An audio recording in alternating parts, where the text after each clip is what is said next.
today. From Lincoln Financial Field in Philadelphia, it's Week 11 of the NFL on EA Sports.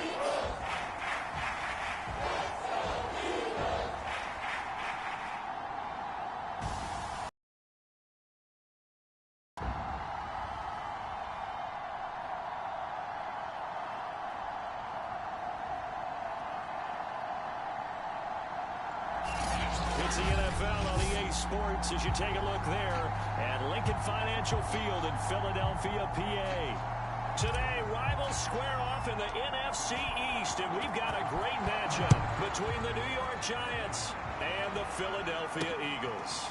Fielded just outside the goal line and able to get this out to the 25. So now here comes the Eagles offense as they get ready to take over. As we get a peek at their dynamic signal caller hailing from Mississippi State, it's Dak Prescott. And he's had such a sensational season to this point, leading the NFL in passing yards. He's been helped out a lot by an outstanding set of receivers, and he's quick to give them credit. But I think even they would tell you that he's the guy that makes this offense go.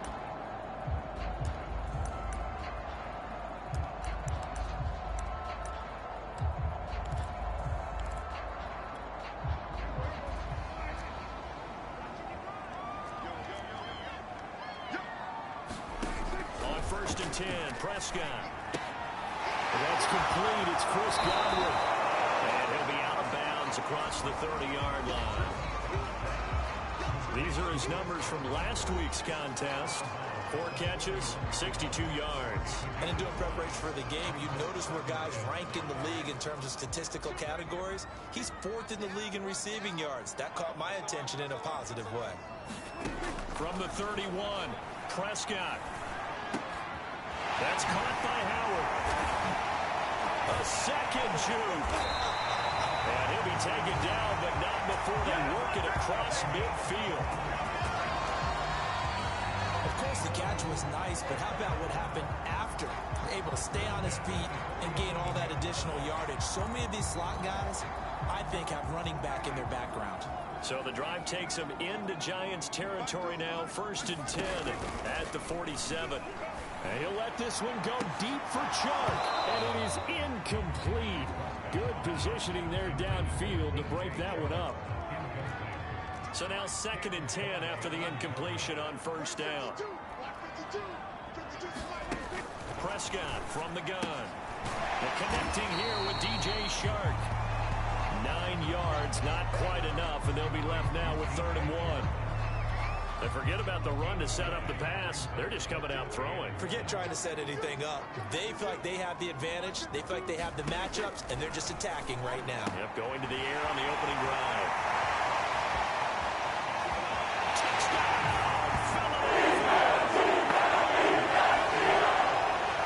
DJ Chark with touchdown number 7 on the year. And the Eagles have taken the early lead. Well, it was 3rd and 1. I was expecting run, so much for that. They pass it, they score it. That had the feel of the head coach telling the offensive coordinator, you've got 4 downs here. We're going to go for it on 4th down unless there's a disaster on 3rd. Go ahead and take a shot if you want to. And he gratefully accepted the opportunity and did exactly that. If they didn't get it there, that had the feel that they would come back and try it on 4th down. Extra point put through by Boswell. And it's now a 7-0 game. So that drive spanned 5 plays. The result, Philadelphia in the end zone.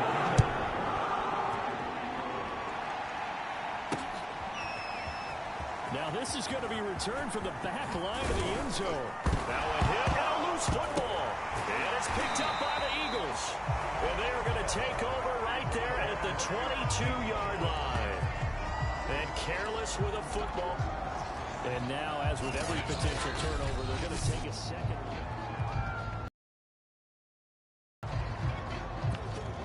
After reviewing the play, the rule on the field is reversed. So that one overturned. They say the knee was down, and that will not be ruled a fumble. Now a play fake here on 1st down.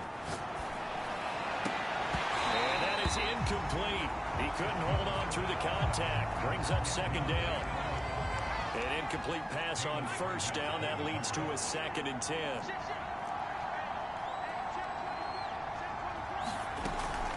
Now Saquon Barkley, a man who played collegiately here in the Keystone State. And he's able to plow forward up to about the 29, just shy of the 30. They get 6. That'll leave them with 3rd and 4. Looking to throw. Jones. This one goes out wide for Barkley. And a pretty little juke move there, but not a ton to show for it afterwards as he's brought down. So just 3 yards on the completion there. And that's going to make it 4th down.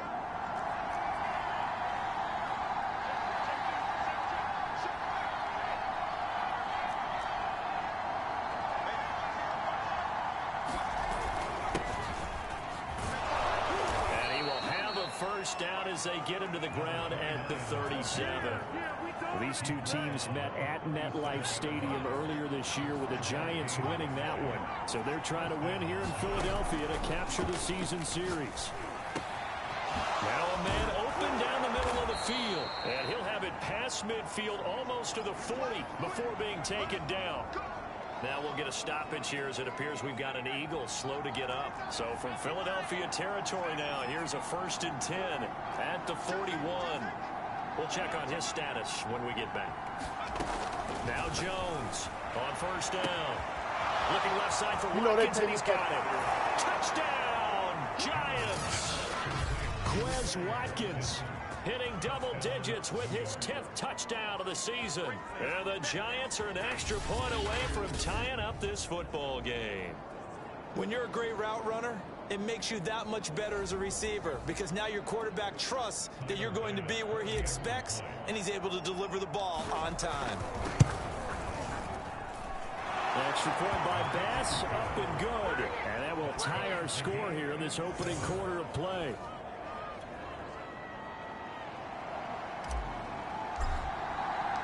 Each team's had it. Each team has scored. 7-7 here as the kick's away. And this will not be returned. It'll come out to the 25. So back onto the field. Here come the Eagles for their 2nd drive.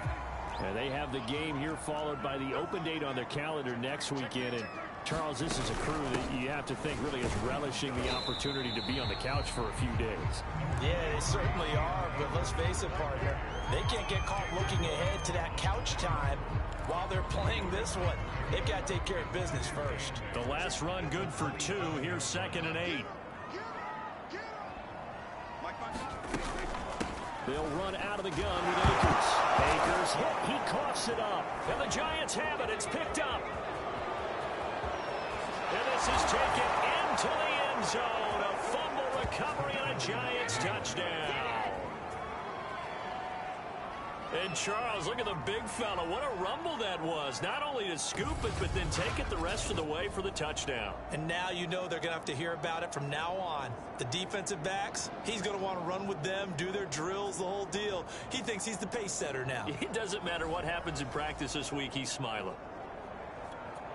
Bass on for the extra point. And he's got it. It's now a 14-7 ball game. The scoop and score, always an exciting play in football, and we witnessed it there. Grabbing it off the ground and then rumbling it into the end zone for 6. And no effort to bring this one out. It's a touchback. There again is the running back as he trots onto the field. Looking for a bounce back. Had the fumble a moment ago that went for a touchdown the other direction. See if he can get back in rhythm. And you have to be very careful about having too quick of a hook with really good players. I did a guy's game in high school where he fumbled 3 times in the first quarter. Finished with over 300 yards on the night. Later ended up in the NFL. If you got a talented back, give it back to him. Now that's how you start to get back in the good graces of your head coach. Remember, he fumbled on the last possession. How about the faith they showed him, giving him the ball again, and he repaid him, picking up a first down. Prescott on first down. A throw complete to the tight end, Tunyon. And he'll be out of bounds up near the 45 at the 44.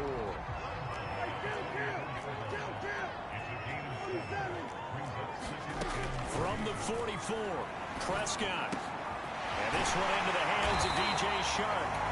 And they're going to have another first down as the tackle's made at the Giants' 37. Marvin sold the go route really well. Thought he was going deep, then curled it back inside for a nice completion. DBs love when they pump the brakes, don't they? Yeah, that's really a whole lot of fun. It's almost like you said, listen, if you're going to sell the go, just go. And let's see who's faster. Now he dumps this off over the middle. He'll go down as a gain of 6, and it'll be second down. Well, they use him a lot out of the backfield. He had 5 catches a week ago, and he made yardage.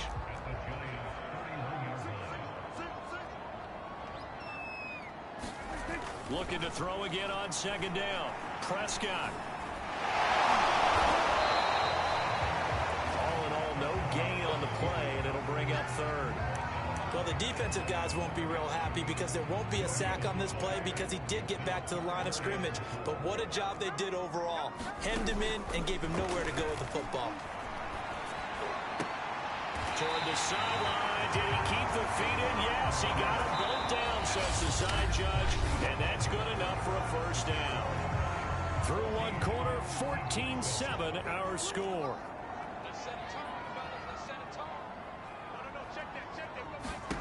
A first down throw for Prescott. And a quick throw here, that's complete. Touchdown, Eagles!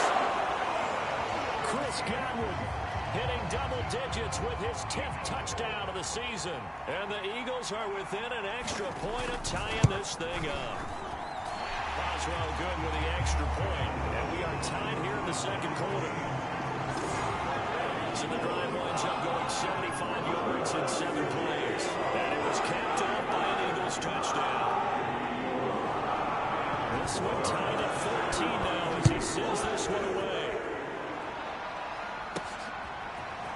And here comes a return from a few steps into the end zone. And he'll be brought down at the 28-yard line, so the decision to bring it out of the end zone gets him 3 more. So the Giants getting the football back here for their second drive. And they, if you just look at this game, Charles, on paper, they've got the edge, no doubt. They're hanging around the top of the NFC. On the other side, you got a squad that's towards the bottom of the NFC. But when we mentioned that to the coaches, they were having no part of it. Yeah, and I like how you said when we mentioned it. In fact, I mentioned it, and I upset them a little bit, didn't I? Because they wanted no part of that one, and I was reminded, like a 5-year-old, this is the NFL. Any given Sunday, anything can happen. They're guarding against the upset. And he'll be stopped right at midfield. Back-to-back good plays have him on the move on first down. Back to throw. Jones. And this is caught by Watkins. And they'll wind up getting this one all the way down inside the 20. A big connection on that one. 32 yards. When they've needed a play this year, he's certainly been the guy to deliver. And as this season has gone on, he's been awfully consistent and sometimes spectacular.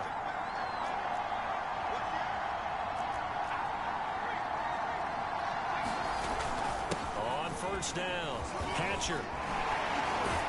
And he will take it on in for a Giant touchdown. A great play there with touchdown number 8 on the year. And the Giants have broken our tie as they take the lead. That almost looked too easy, and I think thanks goes to the offensive line for making it look easy. Yeah, I agree with you totally on that one. I'm not sure how much everyone understands the preparations that go into a game for an offensive line, because there's a reason that running backs and quarterbacks give them big gifts at the end of the season after a big year. The consistency and the continuity it takes to know each other and execute their blocks is pretty impressive. Extra point by Bass, up and good. And the lead is now 21-14. Out is the kickoff unit as they run up and send this one away. Fielded just outside the goal line. And he'll be stopped just shy of the 25 with a penalty marker down.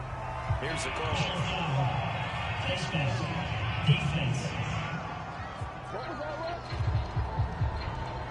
So the hand got inside the face mask that time. Looked like a pretty easy call. And it was, and we saw this in their loss last week. Penalties at inopportune times that led to their demise. So now factoring in the face mask, here's 1st and 10. Here's Prescott. Oh, that's into a sea of bodies, and it's intercepted. Picked off by the linebacker, Jalen Smith. And the return will be stopped at the 34-yard line. From the 34 now, here's 1st and 10. Throwing to start the drive. Jones. And this will be incomplete. Physical play on the football there, and it's 2nd down. Well, defensively, you're over there trying to catch your breath and trying not to show the offense that you're a little bit fatigued. You're right back out there after the turnover. Now they've got to work towards getting another couple of stops and forcing them into at least a long field goal situation. And this one incomplete. Too much contact to hold on to that one, and it's 3rd down.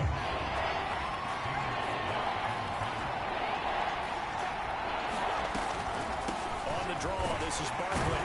And he'll be brought down at the 34, well short of the 1st down marker. So the Giants now are going to turn it over to their field goal unit. On the right hash, officially, this will be a 51-yard attempt. The kick by Bass is good. And that will push the lead up to double digits now at 10.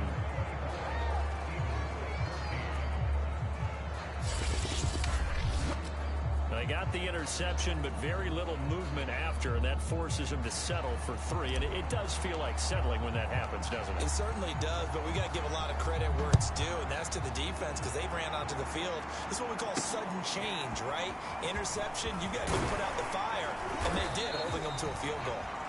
And not much happening on the return as he'll get this to about the 23. Now Dak Prescott of the offense heading back onto the field.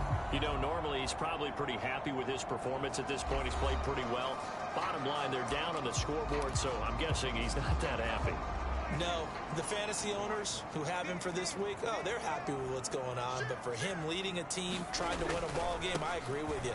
Not happy at all. Trying to figure out how to up his game and inspire his teammates to do the same. That's a true leader.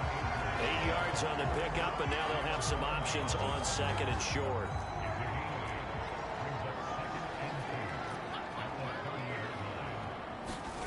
Off the play fake, Prescott.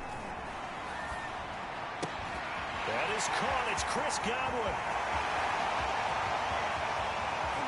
Touchdown. Chris Godwin. Touchdown number 2 in the game, and now 11 on the year. And the Eagles are able to strike quickly for 6.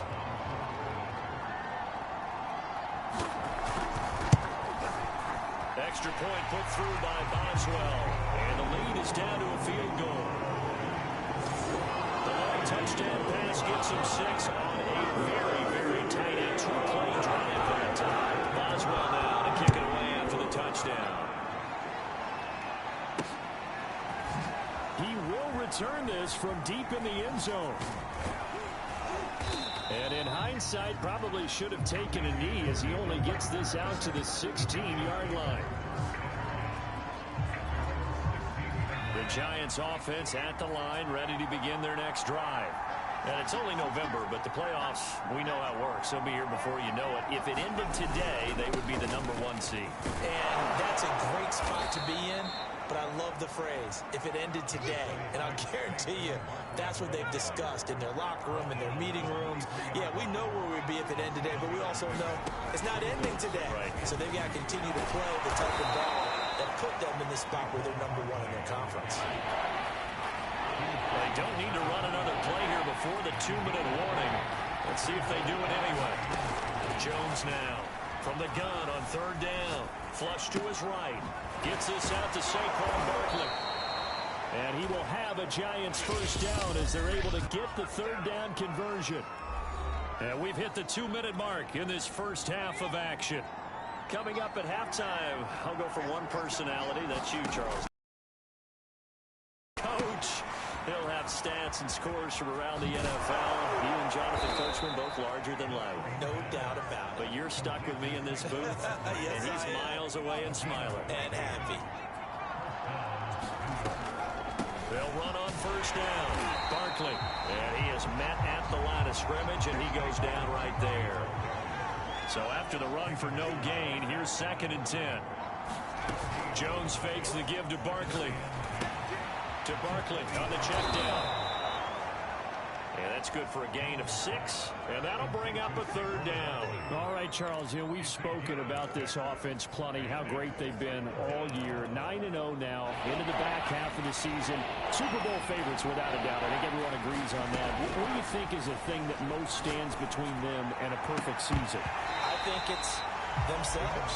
I think it's their team, how they approach things, how they conduct themselves during the week, practicing, getting ready, and then going out and playing. Can't take your foot off the gas pedal at this stage. Doesn't matter if it's a weak team you're playing or not. Look, when I talk with one of the best golfers of all time, he told me he never played against the field. He just played against himself and his own standard. No problems in the field goal department so far. He's 2 for 2. Pretty reliable here in this game, isn't he?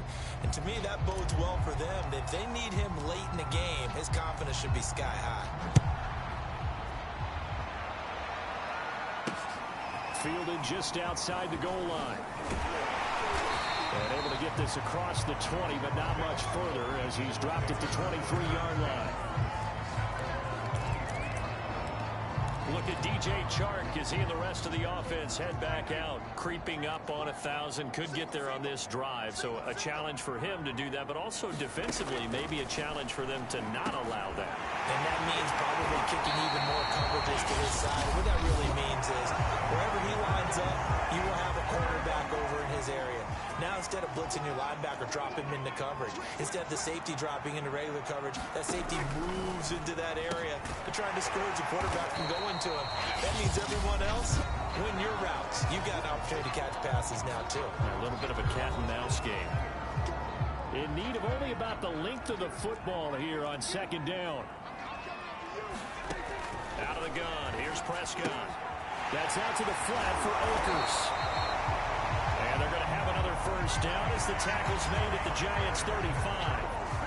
And now with that completion, he's north of 200 yards here in the first half. And he's going to break our statistician, Marvin, isn't he? Because Marvin right now is just tallying it up.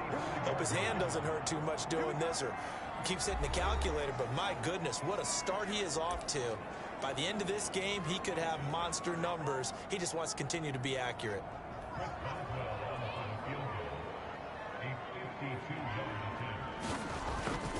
Oh, they get to the football. It's blocked. It's picked up. A live ball here, remember.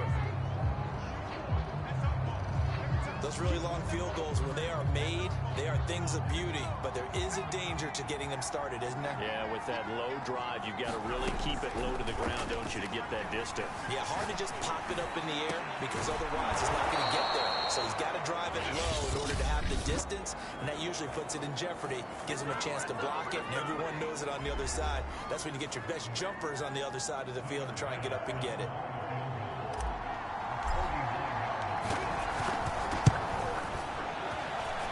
The kick by Bass is good. And that will do it for this first half. So we've reached halftime in a wild first half. We'll take a minute to catch our breath as we'll send you down the coast now to Orlando. That's where we find Jonathan Coachman, ready with our EA Sports Halftime Report. Coach. All right, Brandon. And now due to apparent time constraints, we fast forward to the beginning of the second half. Second half ready to get rolling. The Giants with a lead, and they are set to receive this kick. And he will not bring it out. It's a touchback. So now the Giants set to take over on offense. They are working on that very impressive 9-game win streak, looking to get it to 10 as they've got the lead here, 1st and 10. And this will be a gain of 5 as he gets it to the 30. In the first half, he was held in check on the ground, but despite that lack of production, they still have the lead. And they've got to feel fortunate about that. If they could actually get production from their lead horse, that would help open up this offense and widen this margin, too. And he's going to have just a...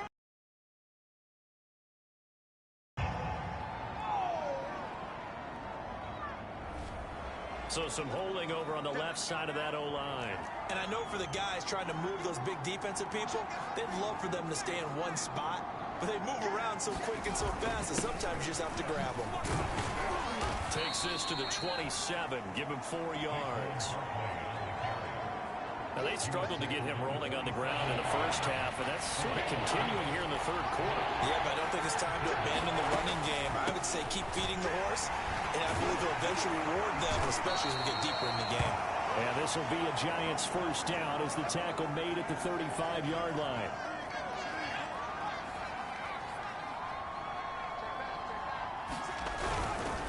Running left, it's Barkley.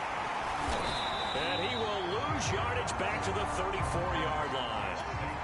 Looking at a 2nd and 11 now after the loss. Throwing Jones. Here's Booker on the catch. And he takes this one down almost all the way to the 30. A big play that time through the air. 34 yards. So the big play changes the complexion of things. Here's 1st and 10 just outside the 30. A handoff to Barkley. And he'll take this ahead for about 4. 2nd down coming up. Sometimes with the running game, you've just got to stick with it. Look, it's the third quarter, no time to panic. But that also doesn't mean you just do it the same way you've been doing it the entire ball game. Maybe change up some blocking assignments or run a few different plays, but stay with the overall essence of the running game. And they'll have it in the red zone before he crosses over out of bounds. That's something we have not seen him do to this point, and that's take the ball, tuck it, and run. Exactly right. His first carry of the game. I guess he picked a good time to do it. He certainly did. Not only did he have the element of surprise, he's making sure he's judicious in taking off. And he just throws this one away. Smart decision here this close to the end zone, and it brings up 2nd down. From the snap, he certainly looked like he knew where he wanted to go with the ball, but surprise, that guy was covered. So that took his attention elsewhere to no avail. They get 6. That'll leave them with 3rd and 4.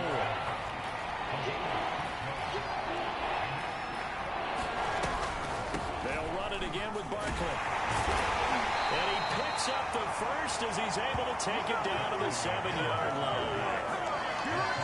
Looks to me like maybe there's a little attrition setting in with this drive, because when you see that type of a run, I get the feeling the defense getting a little bit tired. And that's the last thing they need, especially when they look up at the scoreboard. The quick slant caught. That's good for a gain of 6, 2nd and goal. And a lot of people ask the same question all the time. Why do we see so many slants in the red zone? Well, the windows are tighter. Everything's more condensed. It has to. And he will take it on in for a Giant touchdown. Saquon Barkley with a lucky number 13 touchdowns now on the year. And the Giants take the opening kickoff of the third quarter and drive right down the field to extend their lead. Jones throwing for it. Escaping the pressure right. And he will get into the end zone to extend the lead by 2 more. Now we'll get a stoppage here as it appears we've got an Eagle slow to get up. While the training staff works on him, we'll step aside and be right back.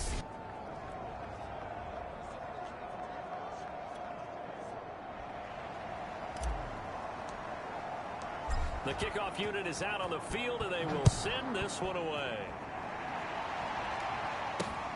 Fielded just outside the goal line. And makes it across the 20 as his guys will set up shop at the 23-yard line. Let's see what our player spotlight feature has in store with Dak Prescott. And 3 touchdown passes so far, but it hasn't been enough. And the guys that I know that run teams in the NFL, they think it's because they haven't done enough, despite what we're seeing here. 3 touchdown passes.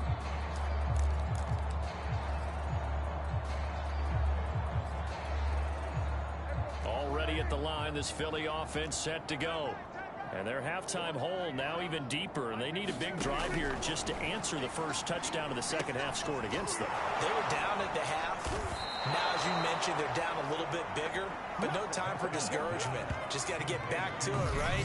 Put your shoulder against the boulder and start pushing and try and get back to where you were to start the half. Well, that's not exactly how they drew that one up nor practiced it, because on first down, you're trying to get some yardage to set up second and third down calls. In this case, had to drop it off to his running back, but boy, they closed quickly on that one and stopped him behind the line of scrimmage. Second down, they'll go with Akers again. This will be a short gain of 3 before he's brought down at the 22. Well, they certainly have been able to get him going and establish the run, so I think it's time to abandon that plan and start chucking it all over the park. And you know who's excited about that? The defensive front. They got just pin their ears back and get after him, man. And he's going to get this one across the 30-yard line. When you get a big tight end like this, sometimes it takes more than one man to bring him down. Oftentimes, your best bet, just jump on and hold on and wait for your teammates to arrive to help get him on the ground. Prescott looks to throw on first. Throw right side. This is into the hands of the tight end, Tunyon. That catch good for only a couple. Now, these two teams, you might recall, met back in mid-season, week 8 to be exact. And it was the visitors getting the win there, so they'll be looking for the sweep back here at home. Prescott's throw taken in by Chark. And he'll be taken down, but not before he gets into enemy territory.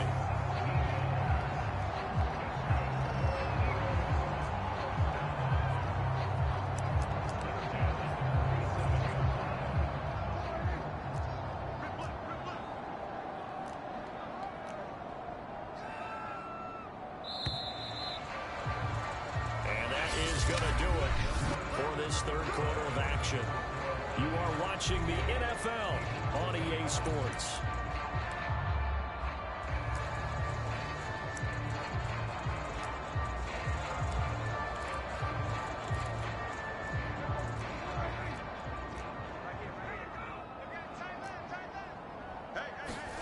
First down, Prescott. Boy, stays 5-yard line. Give him a couple on the scramble. It's second down.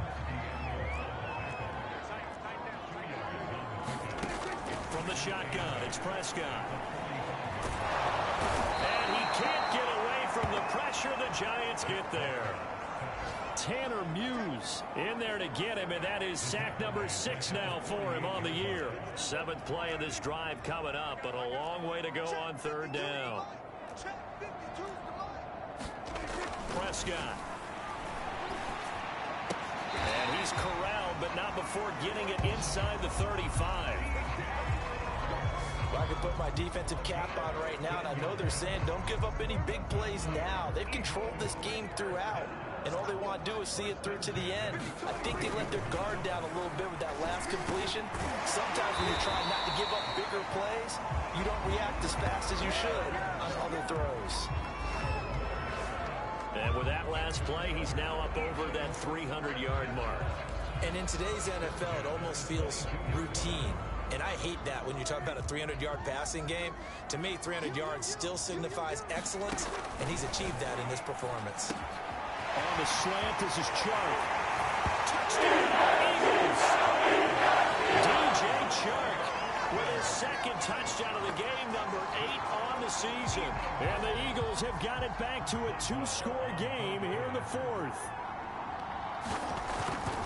Oh, this is blocked. Now it's scooped up, and nothing but green grass here, middle of the field. The 30. Bring it! Bring it! 10, 5, and all the way into the end zone, and that's 2 points. Now on the return here, we've got an injured player down there. While the training staff takes a peek, we'll take a break. With it on the return is Logan.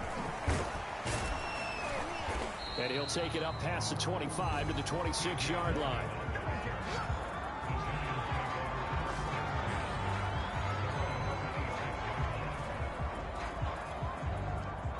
The Giants offense at the line, ready to begin their next drive. Well, there are 2 scores on the plus side. Still time here in this 4th quarter, but maybe you start thinking about playing keep away? Yeah, I think here's the situation. You're not thinking touchdowns anymore. You're just thinking first downs. To keep up with your theme there, playing keep away, first downs, they can't touch the ball. So from the 36 now, 1st and 10. Now Jones. Eluding the pressure right. He dumps it off to Barkley. And he slips up past the 45 before being tackled. Partner, I like that they're staying aggressive on offense because to me, this drive is what is known as a put-away drive. You score here, that might put this one to bed. I like the fact that they're playing with confidence and not playing with fear. Now a throw here, hauled in. And he's got this down a yard or two shy of the 40 before he's out of bounds. So from Philadelphia territory now, here's a 1st and 10 at the 42-yard line. Off-play action. Jones. It's complete. He finds Falk here. And he will take it on in for a giant touchdown. A big play there with touchdown number 7 on the year. And the Giants add on to their lead, and it's looking like that win streak is going to extend another week. The Giant offense going to stay on the field as they'll go for 2. They'll look to throw. And this is going to be caught. So add 2 more to the lead as they continue to pour it on here in the 4th. Oh, Watt shaken up. J.J. still down here following that last play. While the traders take a look, we'll step aside. The kickoff team on the field now as they will send this one away. And there will not be a return here. It's a touchback, and it'll come out to the 25-yard line. Philadelphia's offense ready to give us another look. We certainly had a sense coming in here that these guys were in for a tough one on the road. That has been how this ball game has played out. They trail big as we continue on now here in this 4th quarter. Now Prescott. Over the middle, he finds Godwin complete. And he gets this one just shy of the 40, down at the 39.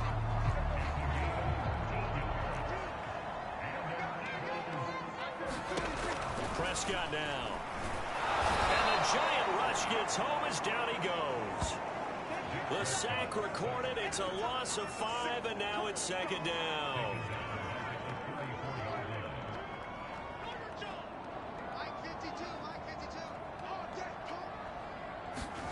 Another try after the 1st down sack. Prescott. A quick pass here to Godwin. And he'll be taken down, but not before he works it past the 50. Just 2 minutes remaining here in the 4th quarter of what has been a one-sided affair.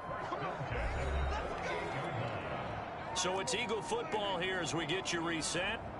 They've got a 1st and 10 as they search for a late score.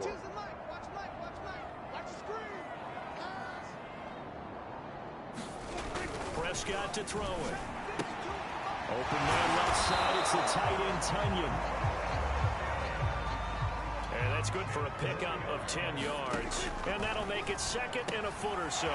Left side here, that's complete to Godwin. And they're going to have another 1st down as the tackle's made at the Giants' 23. Sideline throw, it's complete. And a nice job there of keeping the toes inbounds. Give him 9 there on the 1st down completion. Partner, it's a lot of fun watching the NFL now, isn't it? Because when the big fella runs routes, it used to be when we were kids, he'd run about 3 different routes, and that was it. Now he can run anything and catch the ball, as we just saw there. To throw again on 2nd down. Prescott over the middle, complete. That's Howard. And the Eagles are going to have a 1st and goal coming up as the tackle made at the 3-yard line. Looking to throw. Prescott. And this is caught. Touchdown. Great effort there. His 9th touchdown of the season. And the Eagles get a score closer. Boswell good with the extra point. And the lead will be cut down to 14. So an 8-play drive covering 80 yards. The result, Philadelphia in the end zone. And this is going to be covered on by the Giants. In the 4th quarter, they felt like they needed the football back. Unfortunately, they couldn't get it. And I know we brought analytics into the game, and someone has said here that the data says that when the team's expecting an onside kick, 80% of the time, the team expecting it, they do actually recover the ball, which is what we saw here. I just wonder if that number is much more of a anecdotal type of a number. Kind of like when the coaches tell us, well, when you score on special teams, 93% of the time you win the game. I'm still waiting to see that number is empirical. They'll keep it on the ground. Hatcher, and he'll be brought down at the 27-yard line. Now the Eagles will use the second of their timeouts as they get the stoppage with a little over 50 seconds left to go in the game.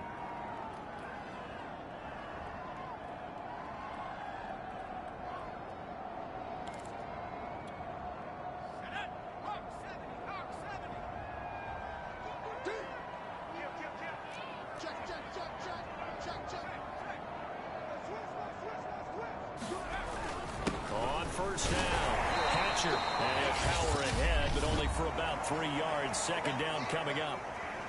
The Eagles will take their third and final timeout as they get the stoppage with just under 50 seconds remaining in the fourth.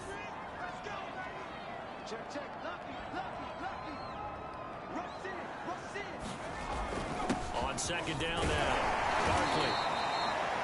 Still about 3 yards shy of a first as the 4-yard pickup brings it to third down.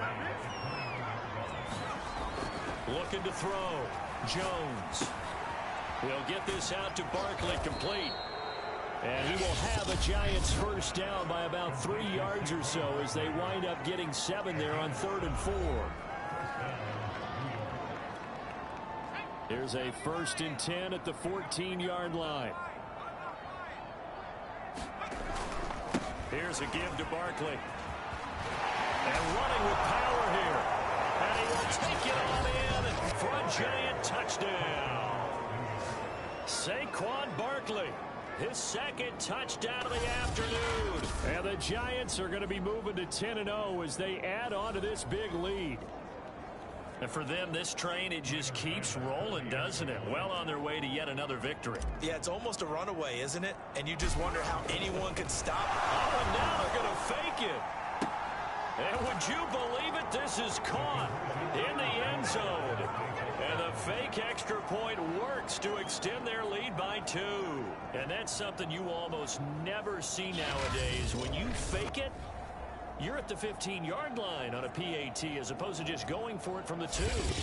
I'm sorry. I know they got it, and congratulations to them, but it's just not a good play. I mean, the risk-reward is really off the charts, not in your favor. Run your offense out there. Put it on the 2-yard line if you want to go for 2. But I'll be darned. They ended up getting that one, didn't they? Set now to kick this one away, and off it goes. No run back here, down to a knee, and this drive will start at the 25. Here's the Philadelphia offensive unit now as they head out to take over possession. And just looking ahead, it would appear that that bye week is coming at the right time. They'll have 2 weeks to chew on this one, though probably not one that they want to chew on. A poor performance from start to finish.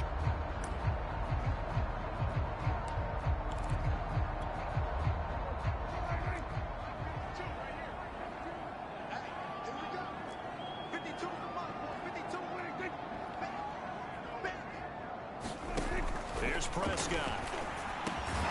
That's complete to his receiver, Godwin. Now the Giants will use the second of their 3 timeouts. That'll leave them with just 1 remaining in this 4th quarter of play. So here's a 1st and 10 at the 38. Throwing, Prescott. And he finds Howard, complete. And he'll be out of bounds after getting this one across the 40. 5 yards on the catch there, brings up second down.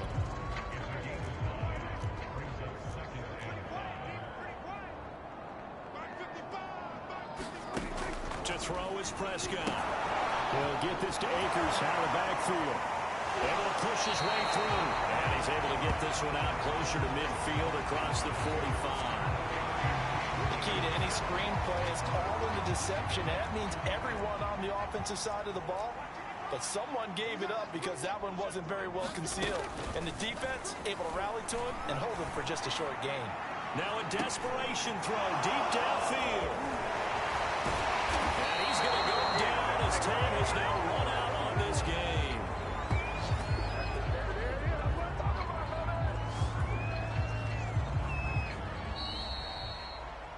Charles, it's one thing to win. It's another thing to win and put up the amount of points that they did. Boy, were they clicking on offense. They can't help but feel great about themselves, can they? I mean, what a game to put up that number of points, continually feeling like they're moving the ball and things are working and clicking.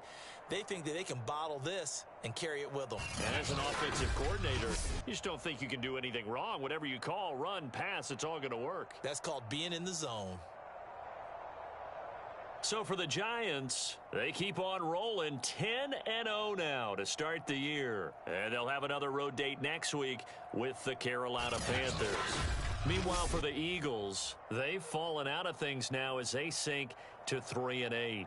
And they will finally get an extra week to heal up a bit as they will get the late bye in Week 12. I'm Brandon Gaudin. Certainly have to thank Charles Davis, my broadcast partner, and our entire crew. We'll catch you next time right here. It's the NFL on EA Sports.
Tonight, from Bank of America Stadium in Charlotte, North Carolina,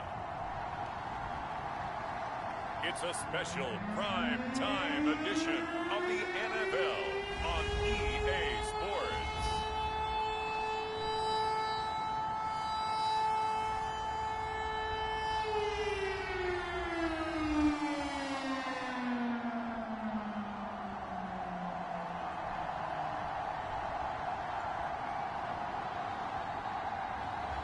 As we'll see Baker Mayfield and the Carolina Panthers taking on Daniel Jones and the New York Giants. EA Sports coverage of the NFL finds us at Bank of America Stadium in Uptown Charlotte. Just a few moments ago, this building was shaking as the Carolina Panthers emerged from the tunnel here in Charlotte. They are ready to go as the Panthers are set to match up with the New York Giants.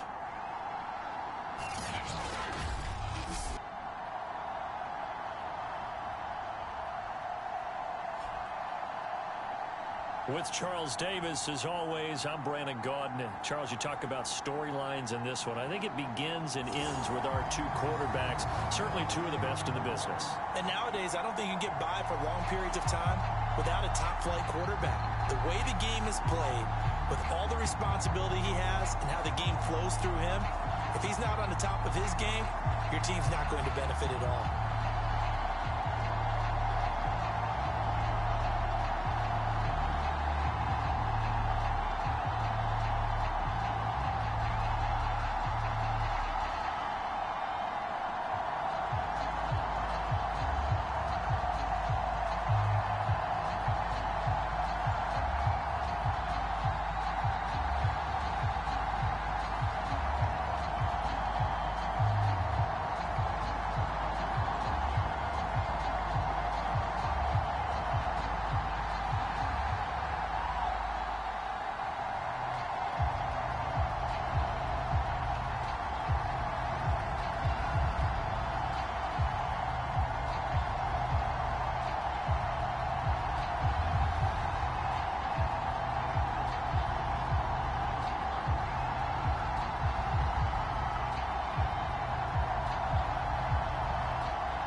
playoff push is upon us. It's Week 12 of the NFL season, and we're underway on EA Sports.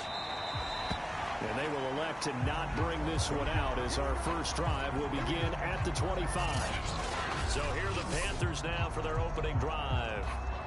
They'll be led out by the #1 overall pick in the 2018 draft, the Oklahoma Sooner, Baker Mayfield. And he ought to have a lot of pep in his step after last week's performance because he did exactly as you want him to play if you're a coach. 3 touchdown passes, 0 interceptions, which usually means you're making a lot of right decisions out there. And got him the win.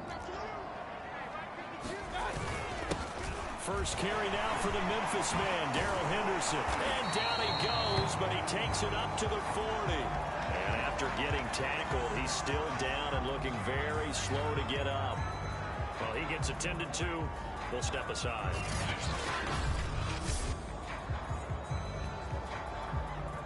So quickly all the way up at the 40-yard line.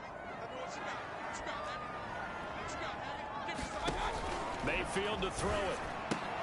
That one complete to the former Seminole, Auden Tate. And he'll be corralled out across midfield down to the 45. Back-to-back good plays have him on the move on first down.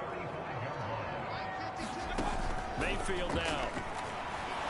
And he can't get away from the pressure. The Giants get there. Give the sack to Jerome Baker. Well, remember, they had the nice gain on the previous play, but they just gave a lot of it back right there on that sack. Yeah, they get the sack, get back some real estate. Felt like the type of play that can spark a defense and swing some momentum.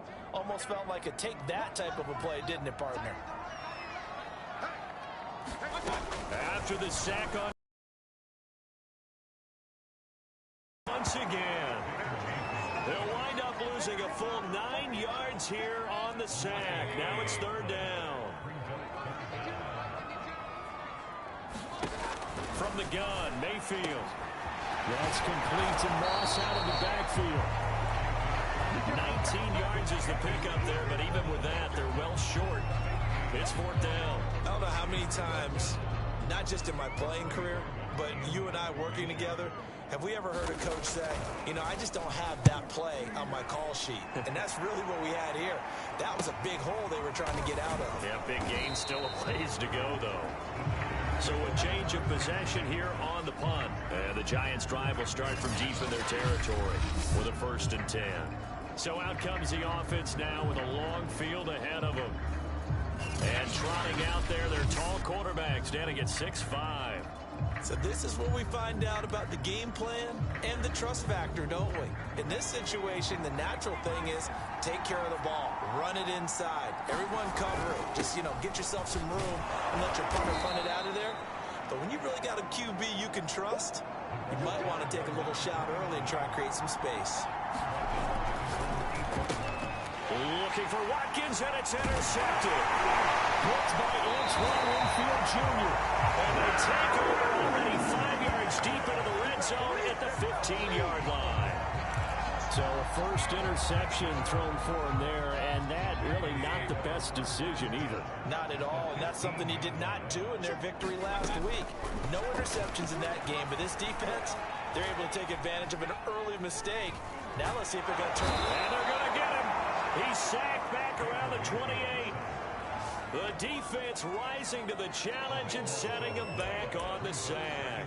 That's 3 sacks now, and that's not much of a surprise to me, nor should it be to you. This team, they lead the league in sacks. Yeah, they do. This is something that we are starting to witness time and time again. To try again after the sack. Mayfield under pressure. They got him again. Call it a loss of 5, a big sack to bring up third down. So when you have good field position to start a drive and you give up back-to-back sacks, that can be demoralizing for a team. Now on 3rd and long, they'll look to throw. And that's going to be incomplete. The coverage too good there. The contact popped the ball free, and it's 4th down.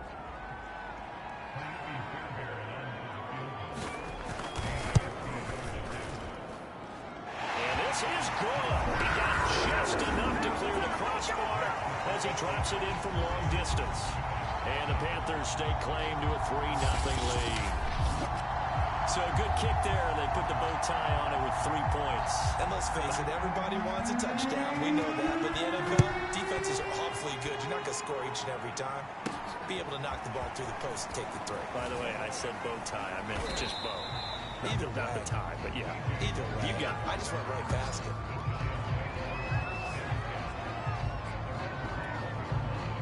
The Giants offense at the line, ready to begin their next drive. They threw an interception the first time they had the football, only gave up 3 points off of that, so it shouldn't be a difficult hole to overcome. It really shouldn't, as long as they're not listening to the chatter coming from the other side, because when you throw a pick, look, I know defensive backs, they have a tendency to be a little bit loud after they take one away, but they also have a tendency to gamble a little bit more, thinking they'll get a second one. Maybe they can take advantage of that with some double moves. And they nearly get this all the way to midfield. Mark him down at the 49. Even from up here in the booth, the play-by-play guy could tell that there was some pretty good blocking on the right side of the line. Well, you have good eyes, and it's almost like a ballet when it's executed that well. Everyone in the right spot, everyone in sync, everyone hitting the perfect notes. A little more percussion and a lot more bass, I would think, than you get your normal ballet. But at the same time, that was well executed. He'll buy some time right. Going to throw right side here, complete. That's what we're used to seeing from him right there. Plays like that, why he's number 4 in the league in terms of receiving yardage. Able to make adjustments all along the way. Doesn't matter where he lines up, where he releases from. Working his way into the secondary, figures out defenses and finds weak spots in order to get open. We take a look at his numbers on the ground last week. Pretty good as he found himself in the end zone on 2 separate occasions. And those are the most important numbers. And he will take it on in for a Giant touchdown. A great play there with touchdown number 8 on the year. And the Giants have taken the lead. I know these wide receivers are about flash and dash and high-flying plays, but a good number of them played running back at some point in their career, and that's how they finish off a lot of their big plays, run after the catch. And this time he finishes off the big play in the end zone. An extra point by Bass, up and good. And that makes it a 7-3 lead.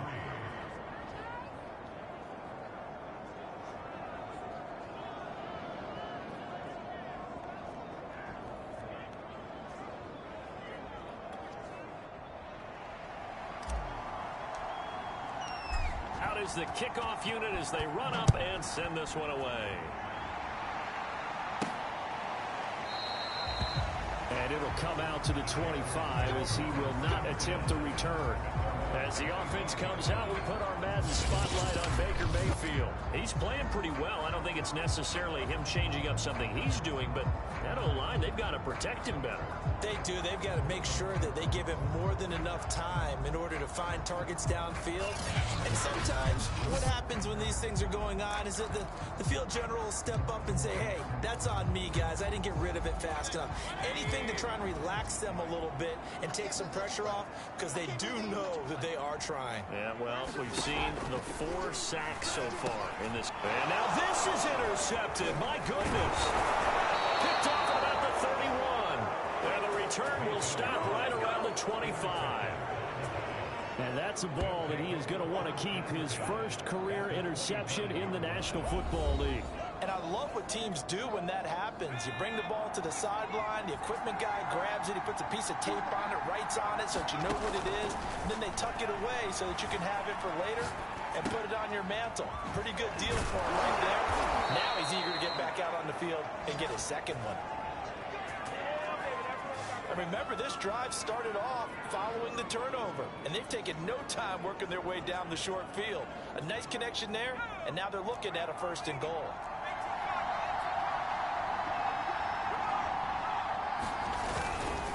They'll try and run for it on 1st and goal. And he will take it on in for a Giant touchdown. A great effort there. His 9th touchdown of the season. And the Giants are able to strike quickly to add on to their lead. Here's Bass now for the extra point. And this one's right through to make it a 14-3 ball game. Well, that drive started with not a whole lot of real estate in front of them. In plus territory, excellent field position. 2 plays later, Pater. The kickoff unit is out on the field, and they will send this one away. And he'll just sit on this one as their drive will start at the 25. Carolina getting set to take the field. And last time wasn't pretty. 1 play and an interception. We'll see if they can do better.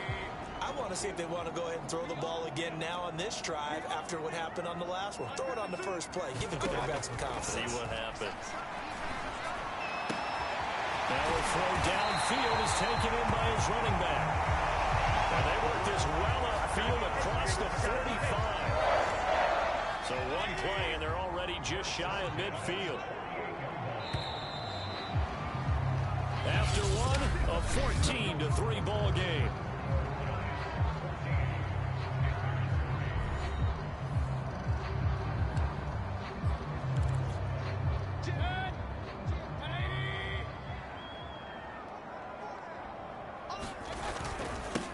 They'll run on first down with Mullins. And this one goes nowhere. Losing yardage on the play back at the 46. A loss of a full 3 yards, and now it's second down. Another example right there how this defense really is winning the entire game at the point of attack. Yeah, right there at the line of scrimmage because they are dominating it. It allows their interior guys to get upfield and spill into the backfield. So how are you going to combat that? You know, because they bring in your tight end, keep him in. Your running backs, they have to step forward. Bottom line, your offensive line has to block them. And the giant rush gets home as down he goes. Davion Taylor leading the surge there as he drops him for a loss of 6. 3rd and long for Mayfield. Under pressure again, and down he goes again. He couldn't get away there on 3rd down. The pressure too much, and he's sacked for a loss of 12. There's the Panthers punter now, as he'll kick it away for the 2nd time. 46 on his first kick, this one in that neighborhood as well.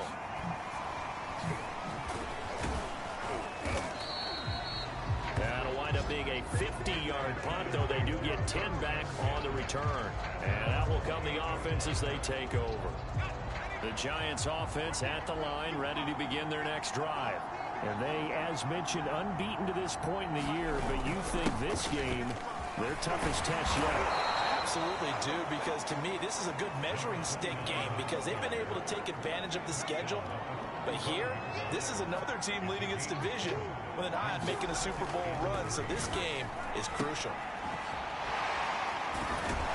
And this won't be enough to pick up the first. A gain of 2, 3rd and 1. So, Charles, you talk about this offense, how well they've played. I mean, the defense, too, really. But they're sitting at 10-0 now on the year.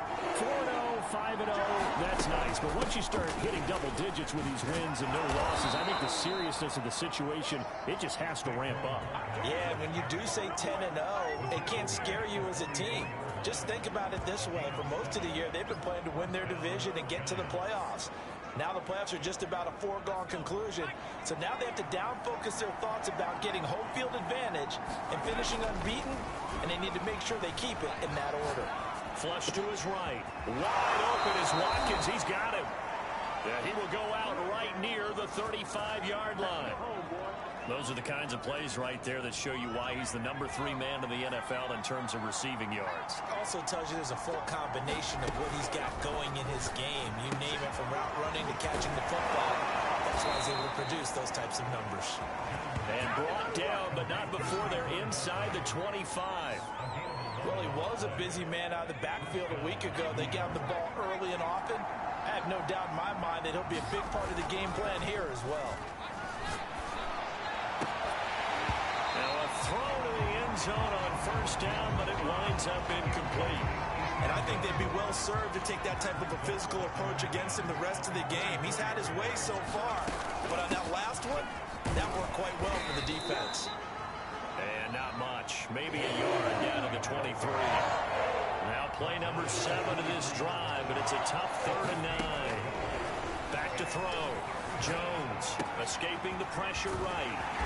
And he takes it down to the 13 and picks up the first. We've got a 14-3 ball game with 2 minutes left in the opening half.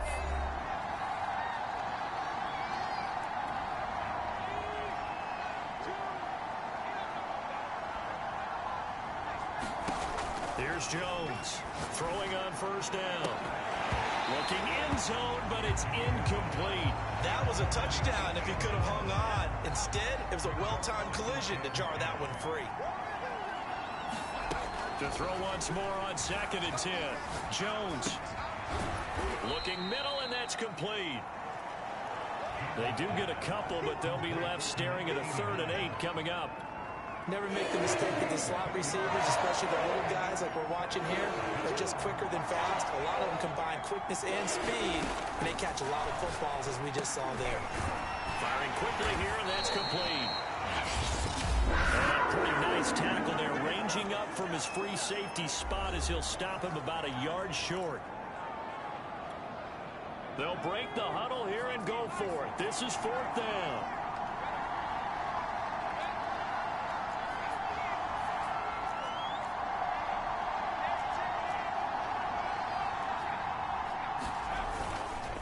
They'll try and run for it. And he will take it on in for a giant touchdown. A great play there with his 2nd touchdown here in this first half. And the Giants are able to add on to their lead.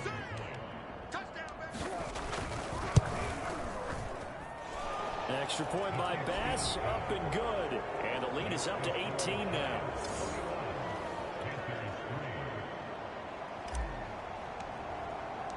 The kickoff team on the field now as they will send this one away. Fielded just outside the goal line. And his guys will get the football right at the 20-yard line. Heading back out, Baker Mayfield as we call up our players spotlight.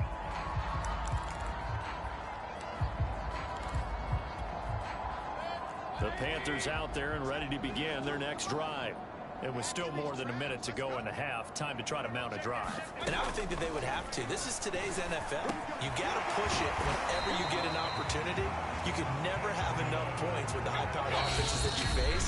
And analytics will tell you, try and score when given the opportunity. When you struggle on offense, you're looking for anything possible to get you going.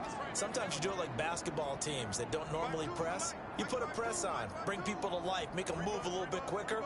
Maybe that'll help them as they head towards the half. Looking for Tate, and it's intercepted. Picked off by Caleb Farley. And his guys are going to take over at the 39-yard line.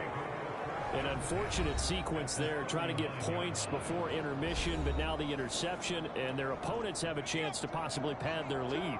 Yeah, they had an opportunity there, and they weren't able to capitalize on it, and that's something that could come back and haunt them later. They're begging their defense now to keep them from scoring before the half ends. And he's got this down almost to the 20 before he's dropped. And now they're in the hurry-up. Jones on 1st and 10. And that'll be knocked away. It's incomplete. That's a nice job there because you've got to play the ball, not the man when in coverage. That'll keep you away from a lot of needless penalties. And he's able to knock that one away. On 2nd down, Barkley.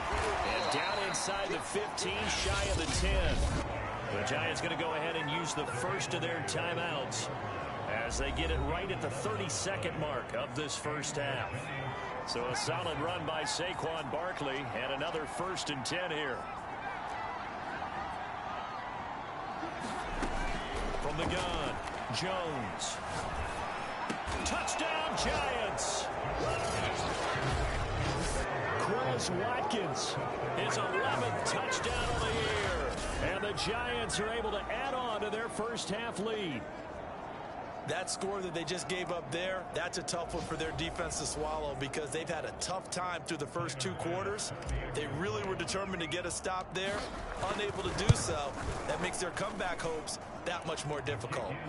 Extra point by Bass, up and good.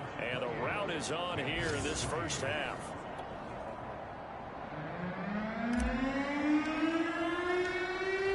to kick this one away, and off it goes. Fielded just outside the goal line. And he will make it to the 20-yard line and no further.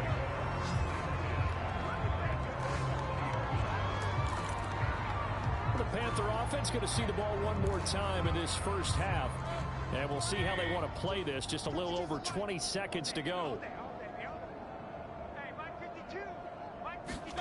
They go back to the air here after the INT on the last drive. Now the Panthers going to signal for their third and final timeout as they stop it with 19 seconds to go in half number one. Mayfield now looking to throw on first down. And he can't get away from the pressure. The Giants get there. Now the Giants will use the second of their 3 timeouts as they stop it with 11 seconds remaining in this first half.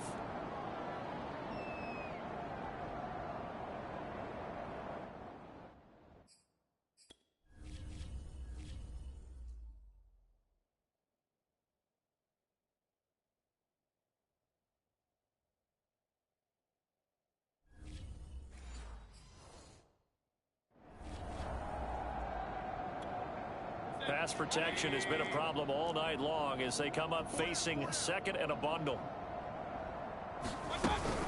They don't want to repeat a first down. They'll keep it on the ground. And this Giants defense getting off the ball quickly. They stop him behind the line again. This will be a loss of 3 and now a much tougher third down looming.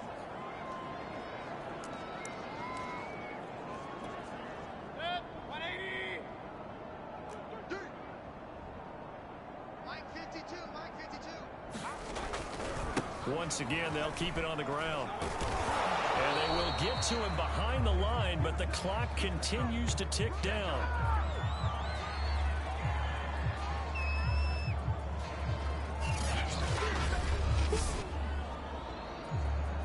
So we come upon halftime here with the visiting Giants out on top. As we'll get you down the coast to Orlando for Jonathan Coachman and our EA Sports Halftime Report. Coach. All right, Brandon, thanks very much. We'll get back to you and Charles in a minute. But first, time to give the folks at home a look at what's going on around the NFL. We'll begin our tour up at First Energy Stadium. There you have it. Halftime quickly over. Third quarter, here we go. Second half ready to get rolling. The Giants with a lead, and they are set to receive this kick. With it on the return is Logan. And up to about the 26-yard line, just across the 25.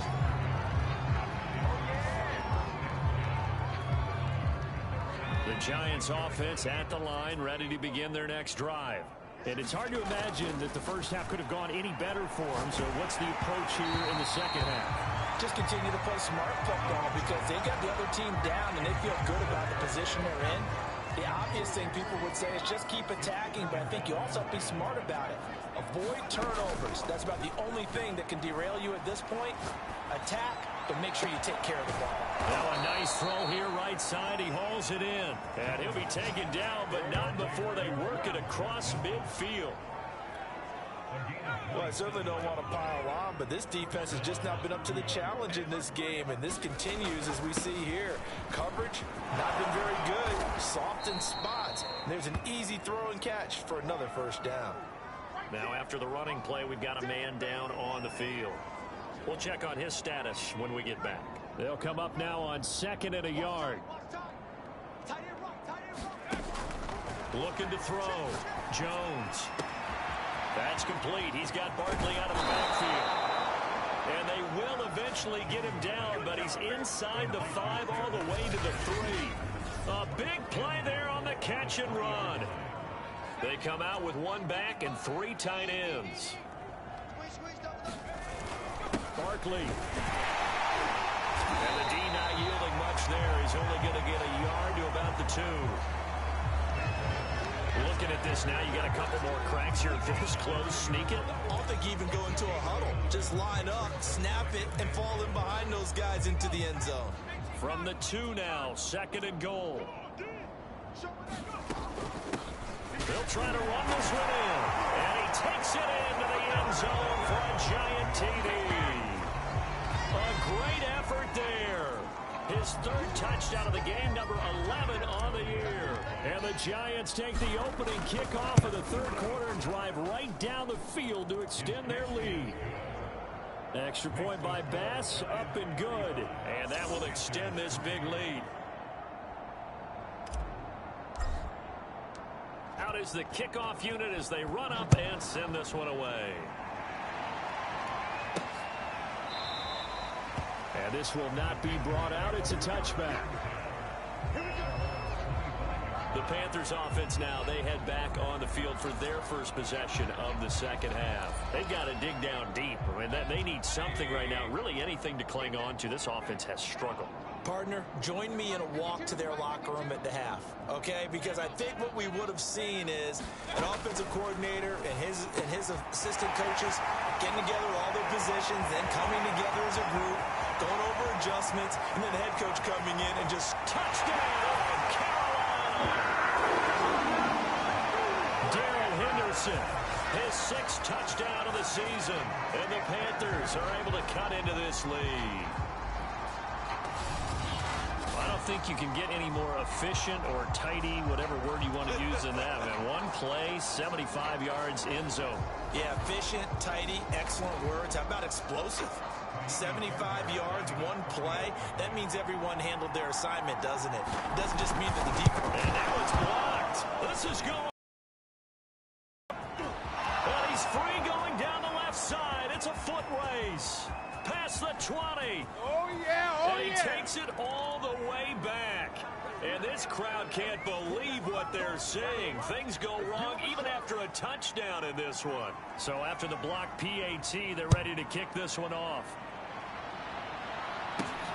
With it on the return is Logan. And a nice return sets him up pretty good here right at the 30-yard line.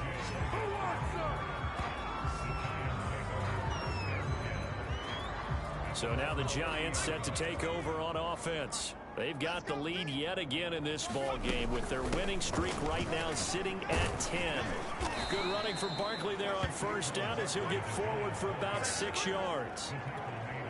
4 yards remain for second down. Now, Brandon, that's the way you want to run the football. There should almost be quote bubbles above the offense right now. Bam, boom, biff. That's how they feel good about moving the football. Well, you certainly have to give a little credit here because they are playing this game now at their pace. This is ball control football, sustained runs, taking their time, and making it work. The Panther rush too strong. They get there and take him down. Daniil Hunter in there to drop him for his 11th sack of the year. Back quite a ways here, facing 2nd and 19. Another try after the first down sack. Jones throwing left side, it's complete. That one good for 17 as they're set up better now for third down. And that was yardage that they needed there after the sack on first down. They didn't get all of it back, but now they look at third down as a manageable situation, one that they have a much better chance of picking up. They find some open field here. And they'll wind up getting this one all the way down inside the 20. 76 yards rushing for him now on what was his 10th carry of the ball game. I hope we give enough respect to the big guys up front because they have been getting it done on this drive. The holes have been large, and they've been barreling through them, picking up first down. All right, rifles one, and that's going to be intercepted. Picked off at the 18. And he'll bring it all the way back just a yard or two shy of midfield. Well, still down quite a bit here, several scores, but yeah, at least that's a start, Charles, getting the interception here. And look, we're still in the third quarter, so this thing not done yet. You're right about that, Brandon. This defense, they haven't quit on this game. They stayed with it and got an interception and handed the ball back to their offense. And what you wonder about is the team that just threw that interception, they got to be careful about developing a sense of complacency and thinking this game is over. Credit him with a 1-yard gain there to make it 2nd and 9. No doubt about it. A really nice job there by the defense, not allowing him to get to the perimeter. But that means your defensive ends, your outside linebackers, the guys that you pay big money to sack the quarterback, They also have to have interest in the running game as well. And they did a nice job there of holding the point of attack and not giving ground. Mayfield now from the 50. He's got the connection to Cooper. And it's a fumble. And the Giants have it. It's picked up. And they will take over possession of the football at their 42-yard line. The Giants offense at the line, ready to begin their next drive. And the interception thrown in the red zone last time. We'll see if they can rebound. I just have to think the last thing he said as they went back out there was, don't do that again. What do you think? What do you think? Yeah, I think that. I think that not only did he say that, but he also told him, let's put it in the end zone that it's supposed to be in, all right? The end zone we're trying to score. I know we're being a little bit facetious here, but the bottom line is take care of the football, and everything else should flow from there. Quick lesson, never ask the play-by-play guy a question. Hey, you're my partner. I know you're right there with me. And this pass broken up. Excellent coverage there on third down, as that was not an easy one to hold on to. Well, they've had success getting the ball to him out of the backfield, but this time they had a man right on him. He was able to break that play up before he could get started. And he has the first down yardage before they bring him down right at the 45. So he needed one. He ended up getting 3. And I really like the way he ran that one, too. That's really intelligent running, because oftentimes a running back could get too greedy. Try and hit the home run on a play where you just need a few yards. Well done there, making sure he got the first down and not worrying about trying to get a touchdown. A gain of 3, second down. Back to throw. Jones. Got a man over the middle, and it's complete. And they're going to have another first down as the tackle's made at the Panthers' 27-yard line. 1 quarter remains here as we wrap up the week on a Monday night. We'll return with more after this. This is the NFL, and it's on EA Sports.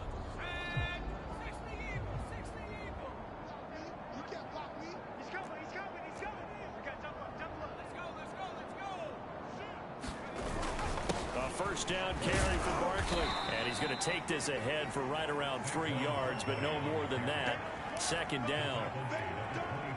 3 yards on that last carry. Here's 2nd and 7.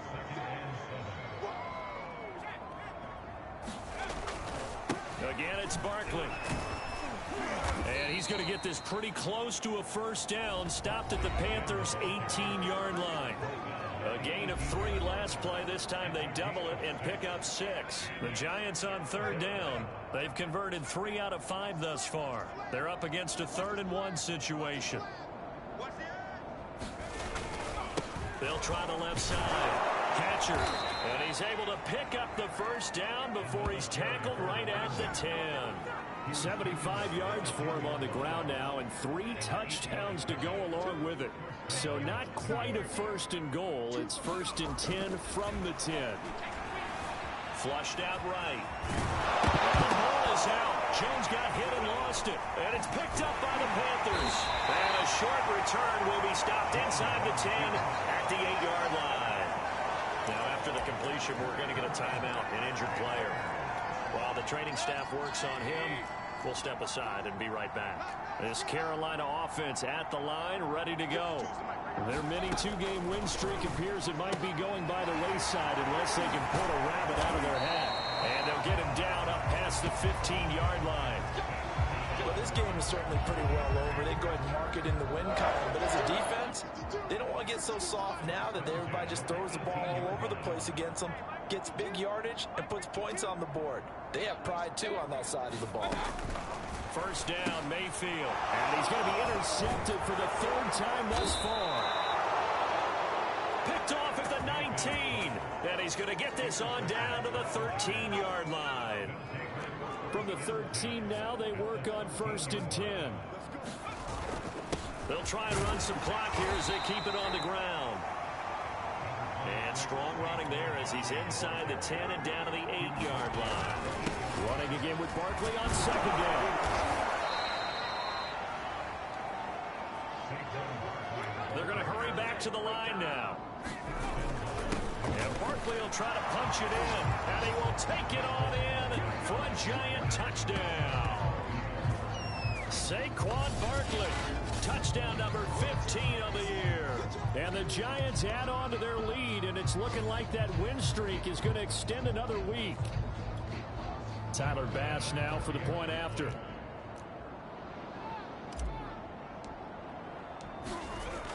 Oh, and now they're going to fake it. And would you believe it? This is caught in the end zone. And the fake extra point works to extend their lead by 2. The kickoff unit is out on the field, and they will send this one away. Taken in at the 3. And he'll be out of bounds across the 25.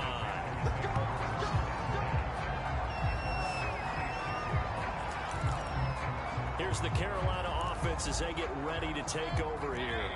And following the interception, just any interception, are you a little bit more cautious when you start that next drive, or no, you just throw that out the window? I think you are. I don't think that there's any way you can run back out there and go, totally didn't affect me. Let's just go ahead and be loose with the football again. You're going to take care of it, but you have to be careful about being too cautious because now you can't run any offense at all. Still want to attack the seats. How they attack him here. And they get him down, but not before he takes it across the 40-yard line. That's a nice catch there. Remember, he had the fumble earlier. No way he was giving up the ball in that situation. Secured it tight to his body and picks up the first down. On 1st and 10, Mayfield. And this is going to fall to the ground, incomplete. That very nearly their 4th pick of the game. Instead, 2nd down. On 2nd down, Mayfield again. Hit as he throws there, incomplete. We've seen this quite a few times in this game. Offensive line unable to keep leverage, unable to keep people away, facing a lot of pressure. Fortunate just to get rid of it. One of the reasons they're down is that inability, though, to stop the pressure. We saw another example of it. And the giant rush gets home as down he goes. Looks like a 9-yard loss, and it also brings up 4th. Here's the Panthers punter now as he's on to kick it away. He's averaging just under 50 yards a punt as he gets this away. Good open field tackling there. A 50-yard punt followed by just a 1-yard return. And the offense will come back out deep in their own territory. And here comes the Giants offense back out onto the field. And they just continue to roll right along, really. This has the looks of yet another victory as they hope to polish it off here in quarter number 4. And he'll get this up to the 30-yard line. 115 yards on the ground for him now as he has gotten better, really, as the night's gone on. Just 2 minutes remaining here in the 4th quarter of what has been a one-sided affair. So it's Giants football here as we welcome you back. And they have just about put this one on ice as they've got it here 1st and 10. Eluding the pressure right. Now Jones is hit. He lost the football. But this will get out of bounds, so possession will stay the same. 2nd time he's fumbled in this game. Fortunate for him, this one goes out of bounds. And the key for him now is how much equity have you built up with your coaching staff? How much equity have you built up with your team to continue to get opportunities? Fortunate that one went. There he goes, left side. Come on and get it. And they are going to score again. Yet another touchdown as they just add to their totals. Well, business as usual for them. Well on their way to another victory. Riding a serious wave of momentum from what we've seen. And so far, they haven't met their match. So if you're going to play this team in the future, your mission is clear. You better be ready to play and match their firepower. Bass on for the extra point.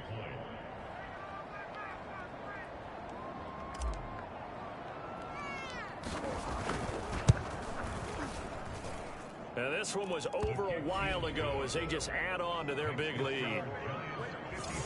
Pretty clean and simple there. Just 2 plays. The long pass resulting in the touchdown on play number. The field now as they will send this one away. This one fielded at the 5. And he takes this near the 25. Just a little pass there. Call it the 26. The Carolina offense about ready to go. Let's just be frank. They're playing for pride at this point. that's now. And I can't wait to see how they actually go about doing it, because there are a lot of people watching the body language of the guys on the field now. And if they call plays they want executed, they need to do that and do it really well. Otherwise, there could be repercussions. We'll see how they handle the waning moments of this one. A first down throw for Mayfield. Pressure comes and down goes Baker Mayfield. It'll be a loss of 10. And it'll bring up second. The Giants going to go ahead and use the first of their timeouts as they'll talk things over prior to this upcoming second down play. Another try after the first down sack. Mayfield. Now the Giants will use the second of their 3 timeouts as they'll head to the sideline and talk over what to do next. 5 in the secondary now for the Giants here on third.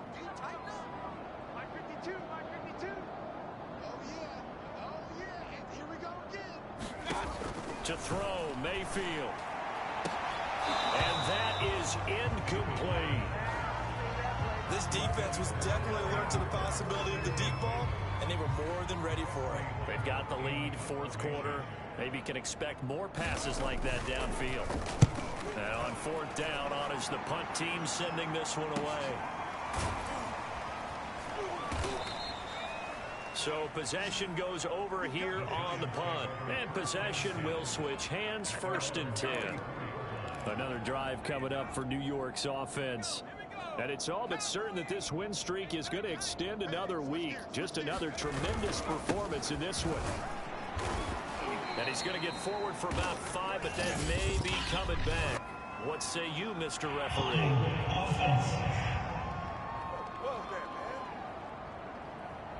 So on the big tight end, holding. Each and every year, we talk about very few tight ends coming into the league that are polished blockers or asked to do it a lot in college. So it's a constant struggle and a constant fight to learn how to do it without holding. And able to stay on his feet past the 30 to about the 33-yard line.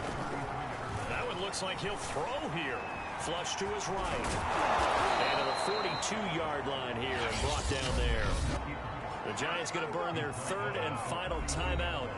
That'll be their 3rd and final stoppage here as we step aside.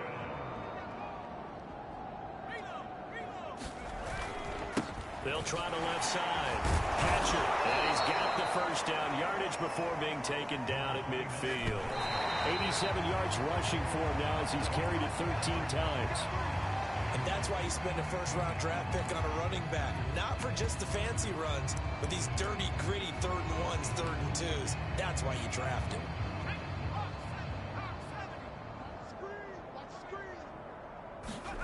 Jones fakes the give to Barkley. Escaping the pressure right. And this is caught by Watkins. And they'll get this to the 30-yard line before crossing over out of bounds. Well, partner, nothing but praise from me for this offense. They have been tremendous all night long. They knew what they had to do to unlock the defense. And let's face it, this has been a master class in offensive football that we've been here to witness. Steps away to his left. Looking left side, and it's complete. And they will eventually get him down, but he's inside the 5 all the way to the 3. 27 yards on the gain there. And it'll be 2nd and goal.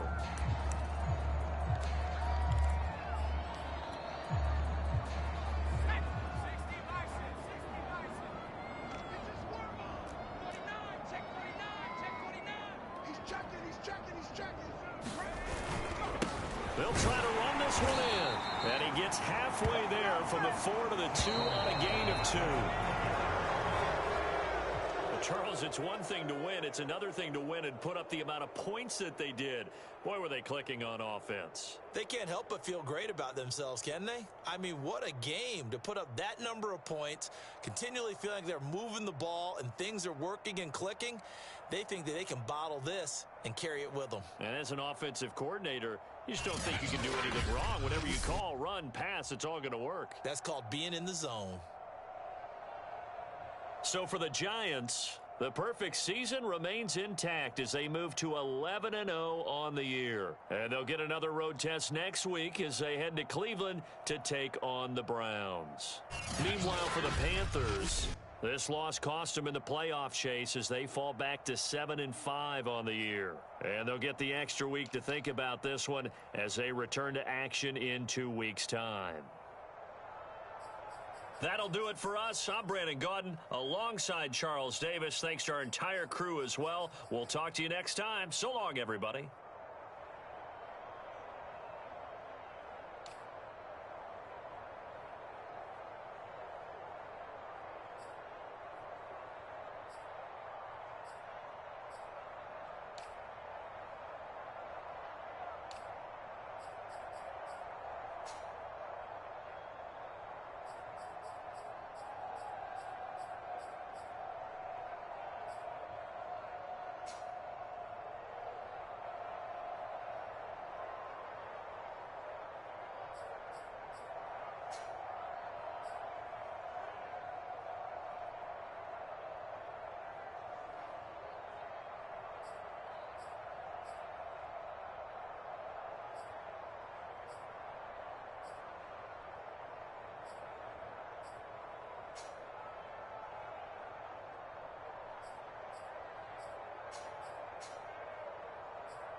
Today, from First Energy Stadium in Cleveland, Ohio,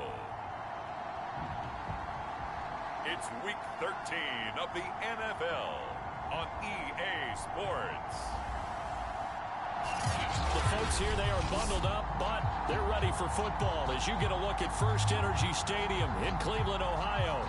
Today, we've got a Week 13 matchup for you here between the New York Giants and the Cleveland Browns.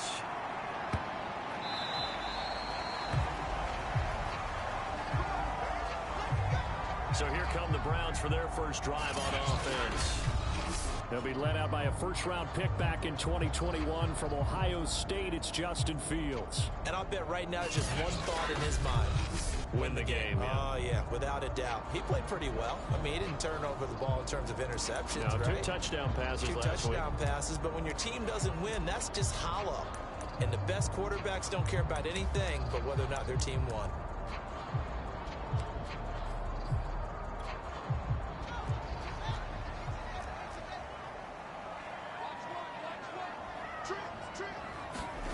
Fields on first down. And he can't get away from the pressure. The Giants get there. Jalen Smith able to record his 5th sack of the season. A hole to dig out of here. 2nd and 17. Another try after the first down sack. Fields. Oh, a bad throw there. It's intercepted. Picked off at the 22.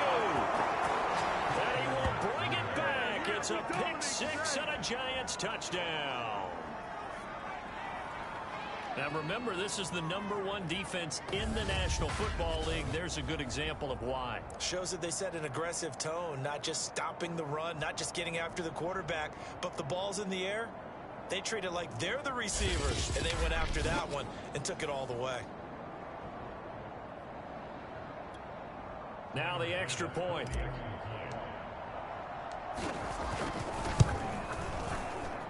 It's up, it's good, and the Giants have a 7-0 lead. So the defense creating some points, not only getting the interception, but then returning it to the end zone for the pick 6. So they throw the pick 6. They'll get another shot at it now as this one's in the air. And that'll be a little too hot to handle as it will skip through the end zone for a touchback here. Now we get a peek at the captain of this offense heading back out there and looking to erase his memory bank from his opening drive a moment ago that ended in a pick 6 for the first points of the ball game. And in my experience, a lot of quarterbacks, after throwing a pick 6, the first thing they want to do is fire another one and get those points back immediately. But what really helps you get back in sync is a good, long, methodical drive, mixing the run and the pass, take things down a little bit.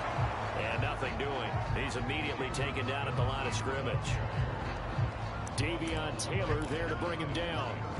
2nd and 10, a very chilly day here, but no snow. And I got to say, if it's going to be this cold, I want snow. You should see Charles' face. He's looking at me like I'm crazy. No gain on the play, and it'll bring up 3rd. But there was pressure all around him, so the only play was to try and get out of there. I think it was an excellent effort by him just to get back to the line of scrimmage. And 5 in the secondary now for the Giants on 3rd down. Back to throw. Fields. Over the middle, complete to Samuel. And they work this well upfield across the 45. Third long always tilts to the defense, and I just remember as a player how many times it was hammered into my head. Know where the sticks are and get him down in front of it. But sometimes what happens is you worry about where that is much more than the person who has the ball. And on that play, they didn't have enough focus on him, and somehow he turned a short pass into a first down.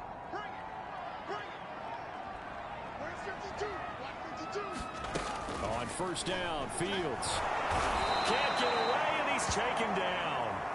He couldn't get rid of it. He takes a sack for a loss of 6 to bring up 2nd down.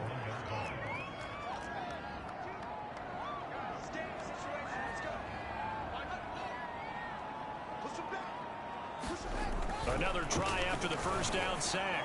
Fields. That's caught by his tight end, Evan Ingram. And they're going to have another 1st first down as the tackle's made at the Giants' 39. And that was good protection there. No, that was great protection there because it allowed him to lock in on his receiver. Although I think he was looking for his tight end on the corner route all the way. Nice connection there for a really nice gain. And he's got some space here. And he'll take this into the end zone. Now, hold on here. We do have a flag down. So let's see what this is about.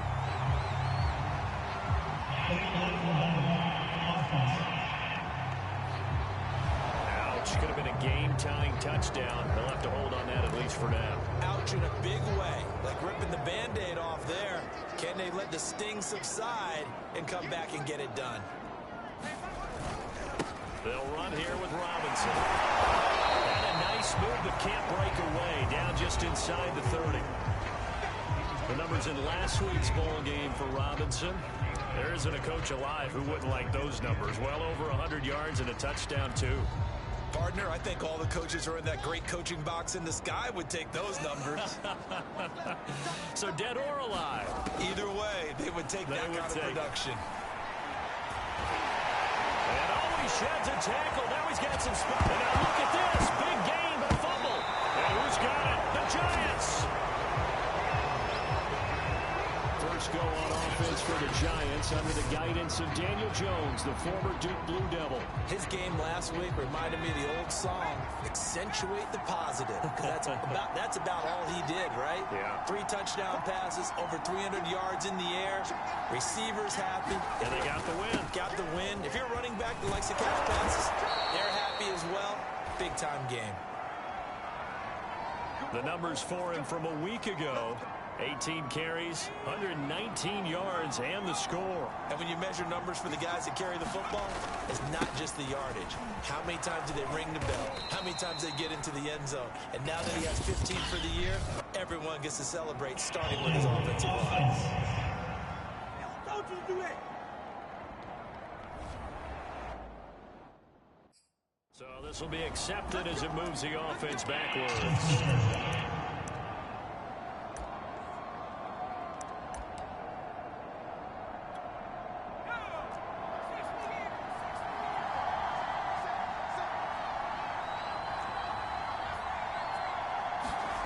Throwing Jones. Going deep here for Watkins. And it'll be incomplete. Good job staying with him defensively. And it'll bring up second down. One thing that you're going to see from this offense is that they love the matchup with their wide receivers against this secondary. That one wasn't successful, but don't expect them to back away from attacking all game long. Now this pass into the hands of Saquon Barkley. And he'll be about a full yard shy of the 20 at the 19-yard line. They get 11 back on that one. It leads to third down. And for the Browns, a nickel set here on third down. Now Jones. And that is incomplete. Oh, he had a defender right there with him to force that to the ground. And fourth down now coming up. On fourth down, here's Jamie Gillen on to punt. And he'll get this away into the icy winter air.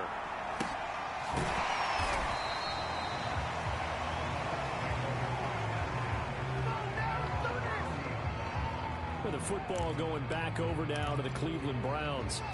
And last time the turnover on the fumble, and they were in enemy territory, so that had to be very frustrating. Down on the scoreboard here, can't do it again. You nailed every part of what was frustrating. And he's got it. What a catch on the sideline. And he goes down, but not before getting this inside the 25. A big connection on that one. 37 yards. They started this drive with terrific field position, and it's going to get even better after that play. Had great options with where they started, so they decided to press their advantage, and it paid off. Blitz coming, and down he goes. Jalen Smith in there to get him, and that is sack number 6 now for him on the year. And that is the third sack this offensive line has allowed this first quarter. Yeah, that puts him on pace. Let me do the rudimentary math here. To be sacked 12 times in a game, I know he's not going to go for that. I wonder if it's going to reshape what they decide to do on offense in terms of play calling. Well, I can tell you what, when he popped up, shaking his head, frustrated right now behind center. It's a loss of 7. And now it's 3rd down.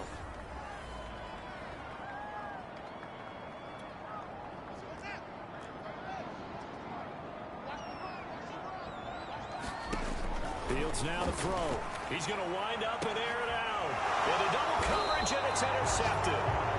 Picked off by Caleb Farley. And the Giants are going to take over once again, and they'll have it at their own 8-yard line. What a start defensively.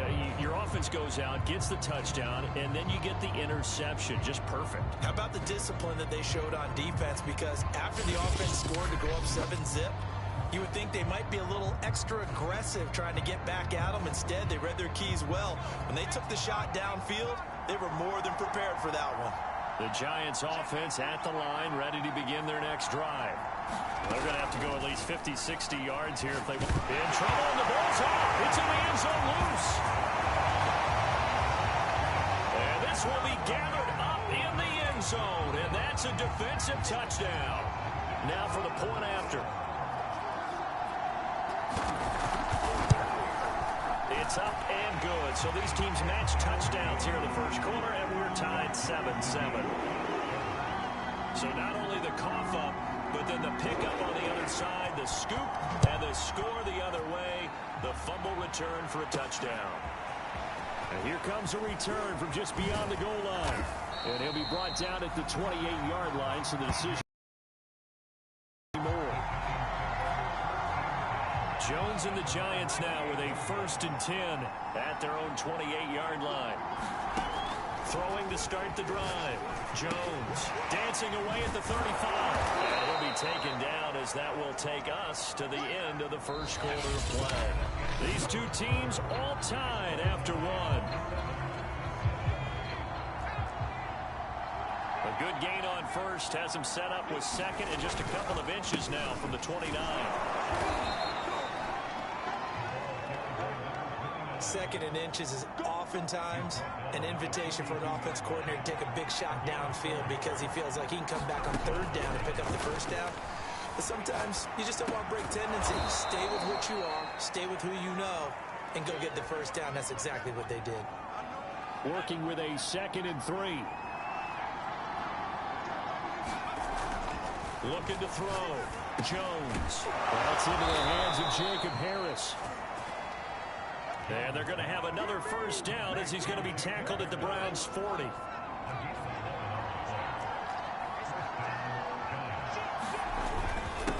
Saquon Barkley. Oh, that's just not fair. And now room to run. And he will take it on in for a Giant touchdown. Saquon Barkley with his 16th touchdown of the year. And the Giants have taken the lead. Well, we've said it many times. He is always a threat to go the distance anytime he's got the ball in his hands. And on this occasion, he did just that. Well, he's definitely the guy that makes this offense go. And when you're a RB1, running back 1, you've got to be willing to be patient at times as well. Not every run's going to be the home run we saw there. But once you get that opportunity and that opening, you take full advantage.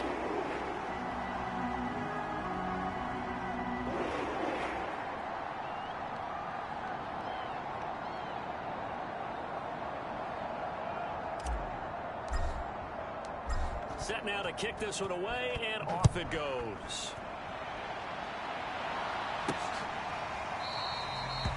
And this will be a touchback, so they'll bring it out to the 25.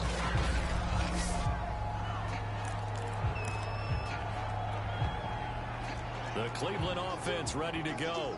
And 2 interceptions thrown here in this first half. You hear it, no matter the sport, they say the great athletes, they can kind of have a short-term memory, but that's easier said than done. It is easier said than done, but I played with a guy who threw 2 interceptions in the first quarter of a really big game we were playing. Johnny Unitas? And no, not quite of that level and not of that age. But I was going for the age. I remember looking over at him, and he was smiling. And I thought, what is he smiling about? It's because he had enough confidence in himself that that was a fluke. And he went out and played pretty well the rest of the day. Fields throw taken in by Wrigley here. And they get him down, but not before he takes it across the 40-yard line. And that's That's a more than acceptable read right there because it's zone coverage, so timing is everything. This time he waits for his man to come open, puts it right on him, and they pick up a first down.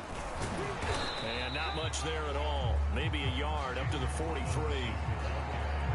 Well, it's hard to have vision as a runner and find a hole when there's nothing but defenders in your way. They stacked that one up really well. But give him credit. Instead of trying to bounce it out and turn it into a big play, which might have turned into a big loss, kind of just took his medicine there and took the one. And he can't find anywhere to go with it, and he goes down. Jalen Holmes. He's the culprit, dropping him for a 2-yard loss.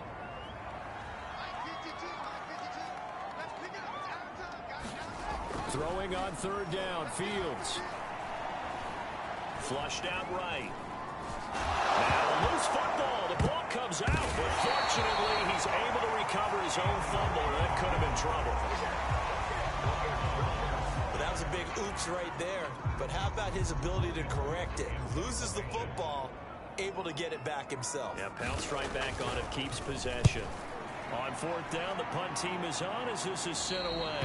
Yeah, this punt will go out of bounds. I think it'll be inside the 25, and it will. Right at the 24-yard line is where they'll spot it. Now here comes Daniel Jones and the Giants again. He probably wants to improve how he's been playing. There's no doubt about that. But you don't want to overthink it too much and reinvent the wheel when your team's up, right? That's so true. Because now if you're just worried about how you're playing, even though the team's winning, that's a selfish side of you that you don't want out there. And that's not what the best quarterbacks exhibit. So here's an opportunity to go ahead and guide the team, try and get better as the game goes along. But remember, your team's winning. Things are pretty good. Yeah, they've got the advantage. We'll see how he does personally here this drive. Now Jones on first down, eluding the pressure right. And nowhere to fit that football in. It's knocked away and incomplete. The CD, this offense at 11-0 now on the year. A few weeks ago, I remember asking you what kind of percentage chance that you thought they had at staying unbeaten the entire season. I think you said 25%. I'd imagine that number probably grown since then. I would agree with you, and I'm going to actually bump it up to closer to 50%. Only because they still have some tough games to come. And keeping that focus throughout the entire season, that's been a really difficult thing to pull off. But so far, they've done it, and they've done it well. From the midfield stripe, they'll look to throw. It's complete. He finds Falk here. And he's going to be out of bounds, but not before he takes it inside the 40. That's a play that will likely be forgotten when you talk about big moments in this game. But plays like this are critical to keep drives going. And if points result, we'll call this play significant.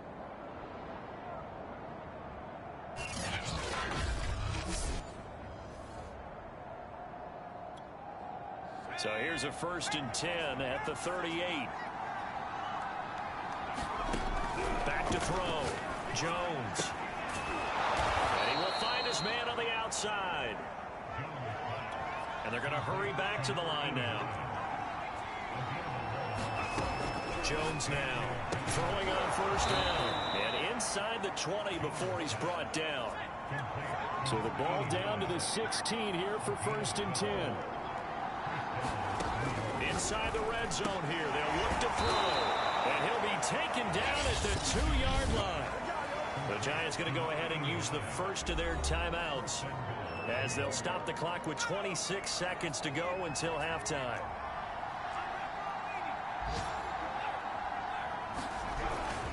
They'll try and run for it on 1st and goal. And he is in. Touchdown, Giants.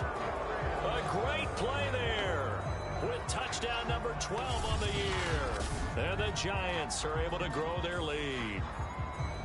And this drive, Charles, very well timed as they score with very little time remaining in this first half. And I'm reminded that they get the second half kickoff as well, so they can break this one wide open before the other guys have a chance to possess the football. An extra point by Bass, up and good. And it's now 21-7.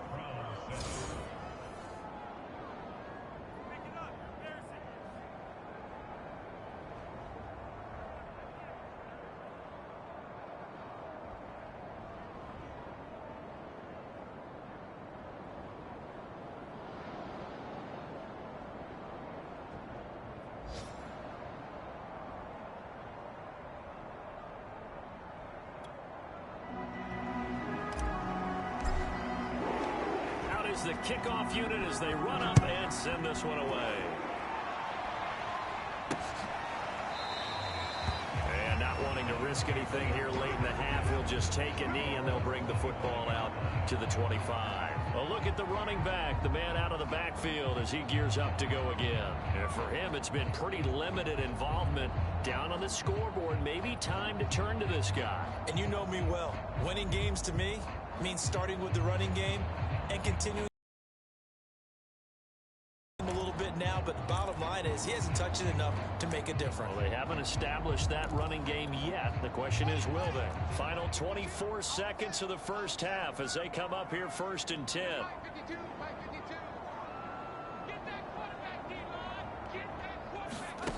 Now Fields taking a shot for Samuel. And that is incomplete. Took a shot there on 1st down, but he couldn't reel it in. Another dangerous throw there, partner. I mean, he's already thrown 2 interceptions here in the first half. I don't know if you want to keep throwing up 50-50 balls when you've had that kind of lack of success. Yeah, absolutely. Very well could have been a 3rd interception in half number 1. And he'll just keep 2 hands on the football as he'll be taken down after a short pickup. And now they'll take a timeout defensively. After the 2nd down play, they burn the timeout, making him sweat out the final few ticks here in the 2nd quarter. Well, the white flag coming out as they line up to kneel on it. The final 2nd ticks by, and that's going to do it for the first half of play. So we come upon halftime here with the visiting Giants out on top. As we send you down to Orlando where Jonathan... You want the 3rd quarter already? No problem. Let's do it.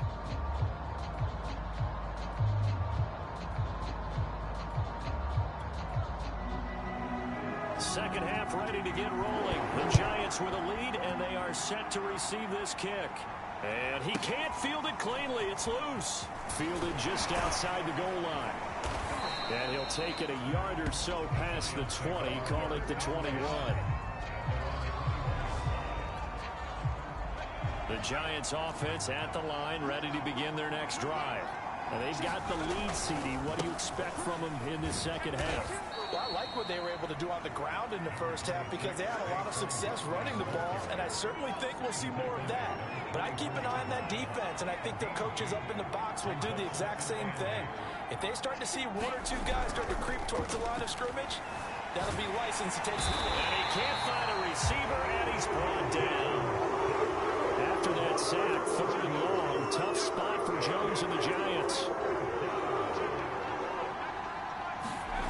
Here's Jones, throwing on 3rd and long. Room here to run.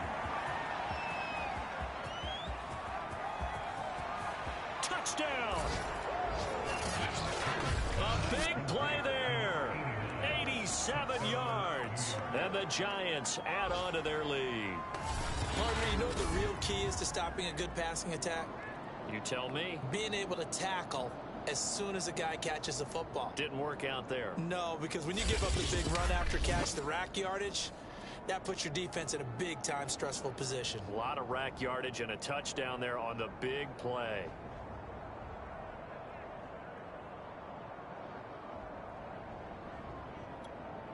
Here's Bass now for the extra point. He knocks it through. It's 28-7. So they only needed 3 plays on that drive. And it was polished off by a Giants touchdown. The kickoff unit is out on the field, and they will send this one away. This will be fielded inside the 5. And he'll get it up past the 20 to about the 22.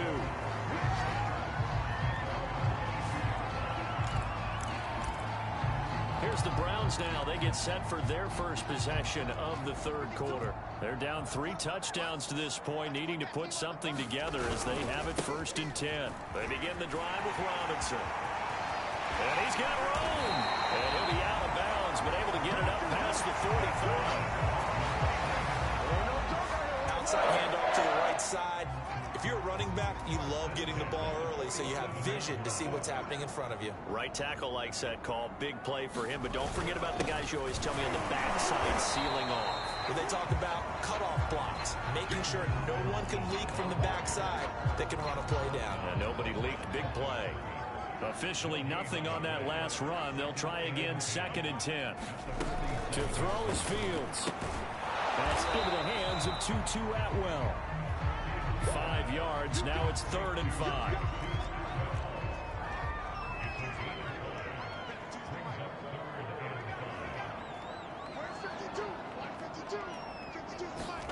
Now it's Fields.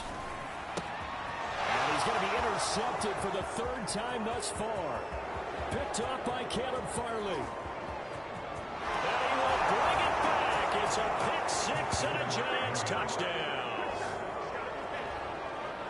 This D wanted to put it away before we even get to the 4th quarter, widening that margin a bit further. And while they won't just empty the bench just yet, if you're a backup, start loosening up. I think you'll get a chance to play before this one is over now with that type of a cushion.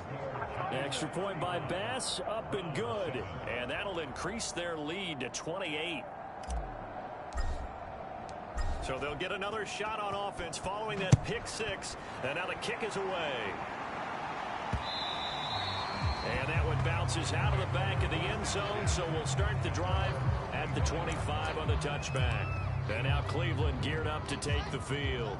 And last time, decent field position through the pick 6. Obviously costly. But they can't afford to just bunker in now.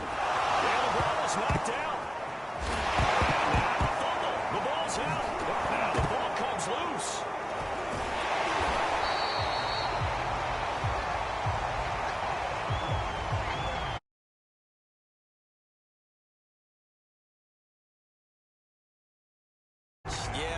That stat's big, isn't it? I mean, I remember watching teams play. The ball might be on the ground a number of times during the game, but if the other team doesn't get it, that's a huge difference in the ball game. And in this case, they were able to retain possession. The throw over the middle taken in. And some room to maneuver. And he's able to get this down deep on the Giants side of the field. A big play that time on the catch and run. It's not a surprise when you read scouting reports and watch tape because you know he's a heck of a player. But he is so difficult to get down in the open field. They just want to get him the ball and let him do his thing. They'll run on 1st down.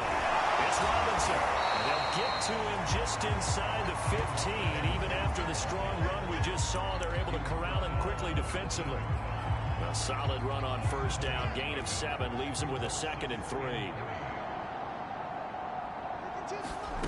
From the gun, here's Fields. And he drops it incomplete. And their struggles continue here. And the passing windows are just not there. And that's just another example of how great this defense has been all game long. And that's exactly what a top 10 defense can do. They can really change the game tempo and frustrate you as you try to execute offensively.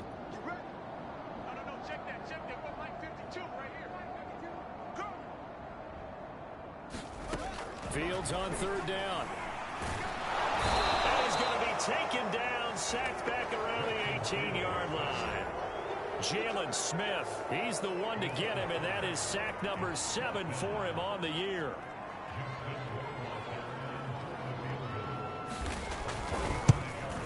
Rohrwasser's kick is good. And that drops a deficit from 28 to 25. Kind of surprised by that they kicked the field goal. I guess you get some points, but this deficit 3rd quarter, I don't know. Yeah, I don't either. Yeah, I'm with you on that. When you're down that much, kicking a field goal, does it feel a little bit maybe waving the white flag and just want to get out of here? Yeah, I think you got to go ahead and try and get some bigger points on the board. New York's offense back out there and set to go. They are clicking on all cylinders. They seem to be just scoring at will right now, and that's why they've opened up this big lead. You know, we always talk about getting into the zone, and all athletes are seeking that, aren't they? Where everything is working for them, every move they make works, it clicks, and they are on point right now. Yeah, they are in that zone that you're talking about. 5 yards remain on 2nd down. They'll try the left side. Hatcher. And he's able to take this one up to the 35-yard line. And that's a nice pickup of a first down on that second down run. And at that yardage gained, they can run that plan any down.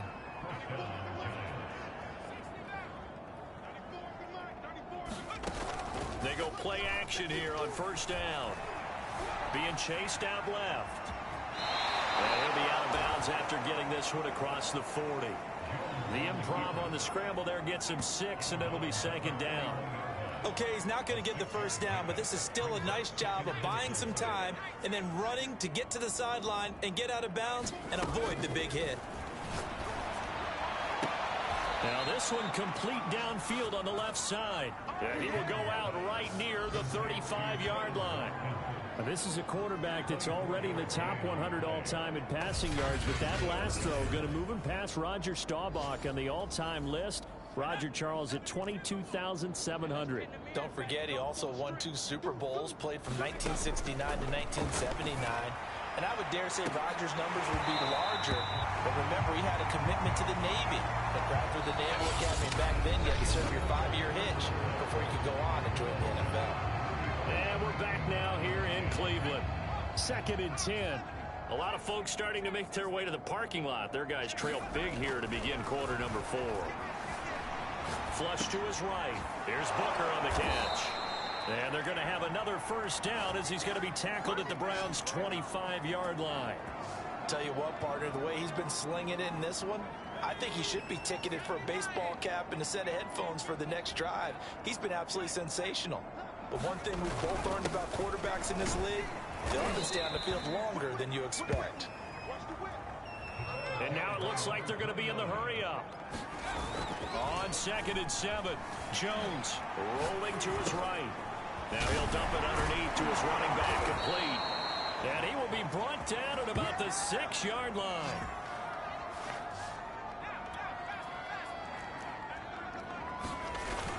They'll try and run for it on 1st and goal. And he's able to get it down to the 2-yard line. From the 2 now, 2nd and goal. Sliding out of the pocket toward the end zone, but that's going to wind up incomplete. They don't get the hook up there, but you really have to marvel at how precise he's been throwing the football these last couple weeks. Oh, that's the perfect word for it, precise, because if you're at 70% or better 2 weeks in a row, you have a job as long as you want one in this league, won't you? I mean, let's face it, it's not just West Coast offense. And he's got it.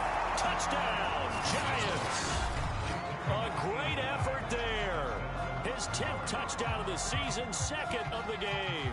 And the Giants add on to their lead, and it's looking like that win streak is going to extend another week. Tyler Bass now for the point after. Oh, and now they're going to fake it. And would you believe it? This is caught in the end zone. And the fake extra point works to extend their lead by 2.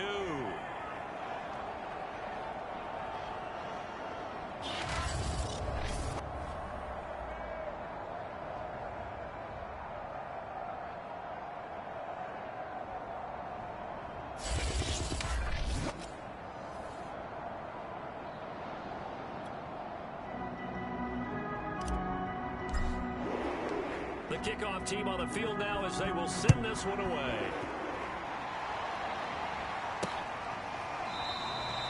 And he'll just take a seat, and the drive will begin at the 25-yard line. Ready to take over again on offense. Out comes Cleveland. And you see a lot of frustrated faces as they are inching closer to a 4th straight loss.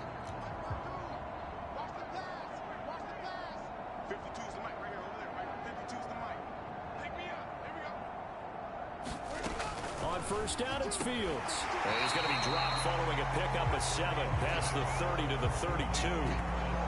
One thing I think that's safe to say defensively, the tackling's been really good. And because of that, it's been very, very hard for them to move the ball because you're not getting the benefits of run after catch. They're tackling almost on the spot. That means you have to run extra plays, harder to move it. The Browns on 3rd down. They've had their troubles, just 1 for 6. This time it's 3rd and 3. Fields. And the throw there going to be incomplete. At this point in the game, they've got to continue to try anything they can. They're still working at it, even though this one feels like a lost cause. indeed going to go for it here on 4th down. So trailing here in the last quarter. Let's see how this plays out. They'll run for it with Robinson. Shedding through the defense. And he'll be out of bounds, but able to get it up past the 45. That was 4th and what we would call long in that situation, wasn't it? That wasn't 4th and inches, was it? No, I mean, you get in those situations 4th and 3, 4th and 4. That's a lot to, what would you say, a lot of pizza left in that box. It certainly is. Not everyone dove in on that one. In today's NFL, this is a passing down, all right? This is not a running down. That takes a lot. Look at this, middle of the field, a breakaway. And on the way in, touchdown, Cleveland. A great play there. His second touchdown on the season. And the Browns get a small measure of revenge as they cut into this 4th quarter deficit. Point after, right down the middle. And that trims the lead a bit, but still standing at 26 points. After the touchdown, Cook now to kick this one away. From a yard or two deep, here comes a return. And he'll take it up past the 25 to the 26-yard line. Now whistles, and we've got a man down. A man down here following the kickoff. While the training staff takes a peek, we'll take a break. The Giants offense at the line, ready to begin their next drive. They'll try and run some clock here with Barkley. And he'll go down right at the 30-yard line. Now after the running play, we've got a man down on the field. While the trainers take a look, we'll step aside.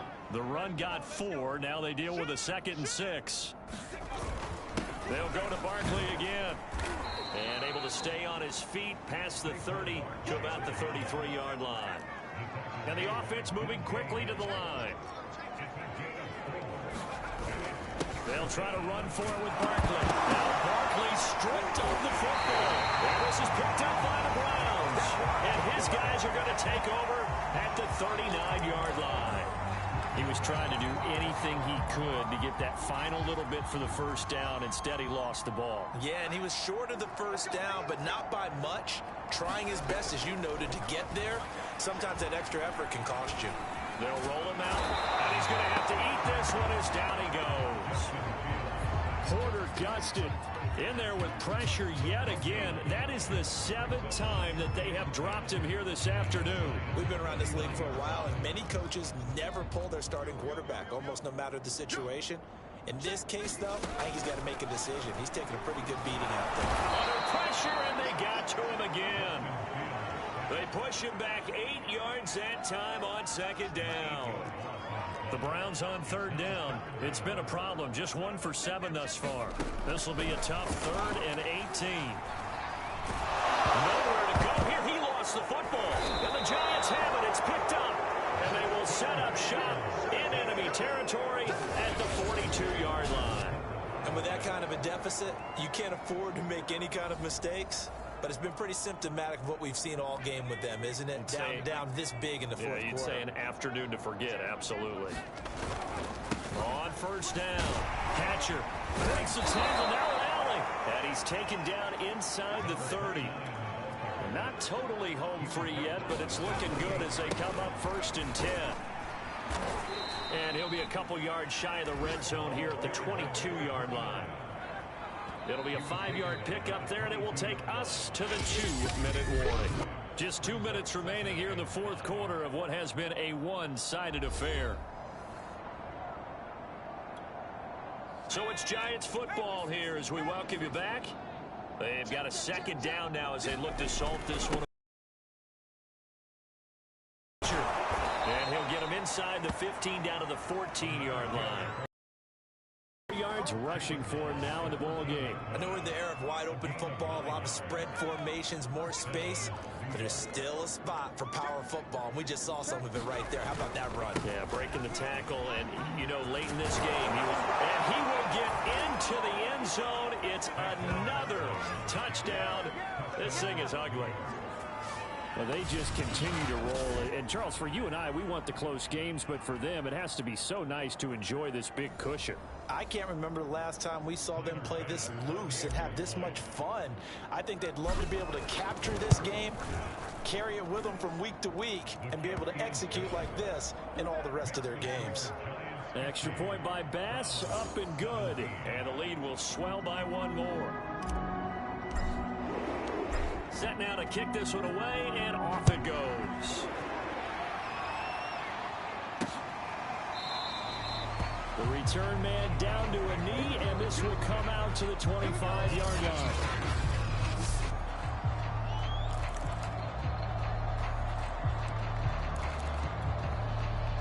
The Browns drive about to get started. They are just obviously getting shellacked here in this one, Charles. What's the message if you're a coach for this final drive in a lopsided game like this? For a lot of coaches, be honest. Don't forget today. Don't forget what has happened out here. Yeah, use that as ammo going Exactly. forward. Take a great look at that scoreboard. Realize how poorly everything went for us today. Coaching, playing, the whole deal.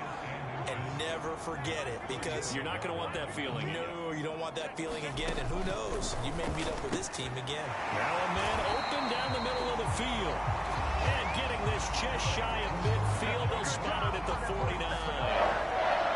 Well, that certainly has to feel good. It's not all the time that the play caller should get all the credit. Sometimes I think in the huddle, the quarterback just says, hey, who's going to make a play for me? I just need something right here. And the end result there, nice first down. Drive keeps moving.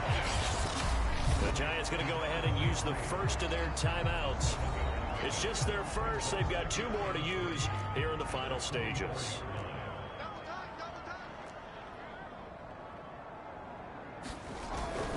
On second down, it's Robinson. There's Robinson showing the flash. And he goes down, but not before getting his inside the 25. The Giants will use the second of their three timeouts. That'll leave them with just one remaining in this fourth quarter of play.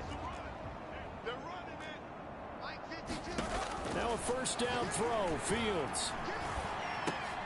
He hits Stewart in the flat. And this will leave him a yard short. Nice pickup of 9 yards on first down. The Giants going to burn their third and final timeout. That'll be their third and final stoppage here as we step aside.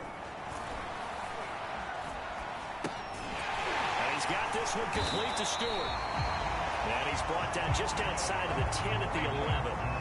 Well, they certainly had success throughout this contest, getting him the ball in the passing game, and there he picks up another first down. And he's going to be taken down, sacked back around the 18-yard line. A big offensive explosion helped leading them to victory, and the defensive guys, they're just saying, hey, put those points up every week, we'll just keep winning. They will gratefully accept them, won't they? It makes their job that much easier when they're scoring that many points, allows them to play with a totally different style and a different flow. So for the Giants, the streak continues as they push their mark to a perfect 12-0 now on the year. And they will head home next week to take on the Pittsburgh Steelers. Meanwhile, for the Browns, they fall to 6-6 now on the campaign. And they'll look to get back in the winning column next week as they head to Foxborough to face off against the New England Patriots. And for Charles Davis and our entire crew, I'm Brandon Gaudin. You've been watching the NFL on EA Sports.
Tonight, from MetLife Stadium in New Jersey,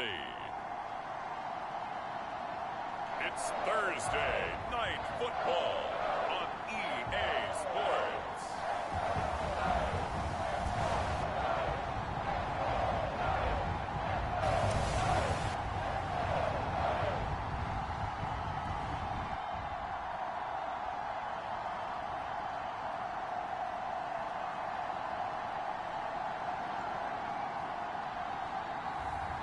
Daniel Jones and the New York Giants versus Ryan Tannehill and the Pittsburgh Steelers. We are across the Hudson from Midtown Manhattan at MetLife Stadium in East Rutherford, New Jersey. This the scene just before we came on air. This New York crowd fired up by the arrival of their G-men as they burst from the locker room. They're ready to go as the Giants get set to match up with the Pittsburgh Steelers. And that one will bounce out of the back of the end zone, so we will start here at the 25. So the Steelers offense getting set for their first drive. And they'll be piloted by their veteran quarterback, standing 6'4". It's Ryan Tannehill. If you just break it down in individual terms, he played really well last week. 0 interceptions, 3 touchdown passes. Not a whole lot more he could have done to win that game. But you know something's funny, when we talked to him, all he focused on were throws he missed, other opportunities that didn't get done. Good sign of a leader. Great sign of a leader, because they didn't win, and that's all he cares about.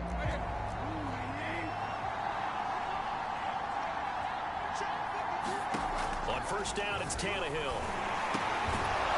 He'll dump it underneath to his running back, complete. He's going to be dropped following a pickup of 7 past the 30 to the 32. They'll operate from the 32-yard line here, 2nd and 3. This is the Oklahoma State alum, Chris Carson. And this won't be enough to pick up the first. A gain of 2, 3rd and 1. Just play number 3 here on the opening drive, and it's an early 3rd and 1. And he will be very close to a first down, but I see the closed fist of the referee, and that means 4th down. It'll be a pickup of only a yard, and it'll be 4th down. On 4th down, here comes the Steeler punter Jordan Berry to kick it away.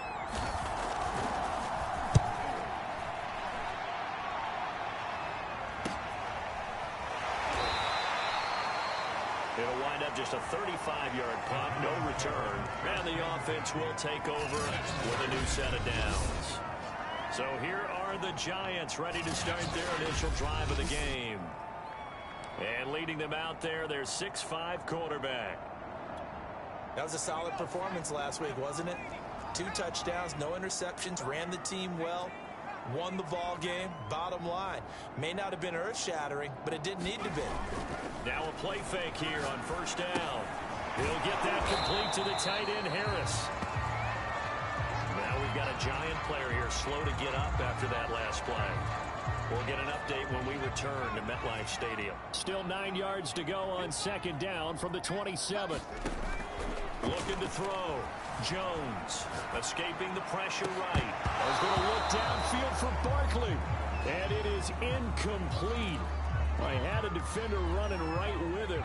And now it's 3rd down. He did a fine job there of not hitting him before the ball arrived. And I've got to tell you, you can often mistime that play because of the angles of approach. When you're going to get him, sometimes you panic as well. And he fires one that's intercepted. He's picked off at his own 47. So the interception there, and Charles, I'd imagine that's something you can maybe live with in December, but not come January. And I love how you make the distinction there. You're talking about regular season versus the postseason, the playoffs. Because these guys, they've already clinched a playoff spot, but they know, looking ahead, when they get into the postseason, they've got to take better care of the football, because turnovers in that situation, they really become magnified. Meanwhile, Tannehill's throw taken in by Sutton. For Sutton, the receiving numbers from last week's game. 6 catches, 70 yards, and a touchdown. And he was able to get open there, but that's not always easy against this bunch defensively. We are deep enough into the season where numbers count, This is #1 rated defense in the NFL. He'll have a tough time. And he gets it inside the 35 and just shy of the 30. Line of scrimmage, the 31 now on 1st and 10. From the gun, they'll try to run it. And the second wave of tacklers is going to get him as they stop him behind the line. That's going to go as a loss of 4, and it'll be 2nd down.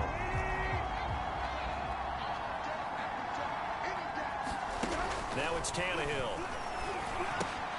And finding the tight end Hooper. They'll cross over out of bounds right at the 25. Charles, Thursday night game. I think a lot of teams probably say shrink the playbook somewhat. Is that correct? I think you're right about that because you just don't have the amount of time that you have in a normal week to put in a full playbook. So as you said, you shrink the playbook, pick out the plays that work best for you. And you know what else you're looking for? What's that? Who are the freshest guys coming off the last game to play on a Thursday night? Guys have a little extra pep in their step. You go to them. McCann's kick is good. And the Steelers will jump out to a 3-zip lead.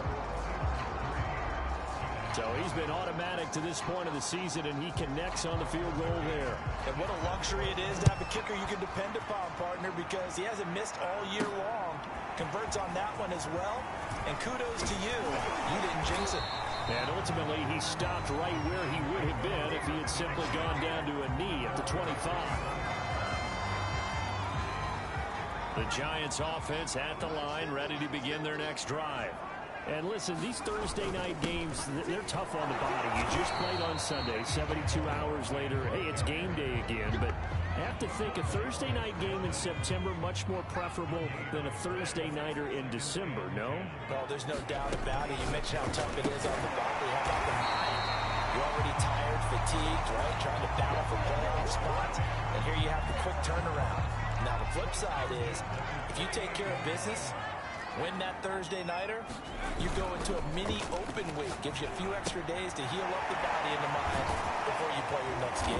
And able to break one tackle, but then quickly brought down in a nice little gain. That's a staple of this offense. Drag route to the tight end. Yeah, he's unable to use his size to break off much more yardage after the catch, but still an effective gain nonetheless. Flushed out right. He finds his man, complete. That's Watkins. And he goes down, but not before getting this inside the 25. A big play that time through the air. 33 yards. Already over 1,000 yards receiving this season. That catch is just going to add to his total. Certainly not resting on his laurels. He's trying to continue to gain as many yards as possible and continue this big season. And he stopped immediately there. Jalen Phillips, the edge man on the tackle.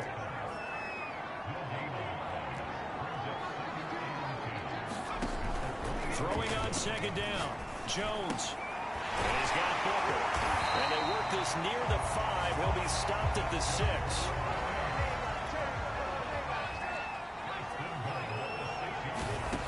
Back to throw. Jones eluding the pressure right. And it's intercepted at the goal line. Dante Jackson picks it. And the Steelers are going to get the football here as the ball will come out to the 20. I think that interception happened for 2 reasons. Quarterback gets outside the pocket and panics a little bit. And receiver doesn't make sure he's absolutely in an open spot. So there's a guy lurking, took the ball from him. Yeah, so don't wave your arms, right, as a receiver if you're not wide open. Got to know that you're open. Otherwise, just don't do it. 7 yards on the pickup there, and it'll leave him with a 2nd and 3. 3-0 after 1 on EA Sports. He'll have a first down past the 40. And finally marked down at the 42-yard line. A big play there. Sometimes those lines that are drawn on a grease board or in a playbook, they come to life out on the field, don't they? And we just saw that outside handoff to the right. That right tackle, he gets excited for that call, doesn't he? He does, because he just wants to dominate his guy and say, listen, I was the point of attack. I took care of business. That's why you're able to get downfield and add all those yards to your total. Yeah, really nice gain there. Well, coaches always talk about finding balance on offense. I don't think you can get much more balance than this. Big-time run, Big-time pass. A 1-2 combination. Looked pretty good. How about that? Let's see if they can continue to take that kind of a punch, though. This offense finding its legs now. Here's another 1st and 10. Here's Tannehill. He gets it to Baldwin. They'll contain him to just 4. 2nd down.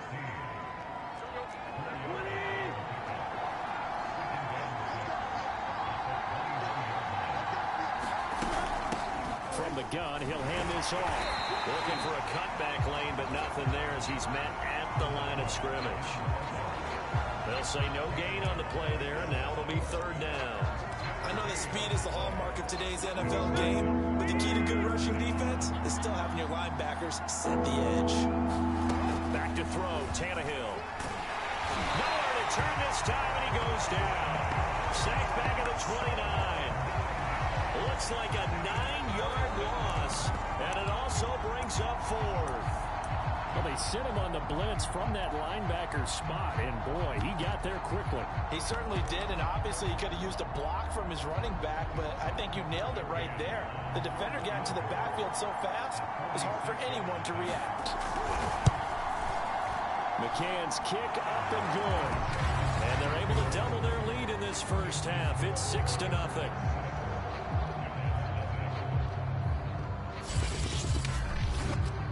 So the turnover leads to points as they add 3 there. Yeah, what a sequence there, and a nice win for them. They forced the interception, put together a little drive, and then come away with 3 points. Nothing to it, partner. Just do it.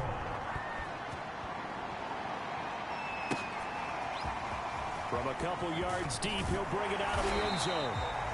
And he's up past the 20 to the 22-yard line.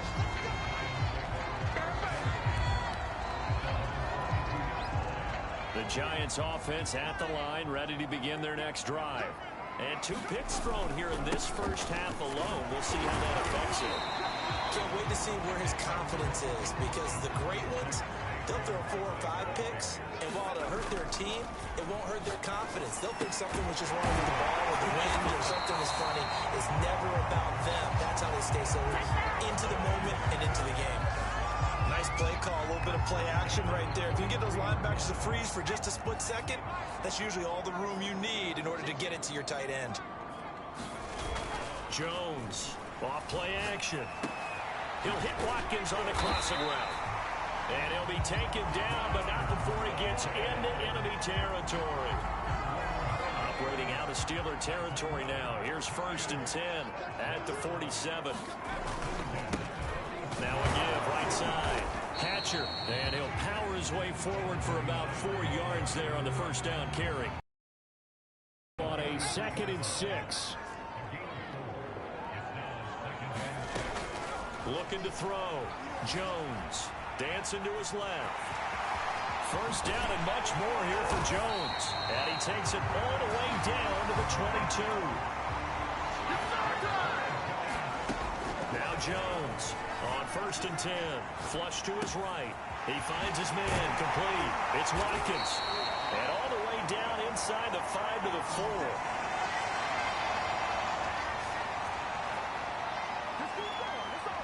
So it's 1st and goal and a great opportunity to get that lead back before the break. Back to throw. Jones. And that is caught. He's got it for a giant touchdown. Quez Watkins with a lucky number 13 touchdowns now on the year. And the Giants have tied it here, and they can take the lead if they hit the PAT. The extra point by Bass, up and good. And they take the lead here at 7-6.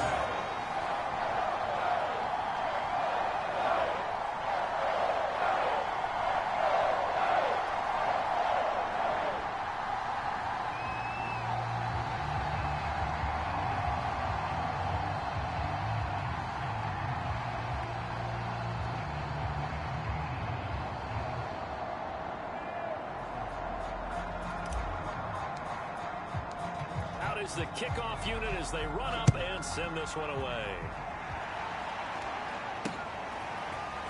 And Here comes a return from just beyond the goal line. And down he goes just shy of the 25. Now, penalty marker is down. Let's see what that's about.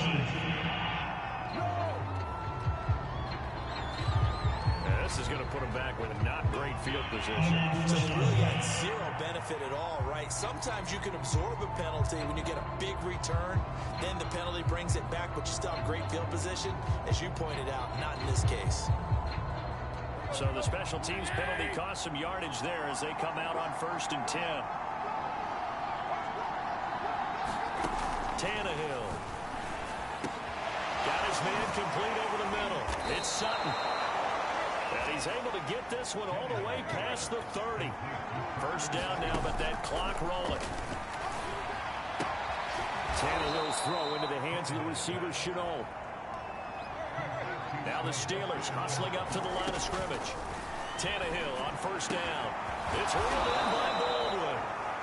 And they'll get him down as he's inside the 40.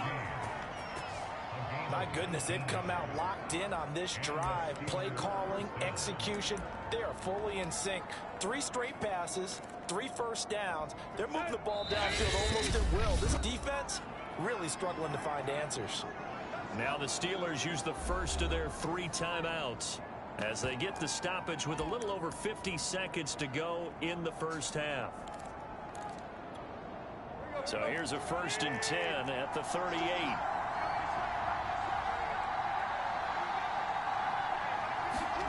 Now Tannehill. He completes this to Sutton. He's brought down at the 34. Call it a gain of 4. The Steelers signal for the second of their timeouts as the clock's going to stop with 47 seconds to go in half number 1.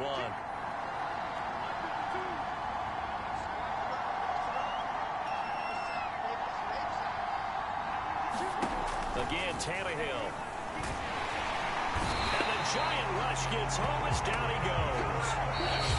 The Giants going to go ahead and use the first of their timeouts as they'll stop it with just over 40 seconds to go in the first half.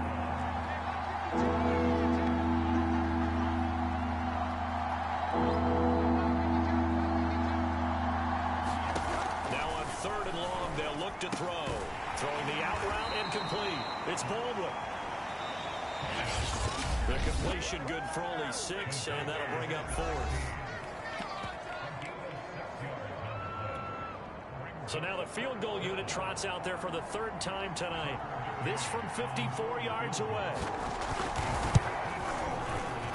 And this is good. It was running out of gas there at the end, but he winds up getting just enough on it. And they jump back in front here. It's 9-7. So just enough juice to get the 3, and I think that wind at the back helped a little bit there. Certainly did, and to me that tells me that that head coach knows his kicker and realized the wind was at his back. That's probably the outer limits of what he could make, and he knew the wind might be able to aid him and get that ball over the crossbar, and it did. The Giants offense at the line, ready to begin their next drive. And they've got less than 30 seconds to go here, so not a lot of time to work with. Meanwhile, Jones' throw taken in by Watkins here. And he's going to be out of bounds, but not before he takes it inside the 40. A big connection on that one. 35 yards. So how about that for a chain mover? They're all the way down inside the 40 now for 1st and 10. Escaping the pressure right. And that is caught on the right sideline, but out of bounds, says the line judge. The throw took him a little too far. It's 2nd down. To throw on 2nd and 10. Jones flushed out right. And it's a short one here, complete to the tight end. And he'll be out of bounds as he gets it down to the 30 there. That'll leave him with a 3rd and 2 coming up. They got 8 yards there.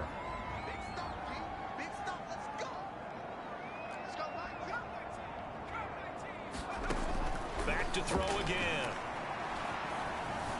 Buying time to his left. Nothing open downfield, so he'll throw it away. So with 2 ticks left here in the half, on is the field goal unit. It'll come from the right hash. It's a 47-yard attempt. The kick by pass is good. And that will do it for this first half. All right, hang on. We'll jump over halftime.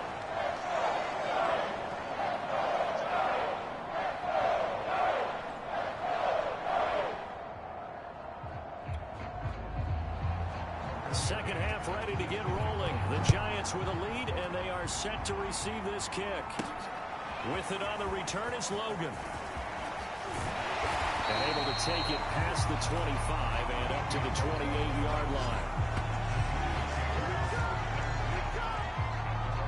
The Giants about set to go to begin this third quarter. And, Charles, they've got the lead. I would imagine the overall halftime tone was a positive one, but what do you think the talking points were in the locker room? Well, if there were 3 talking points at the half, partner, all of them were about turnovers because they were pretty loose with the ball. Otherwise, this lead could be even bigger. And I don't think that they overly harped on it, but I think they told him, guys, if you want to keep calling those plays that are exciting, you've got to take care of the ball. Otherwise, we may have to dial things back a little bit.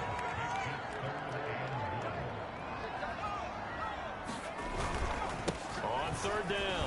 Catcher. And he's got the first down yardage as he brings this up to the 47. We all love to have a home run hitter in the backfield. Guy can take it the distance. But a short yardage, trying to pick up first downs, that big guy, always a nice luxury to have, isn't it? Now they'll switch it up here and look to throw. Eluding the pressure right. And he's going to hook up with his big tight end. Complete. A gain of 6 there on first. 2nd and 4.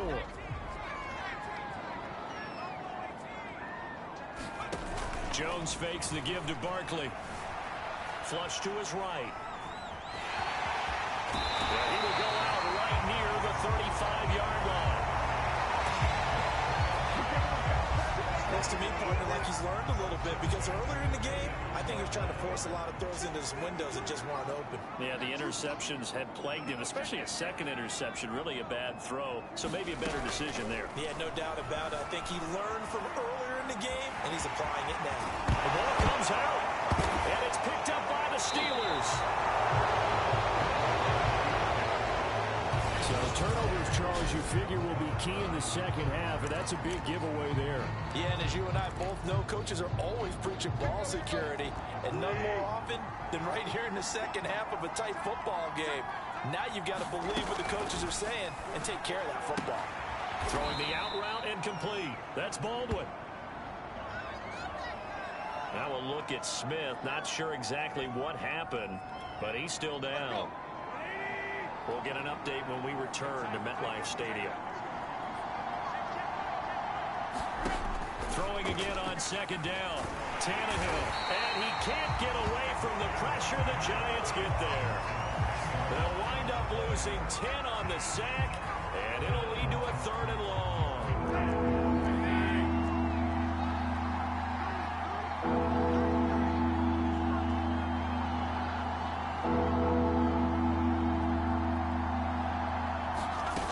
Shotgun snap for Tannehill.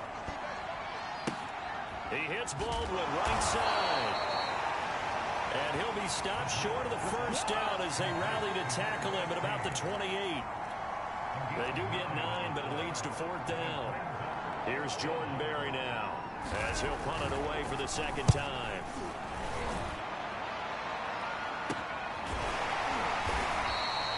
They'll score that a 36-yard punt. Possession switching back to the New York Giants. And last drive, obviously not what you're looking for. You've got the lead. You got to protect the football. So in other words, someone got lucky because they've been moving the ball really well and wearing them down. In this case, though, giving up the football doesn't make them very happy. They can't wait to get back out there and atone for it. Yeah, try to atone for it here on this drive. Now it appears we have a Steeler here slow to get up. We'll get an update when we... And now some disagreement down on that sideline. The red flag is out, and we're going to get a challenge. Did he keep those feet in bounds? After reviewing the play, the ruling on the field is reversed. Winds up a very good call there defensively to challenge that one, as that now will wind up an incomplete pass. Looking to throw again on second down. Jones escaping the pressure right. Looking right side, and that's complete to Watkins. And he's taken down right at the 45-yard line. He was out there waving his arms. When you got a quarterback out of the pocket looking for any help, I guess waving the arms is helpful. It certainly is, because you got to get his attention, because now you're in scramble drill. So everyone's adjusting their routes, finding open space, and he found the right spot for the completion. The last run got 6, now 2nd and 4. Throwing, Jones. Quick hitter here, it's complete. And defensively, they were in zone coverage there. Do you have to be a little careful? You're losing, playing against a good quarterback like he is, to not play too much zone? Yeah, you have to be careful about how much time you're giving up. I think it's a good point you just brought up. So maybe if you still want to play zone, you go to a zone blitz scheme. And you can drop anyone out of your defensive front, defensive end, defensive tackle. It doesn't matter. You just exchange someone to bring more pressure towards the quarterback and still try and cover down. Oh, design run for their wideout. And that one covered beautifully. Their defenders stayed home, and they'll stop him behind the line. Now Jones. Rolling to his left. And Jones will hit the deck here, and he is able to pick up the first down. And quickly, they get to the line. From the red zone now, they'll look to throw. Flushed out right. And he slides and covers up at the end as he's going to be able to pick up decent yardage. That will go as a pickup of 7 on the 7th play of the drive. 1 quarter remains here in this Thursday night matchup. You're watching the NFL on EA Sports. To throw again on 2nd down. Jones. Oh, no, he lost the football. And it's picked up by the Steelers.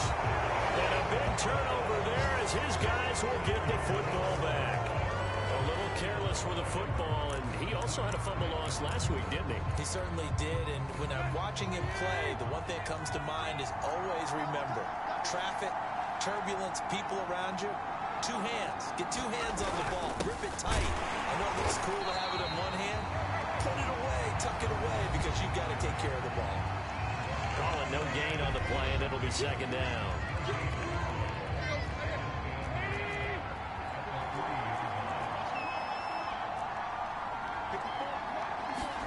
From his goal line here, Tannehill. And this is going to be incomplete. We're going to give out a little applause on that play. It has to go to the defense. More good work by them. They've taken away the passing lanes all game long, and you can see the frustration that it's causing because he just about threw that one into the first row. And able to get it across the 20 before they get to it. I think I saw a lot of shoulders just drop there. And what I mean by that is they finally were able to relax a little bit because that was an important play call. They needed to pick up that first down at this stage of the game. Yeah, couldn't afford another quick drive and out. Now a first down throw, Tannehill. He's going to flip one out here to his running back. And he's going to get 7 out of this before being taken down at the 27. Just about every quarterback is trained to really look downfield first before you come back and make a nice, safe throw. And in this case, that's exactly what he did. Found his running back, let him create some space, and it turned out to be a nice play for the offense. Carson, the first down and more. And he is finally out of bounds all the way down at the 30. 62 yards rushing for him now, and he's only carried the ball 4 times. Great run there, but it looked like they were going to have him for the able to push through. They didn't wrap up defensively. No, they didn't. All credit to the runner for making it happen, breaking through some contact and going a long way.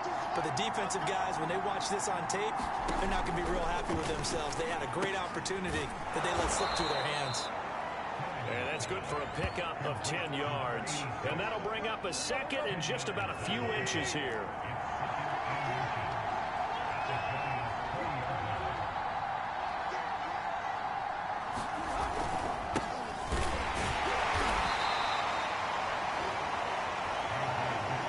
This drive a little bit better there, partner. Running game helping out, picking up some of the slack. Because remember the last drive, they went 3 and out. Both teams working on short rest, but this has been one of the better Thursday night games we've seen as they come up here on 1st and 10. Here's Carson. Stays on his feet. And he's going to take it in for a Steeler touchdown. Chris Carson. His 5th touchdown now on the year. And the Steelers are going to retake the lead.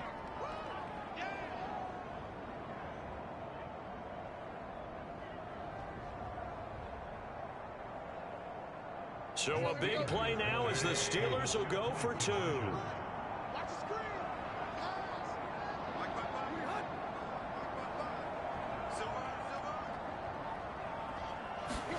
Tannehill looking to throw. And he's going to go down. Can't get rid of it. So a sack on the 2-point try. So tried to throw it in for 2 points, but the D got home, brought him down. Yeah, got home, which means there had to be good coverage. Just had nowhere to go with the ball. Typically, you're trying to throw quick hitters, quick slants, maybe even a quick fade.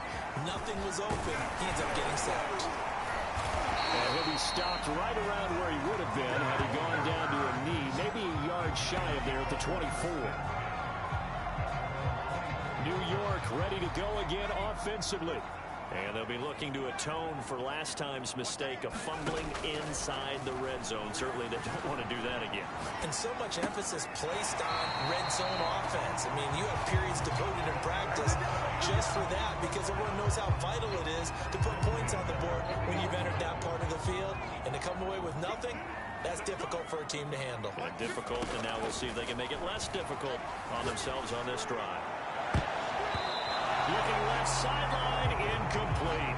And partner, this offense 12-0 now on the year following their latest victory. And during the week, a lot of folks making comparisons between this squad and the 1985 Bears. They too were 12-0 at this juncture of the season before losing on a Monday night, 38-24 to the Dolphins at the Orange Bowl way back on December 2nd of '85. But then they'd never lose again en route to winning Super Bowl 20. And when you look back on it, partner, didn't it almost feel like a setup game? Because they were playing the Dolphins, and the Dolphins were protecting their franchise's undefeated season of 1972, that team. And you know what that team does. They love to celebrate the fact that they still are the only one to get through an entire NFL season that way. That was Dan Marino's 3rd year, playing under the great Don Shula, and they were motivated to keep that franchise's record intact. Gets this out to Saquon Barkley. And he works it to the 30-yard line here, right at the 30.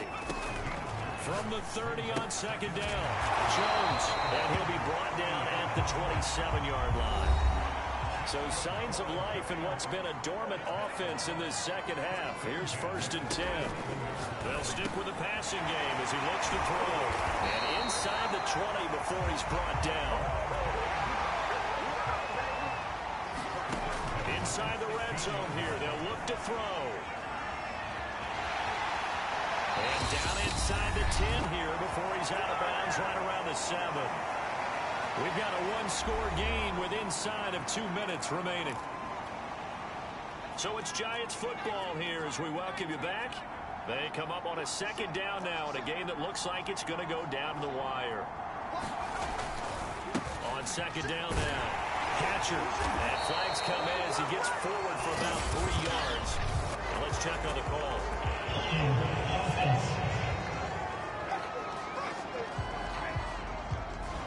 So he was holding from that left tackle position. Everyone tries to keep their hands inside when they're blocking ever since they liberalized the rules where you can extend them out. But sometimes they get out a little wide and they get detected grabbing some time. And they corral him just a couple yards shy of the end zone. Only way to get the lead here, of course, with a touchdown. And that's what they're gunning for on 1st. And he will take it on in for a Giant touchdown.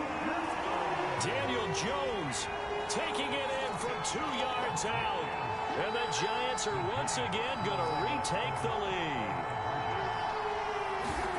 Jones throwing for it. Forced out to his left. And he'll get into the end zone. So now a field goal would only tie as they've upped their lead to 3. So they make the decision. They want a 3-point lead versus a 2-point lead, and they got it. Yeah, at this stage of the game, it seems like the exact right thing to do. Put a little pressure on your defense, but the biggest thing now is you're making the other team chase you. So now the Steelers down on the scoreboard. A little over a minute and a half remaining. How will this thing pan out? We'll watch as they come up on 1st down.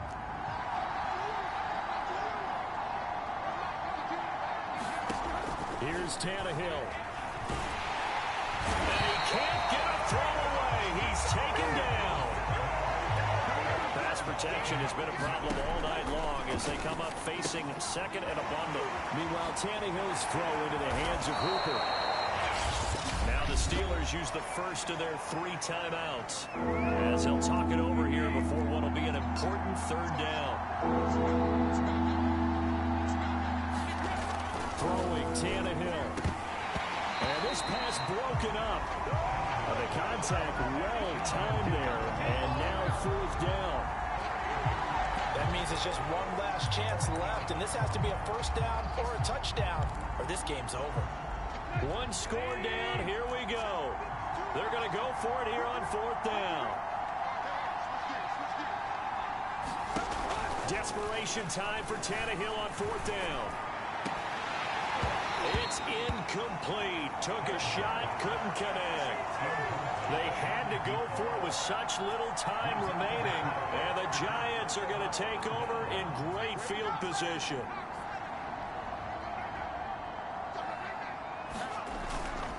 They'll run on first down. Barkley, and he can only manage to get a couple. 2nd and 8 coming up.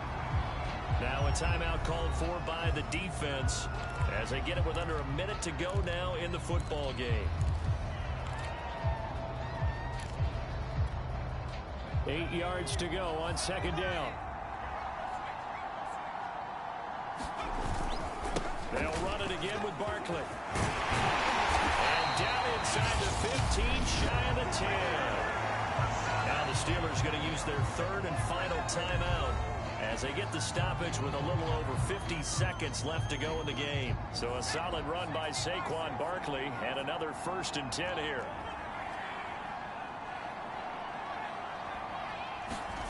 That one looks like he'll throw here, eluding the pressure right.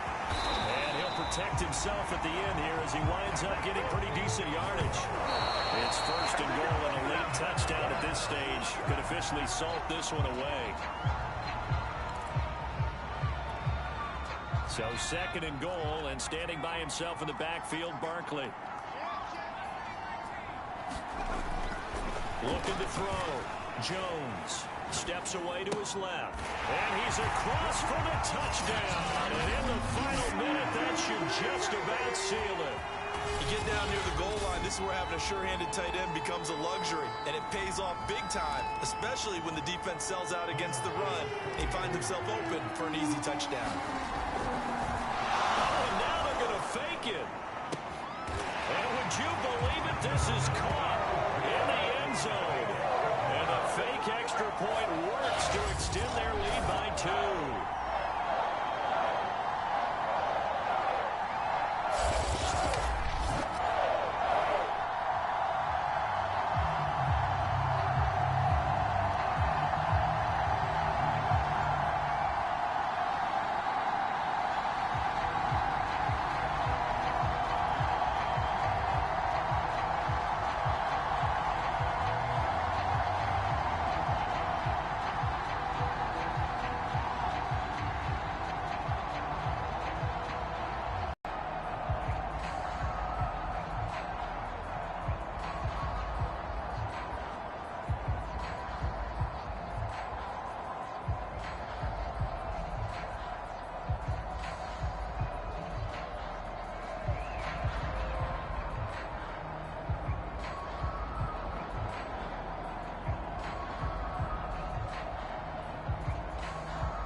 The kickoff unit is out on the field, and they will send this one away. And that one will bounce out of the back of the end zone, so we will start here at the 25. Pittsburgh's offense now heading back out onto the field. What do you do here down like this in this situation? Do you maybe just pick something out of the playbook you haven't called in a while, or you call it a day? You can do that, or you pick something that's a staple for you and should work better and try and execute that on the way out the door and maybe get back to base and feel a little bit better as you end the ball game, it's been a frustrating one for you. And we'll see if they go back to base. The Giants going to go ahead and use the first of their timeouts. It's just their first. They've got 2 more to use here in the final stages. Now Tannehill. He's going to let it fly. He's got him in, complete. And he takes this one down almost all the way to the 30. Now the Giants will use the second of their 3 timeouts. That'll leave them with just 1 remaining in this 4th quarter of play. Tannehill to throw. This is Chenault on the receiving end. And he is into the end zone for the touchdown. So they still need a miracle with a clock where it's at, but they get 1 piece to the puzzle done. Still have hope. Problem for them, they needed that score with a little more time left on the clock. I think just too little too late now. I would agree with that, and we're programmed never to say never. But in this case, we're asking a lot for them to even think they have a chance. One last throw here for Tannehill. And he's got it. So the try for 2 successful. And with it, they're back within a field goal. So a crucial 2-point conversion there, but that's just part 1 of this 2-part story that they need to happen here. Yeah, they do need to do a few other things, don't they? They got the 2, as you noted. Now they've got to make sure they get the onside kick and hope to get into field goal range and maybe have 1 last miracle left. Yeah, I guess you're right. It's more than a 2-part story. It's a 3- or 4-part story. They had to go for it with no timeouts remaining, though, now. This one's as good as over. They gave it an effort. They tried their best, did everything they could to try and get the ball on the onside kick. You're exactly right. They had to try it. It was their only option. And now this game is done. Just take it, kneel, and call it a day. So a victory here for the men in blue, the New York Giants. And you've got to say, CD, it was the defense who had a big part in the W. Well, without question, when you force 4 turnovers, you get to enjoy the spoils of victory, don't you? It's rare that you force 4 turnovers and lose a ball game. That's almost unheard of. They carried this one home. You talk about celebrating with each other and being in a position where going forward, all you think about is, let's get 5 next time. They're going to be on the hunt.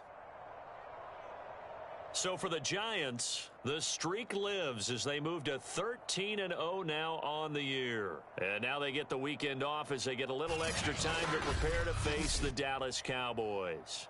Meanwhile, for Pittsburgh, any slim hopes they had at a playoff berth gone now as they drop to 4-9. And they'll try to make amends next week as they host the Cleveland Browns.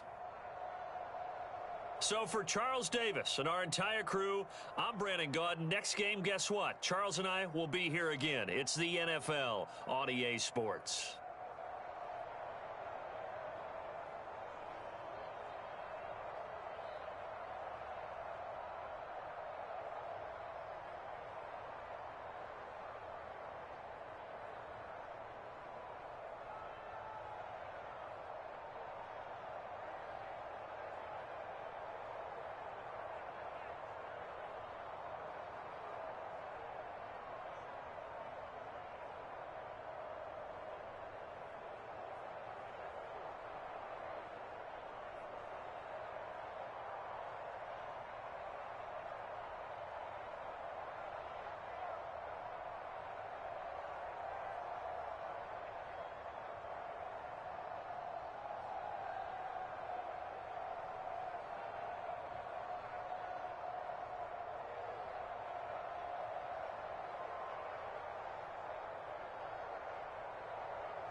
Tonight, from AT&T Stadium in Arlington, Texas, it's Week 15 of the NFL on EA Sports.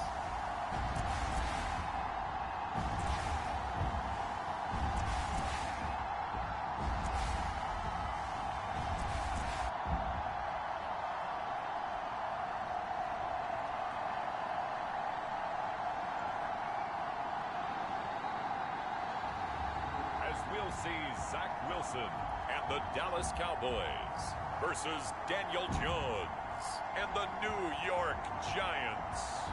EA Sports coverage of the NFL brings us to the Lone Star State and the very mammoth AT&T Stadium in Arlington, Texas. Obviously, they do everything big here in Dallas, and the introduction of the Cowboys, no exception. They're set for football in Big D as their guys will do battle with the New York Giants.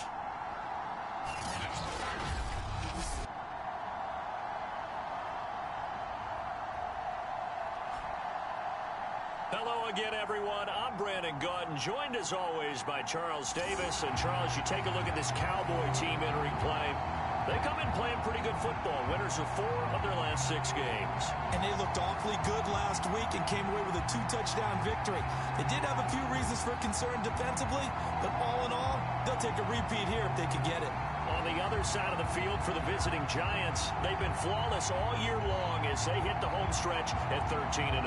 And now they just have to guard against complacency. You still got to go out and earn it every week.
kickoff team on the field now as they will send this one away.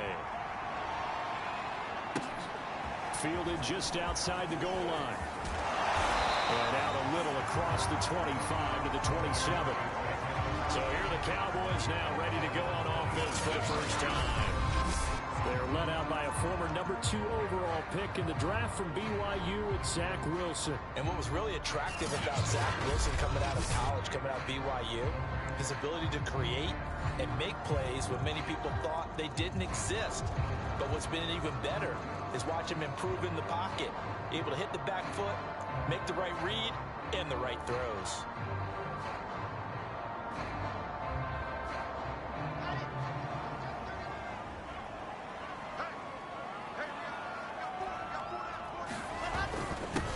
They run it for the first time with Tony Pollard, and he'll work this forward for about 3 at second down.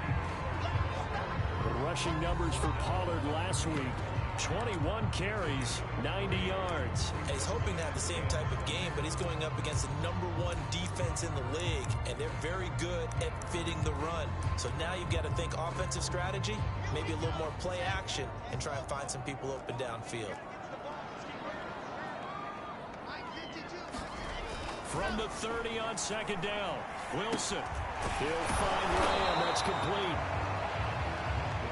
A 1-yard gain there following the 3-yard pickup on first down.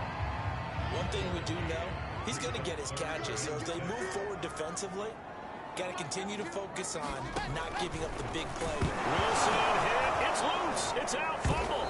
And who's got it? The Giants. So here are the Giants now in great field position to start their initial drive. A glance at the man under center at 6'5". He always demands attention. And he's had a great season so far throwing the football. Very likely could go over 4,000 yards with a good performance here. And even in an age of passing first, that is no small accomplishment. Our game not even 2 minutes old, but a quick red zone opportunity. 1st and 10 at the 19.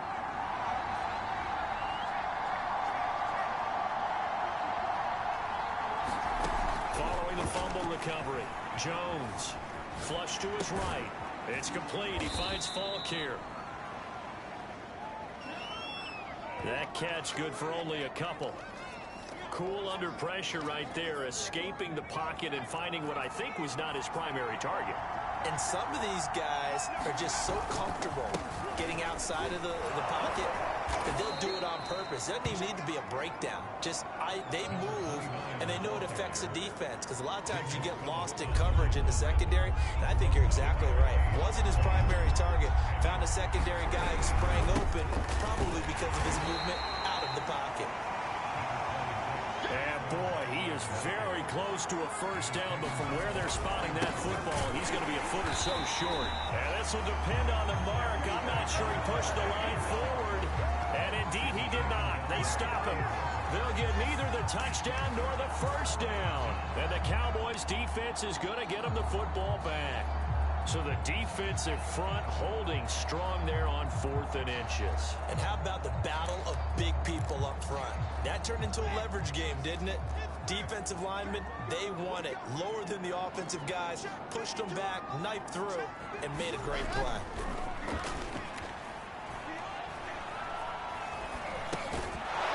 Throw over the middle, and he's got it to start the drive. No gain there on the completion. 2nd and 10. Well, this defense for the Giants, they were excellent a week ago in the win over Pittsburgh. I have to admit, I was extremely impressed by what I saw on tape, because they stayed in the face of the quarterback the entire game, ended up getting 4 sacks total, and made it difficult for him to step up and find receivers downfield. Also made it hard for him to escape the pocket and run. Throwing again on 2nd down. Wilson, pressure gets to him, and down he goes. Back at the 4-yard line. Now a look at Smith. Not sure exactly what happened, but he's still down. Well, he gets attended to. We'll step aside.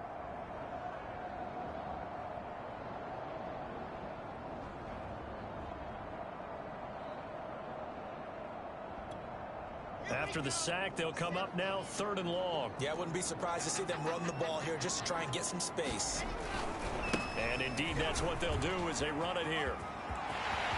And some room to run now. And way up past the 35 before he's taken down. A big gain there on 3rd and long. Well, you were right when you predicted run, but it wasn't just some space that they got. They got a 1st down. And that's got to be a real punch in the gut for the defense, doesn't it? Because they expected to get off the field on that play. Instead, they've got to line up again. And able to break one tackle, but then quickly brought down. But a nice little gain on the field. A good run, got 7 on 1st. Here's 2nd and 3. We'll check on his status when we get back. Now a shotgun handoff to Pollard. And he'll be taken down at the 46-yard line.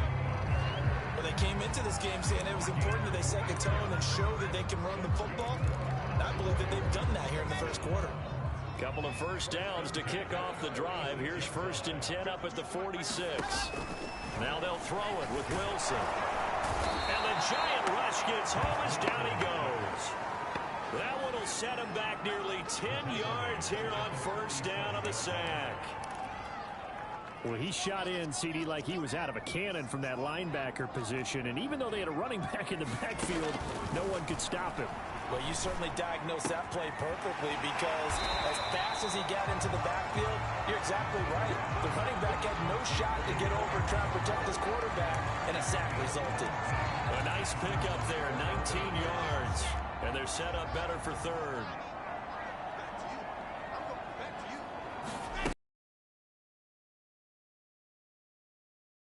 A little juke. So he fought off the tackle, and that effort gives him the 1st before he's brought down. Well, they're making an effort to get the ground game going tonight. So far, it's working. I like what we're seeing from the offensive line. They seem to have the leverage going and they're controlling things and reestablishing the line of scrimmage, moving that defensive front backwards. They also like with the gets by him, and now a little daylight. And they'll wind up getting this one all the way down inside the 20. That was a beautifully executed screen pass. Let the rushers get upfield. The blocking forms in front. Lofted it to the runner. And now, not only does he have open space in front of him, he's got an escort as well. And they pick up big yardage. And this time they were ready for him as they'll stop him right at the line of scrimmage. That's going to wind up a loss of a full 3 yards on 1st down. This defense is a difficult one to prepare for, one of the best in the league.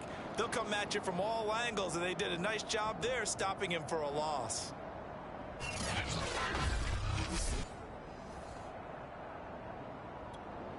That loss of 3, a rare stumble on a promising drive. Here's 2nd and 13. Wilson. Over the middle, that's hauled in by Tony.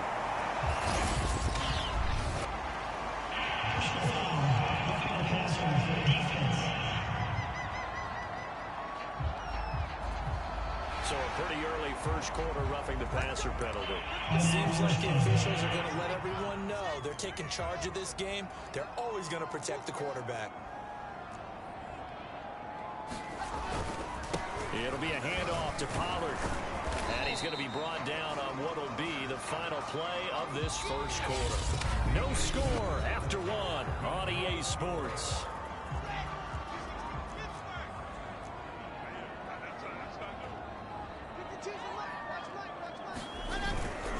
Pollard again. And he'll take it into the end zone for a cowboy touchdown. Tony Pollard, his 9th touchdown of the season, as his guys are on the board 1st here tonight. Extra point up and through by Myers. And that makes the score 7-0. So that drive, 12 plays in length. And it results in a 4-yard touchdown run. Set now to kick this one away, and off it goes. With it on the return is Logan. And able to get this across the 20, but not much further as he's dropped it to 23-yard line. As the Giants head back out there, let's take a look at the playoff picture in the NFC. Well, we do know, Charles, they will be in the playoffs. They currently sit at pole position #1, but nothing's set in stone right now. They still have to earn that top spot. And it makes me reflect back to preseason when you and I do our tours of camps. The prevailing message in each and every one of them was what? Win the division. Win the division. Win the division. You know you're in the playoffs. It means something. It means a home game. It means a number of other things. But winning the division is paramount. You're right. They won't step off the gas here.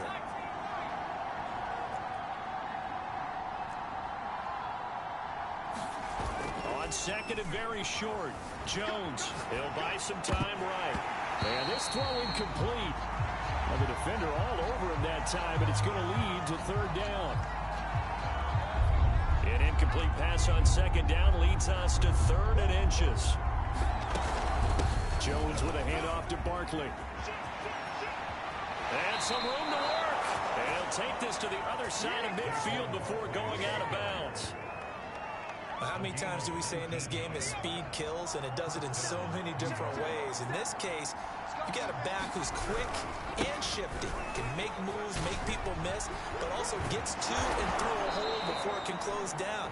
That's some of the benefits of that speed, not just outrunning people in the secondary, and that led to a really nice gain.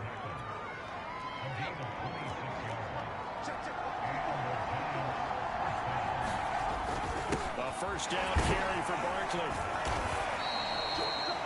It's a 6-yard gain on the ground, and that'll make it 2nd and 4.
back in, everyone, to EA Sports coverage of the NFL. The Giants possessing the football. We rejoin the action in the second quarter.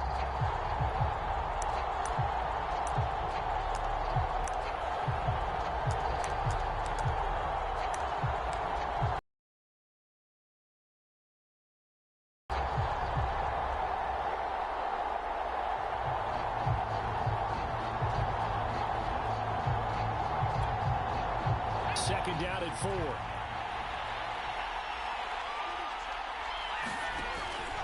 Operating from the gun, Jones. And he's got it. Touchdown, Giants. A great effort there with touchdown number 7 on the year. And the Giants are an extra point away from tying up this football game. Extra point by Bass, up and good. And we are tied here in the second quarter.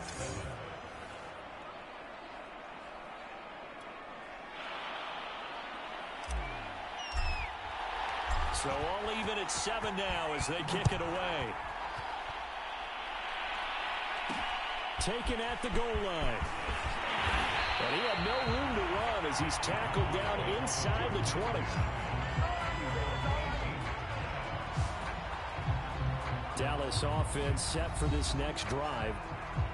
And they currently sit 1 game over 500 thanks to their victory a week ago. Yeah, Charles, they've been really an up-and-down team all year. Do you think that they have enough to get into the playoffs? Well, you did mention they've been up and down all year, so to me, it depends on what week you catch them. When they're at their best, I think they're definitely playoff worthy. But to me, they haven't been able to bring the intensity week in and week out, and that could be their Achilles heel. And he goes across the 20 to the 22. In on the stop, the safety, Troy Apke.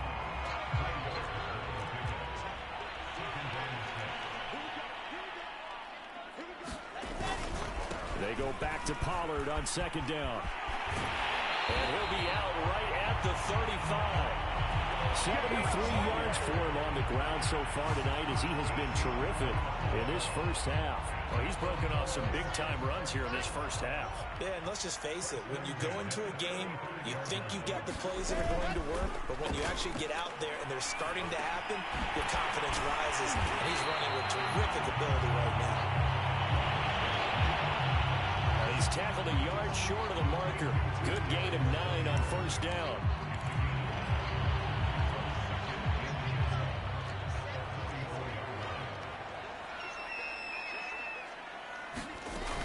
On second down, it's Pollard. And he'll get it down to the 47 here. Now, after the running play, we've got a man down on the field. While the training staff works on him, we'll step aside and be right back. So the drive takes him into Giants territory now. 1st and 10 at the 47. Play action. Now Wilson. Open man is Uzomah. 3 yards the gain there. Second down. Not a big window to throw. Coverage wasn't too bad there. Yeah, they had him under wraps pretty well, but somehow able to muscle his way open and catch the ball. Second down at 7.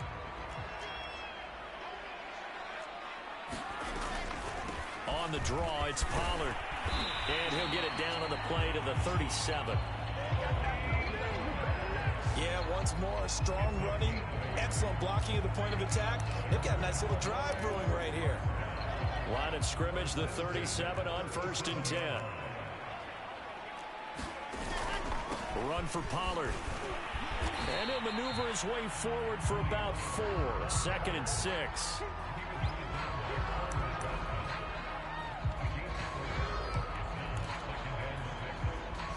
We hit the 2-minute mark of the first half. All knotted up at 7.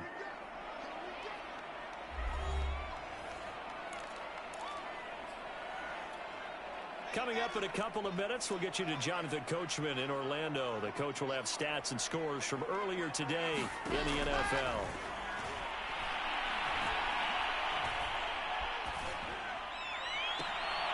Toward the sideline, and look at that catch. Dragging the toes, and that's going to be a first down. Well done. I know many people like to throw to the tight end, maybe in a little flexed out position because he creates mismatches with his size. But slot receivers do the same thing with their quickness, their speed, and their route running savvy.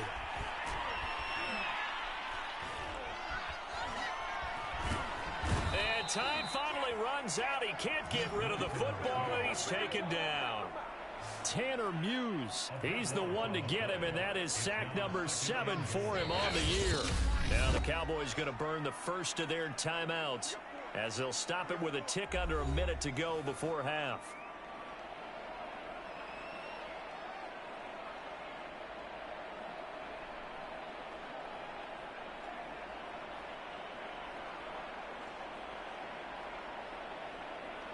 Sacks, a growing theme in this first half. This is 2nd and long. Here's Wilson. Now they go screen. It's complete. The Cowboys going to use their second timeout now as they get the stoppage with a little over 50 seconds to go in the first half.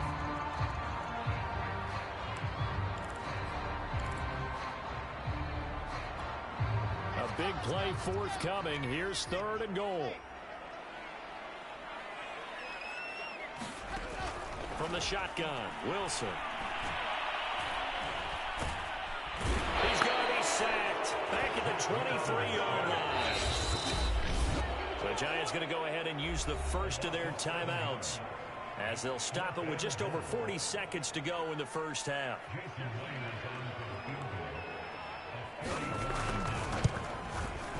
And Myers able to knock it through. And they take the lead here now at 10-7. So a dozen plays on that drive, CD, but in the end, it yields just the 3 points. Well, they were able to keep the defense on the field for a long time, but let's be honest about it. That was about as unsatisfying a drive as you're going to get. 12 plays and you only get 3 points out of it. Not quite the ending they were looking for.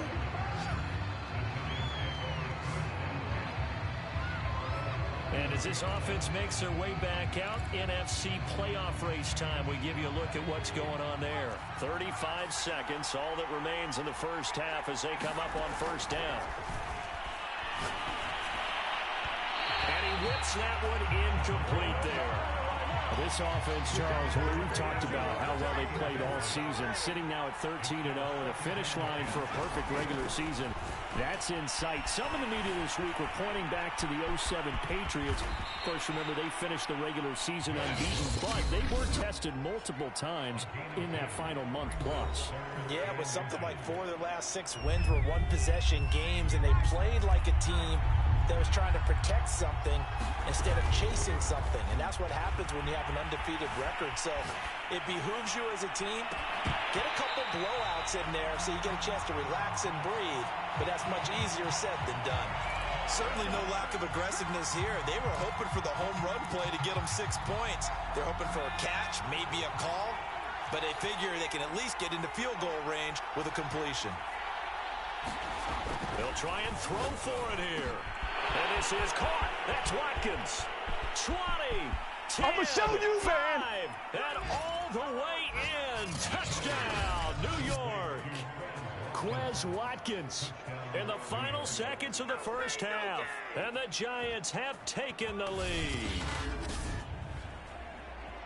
A gutsy call. 4th and short. They go for it. Look at the result. Yeah, not only did they go for it, they threw for it, because to me it was stacked up for a run situation, strength on strength, and they decided to put the ball in the air. And what a result. Big time play. Extra point by Bass, up and good. And the lead is now 14-10.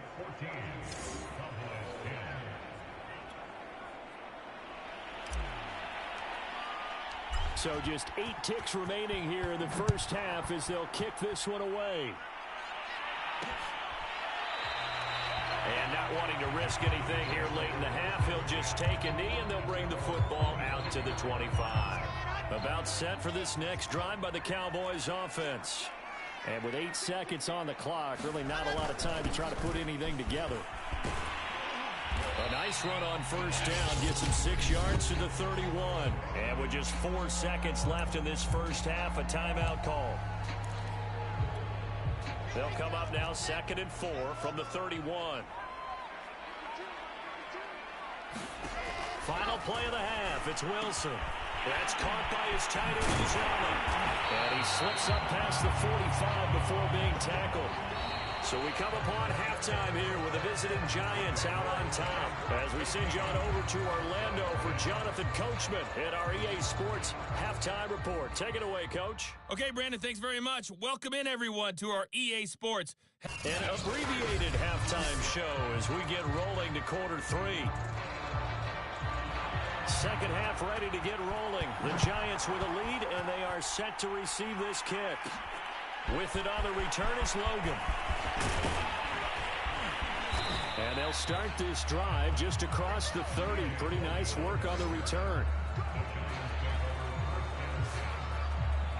The Giants about set to go to begin this third quarter. Jones and the Giants now with a 1st and 10 at the 31-yard line. Throwing to start the drive. Jones. Over the middle, it's complete. And he'll be taken down, but not before they work it across midfield. Certainly no settling into the drive there. They came right out on the first play and attacked the middle of the field for a big gainer and a first down. Now a play fake here on first down. He dumps it off to Barkley. They'll contain him to just 4. Second down. Caught that look from you there, partner. I think we're on the same page on that one. Just his first catch. I think we both thought he'd be a little more active in the passing game. Let's see if that's the start of them trying to get the ball to him a little bit more here in the second half. And he's going to be out of bounds down around the 35-yard line. That was an excellent job of recognizing the situation. His first read wasn't there. Heck, his second read wasn't there. But he bought himself a little extra time scrambling out of the pocket, got to the sticks, and picked up the first down. Now this pass into the hands of Saquon Barkley. And down to the 20 he'll go before heading out of bounds.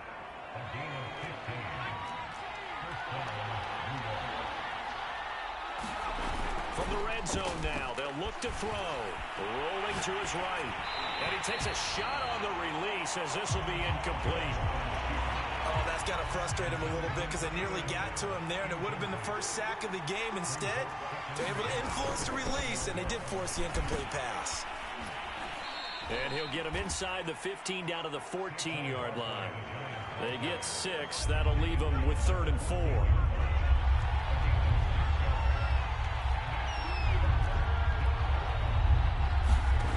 Off the play fake. Jones. And he's wrapped up. Taken down. Back at the 25. So 4th and 15, but the offense is staying out there to go for it. Off play action. Jones. And that is caught. What a catch inside the 5. What an excellent end result for them. But let's go back to the decision, first of all, to go for it all on 4th down. A lot of pressure on the quarterback's shoulders, but they knew he could handle it. Makes the right read there, gets the ball to his receiver. They get the first down. It's now 1st and goal.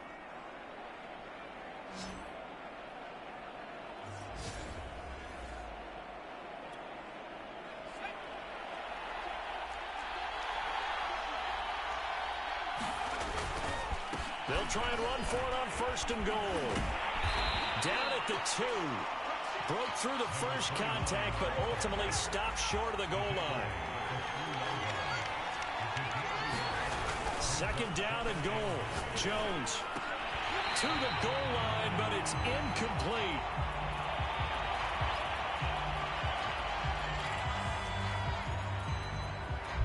This Cowboy defense trying to hold him out of the end zone. They've run it to 3rd and goal. Off the play fake. Jones. And that is caught. He's got it for a Giant touchdown. A great play there.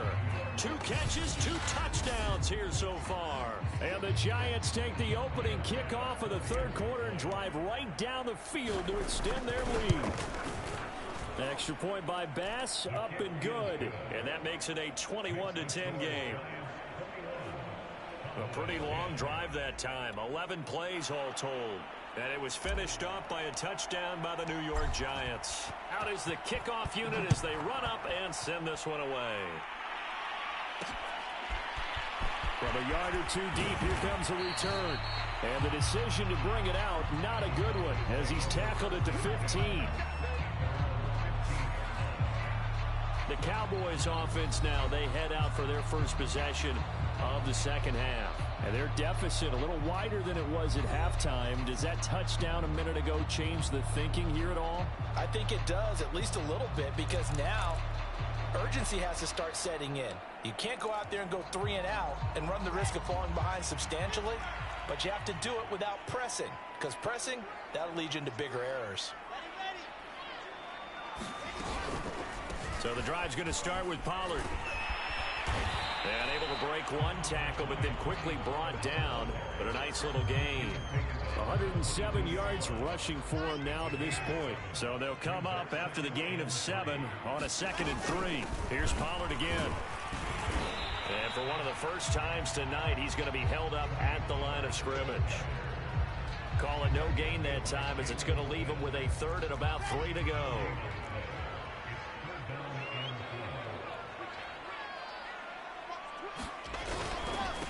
Now a give here to Pollard. They push forward, but I don't think it's enough. He's going to be about a yard short. Just a 2-yard pickup, and that should necessitate a call for the punt team here on 4th down. So where'd all that running room that he had in the first half go? Because it looks like it's drying up a little bit here. Someone made some adjustments, it appears, at least on this drive.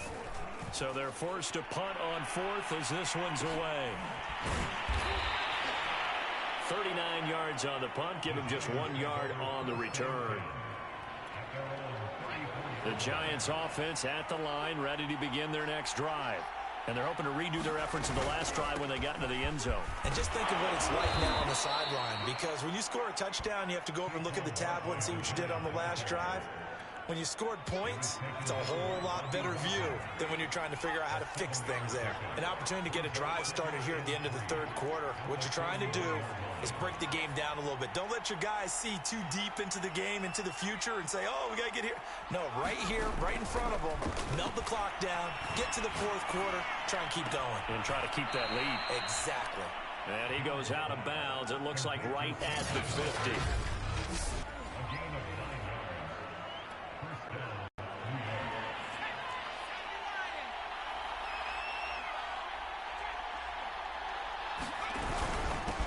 First down. Hatcher, and he'll power ahead, but only for about 3 yards. 2nd down coming up. They'll keep it on the ground. Hatcher. And he'll be brought down on what's going to turn out to be the final play of this 3rd quarter. 1 quarter remains here on a Sunday night. We'll return with more after this break. You're watching the NFL on EA Sports. Ball up to the 35 now as they come up on 1st and 10. A handoff, Barkley running left. And nothing much materializing there on the 1st down run. He'll get a couple, and that's it. The last run got a couple. Here's 2nd and 8. Sliding out of the pocket. And I think the ball's out. And this is going to get out of bounds, so they will gain a bit of yardage on the play, actually, and they'll hold on to the football as well. Looking at it from the defense's perspective, they could have really used the football to try to start eating into this deficit. Yeah, because now possession's so crucial at this stage of the game. And when you've got an opportunity to hop on a turnover and you don't get it, you can feel the frustration all the way up here. And the offense, they're living right now. Another bounce and break that goes their way. No gain on the play there, and it'll bring up 4th down. Facing this big first-half deficit, they keep the field goal unit on the sideline. They're going for it. Jones now throwing on 4th down. Here's Booker on the catch. And unable to break away. They stop him a few yards shy. The Giants go on 4th, but come up empty. And the Cowboys' defense is going to get them the football back. The Dallas offense here set to begin the drive. On 1st and 10, it's Wilson. And he is caught by Lamb. And they work this well upfield across the 45. This possession means so much for them. They've got to focus on this drive and find a way to make this a one-possession game. Got to get a score. Yeah, so good with a field goal. Don't necessarily need a touchdown. So one play, and they're already just shy of midfield. They'll run with Pollard. Shedding the tackle, and gives him some room. Touchdown, Cowboys! Tony Pollard, his second touchdown of the night. And the Cowboys have made it a one-score game again here in the fourth.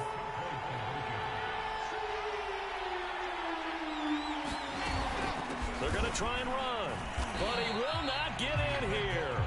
He's stopped up short of the goal line, and this will remain a 5-point game. So the defense gets the stop. I know it's situation to situation, but who has more pressure there, offense or defense, when they go for two?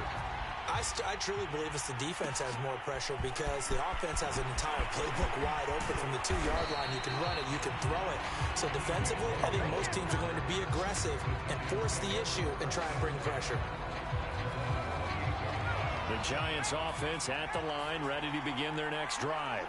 Their lead back down to one score after the touchdown a moment ago.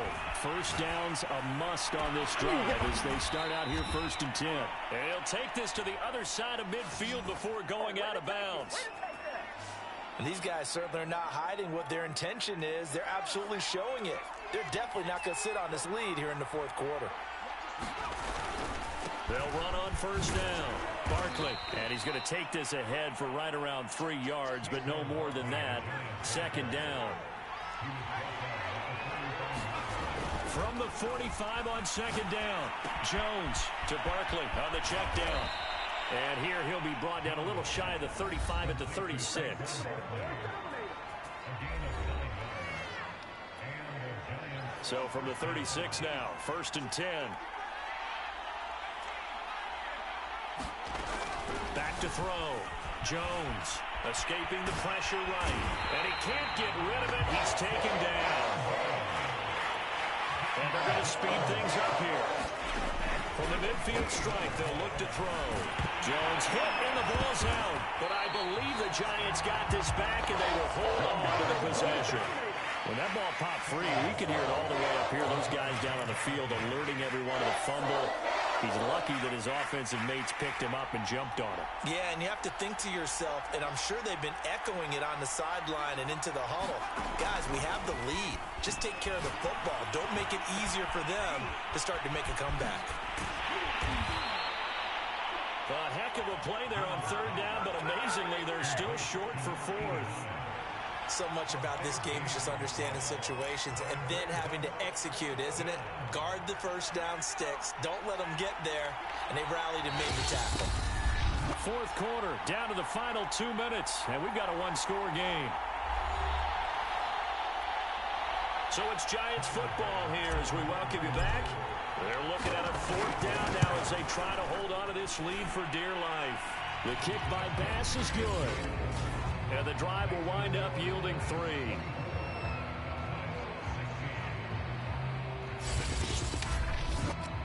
Well, he was a spectator for much of this game. This is his first field goal opportunity of the entire contest, but he's able to connect. Yeah, he had a pretty good seat to this one, didn't he? But let's face it, all kickers that you and I know, they want to contribute. They want their opportunity, and he seized his.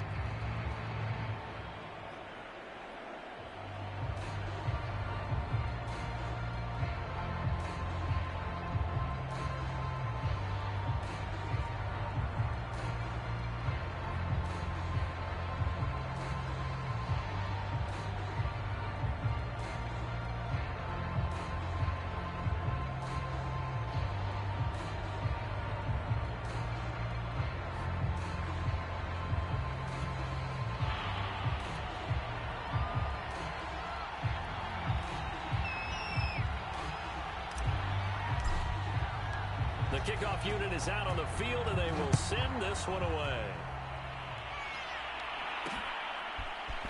From a couple yards deep, he'll bring it out of the end zone. And he will be brought down here inside the 20. Good coverage as he's dropped at the 17. So now the Cowboys down by 8. And time, a huge factor. Needing to go pretty much the length of the football field as they have it 1st and 10.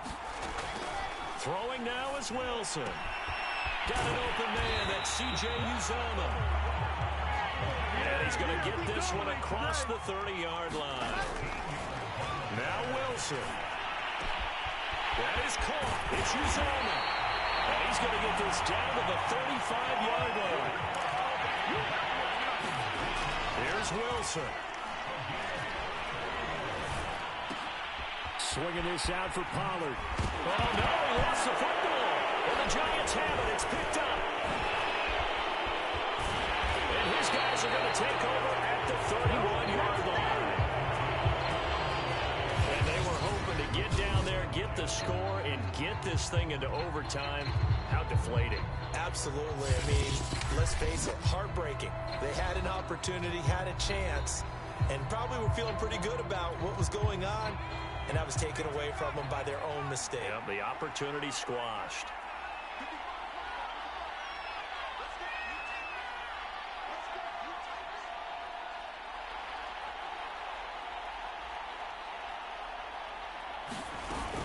They'll start out on the ground, and Saquon Barkley. And they'll get it up just short of the 45 at the 44. Now the Cowboys going to burn the first of their timeouts as the clock will stop with 55 seconds remaining in the football game.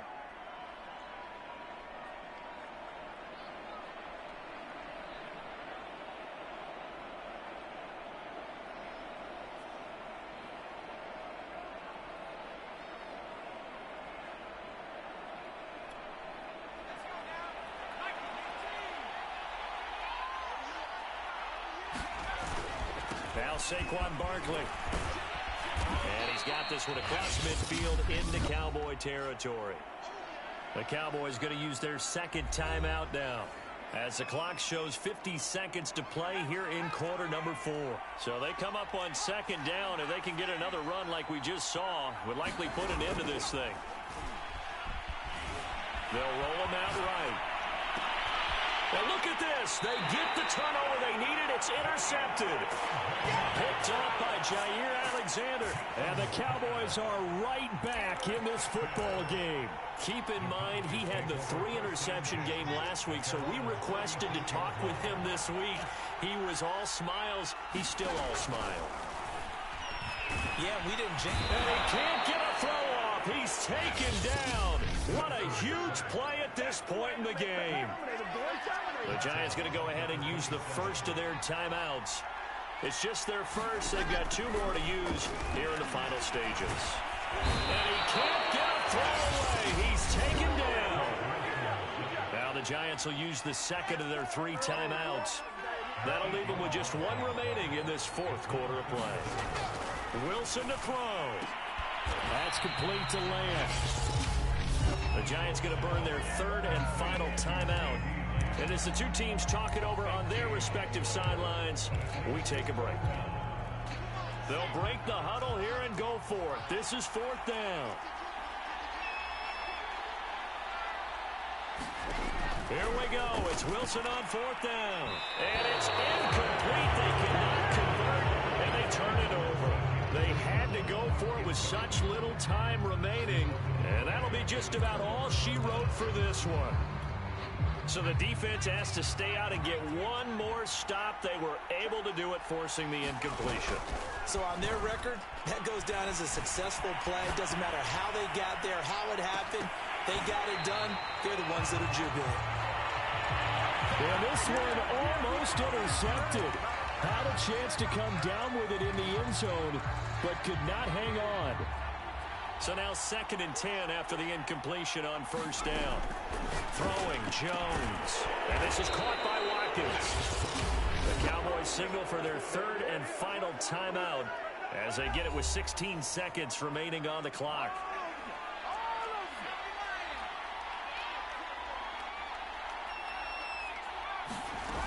Jones fakes the give to Barkley. Toward the back corner of the end zone, but he could not get the feet down. This will wind up incomplete. Here's 2nd and 10.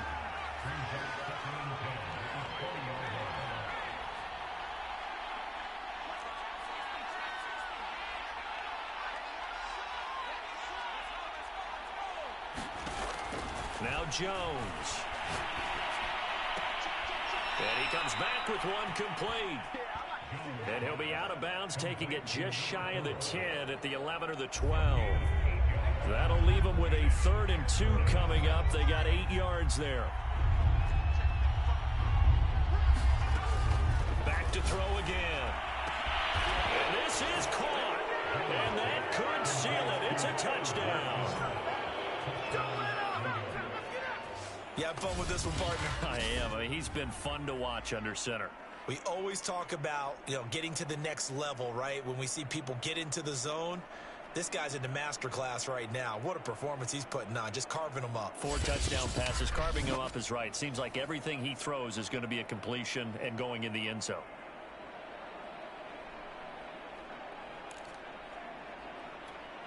Pass on for the extra point.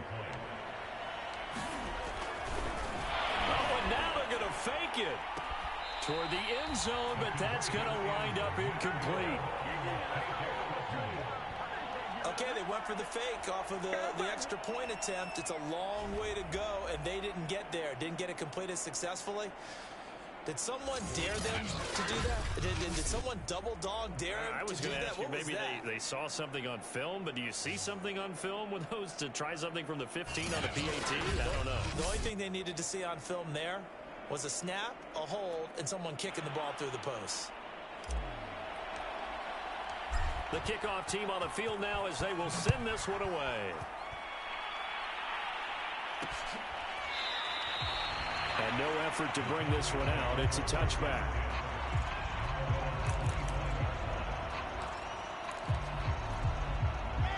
About set for this next drive by the Cowboys offense. This is just an exercise in futility. Do you even bother running a play here offensively? I wouldn't, because now is not going to erase what's happened during the game. So after it's over, you're going to go to the film, find out where the game was really lost. But this is not a situation now where you're going to make up for anything. We'll see what they do here. So the game will continue for at least one more play. You cannot finish a game on a defensive penalty. That's why they get one more untimed attempt. One last shot for Wilson. He's going to let it go again. And it will be incomplete as time has run out on this football game. So a victory here for the men in blue, the New York Giants. And they've got to feel good about this performance. I think you'd agree, matched up against a top 5 defensive unit in the league, and they pretty much had their way. Yeah, that was the interesting part about it, because normally when we see this defense play, they have their opportunities, and they make their plays, don't they? They knock them back on their heels. They take the ball away.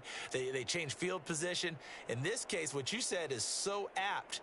They had their way with them, took it to them, and knocked them back on their heels and surprised the heck out of them. So for the Giants, they move ever closer to the perfect regular season as they run things to 14-0. And they'll head back home next week to take on the Baltimore Ravens. Meanwhile, for Dallas, their playoff hopes take a hit as they drop to 7-7. And they'll have a tough one at home next week against the Green Bay Packers. Thanks for tuning in, everybody. Alongside Charles Davis, we thank our entire crew. I'm Brandon Gaudin. This is the NFL on EA Sports.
today. From MetLife Stadium in New Jersey, it's Week 16 of the NFL on EA Sports.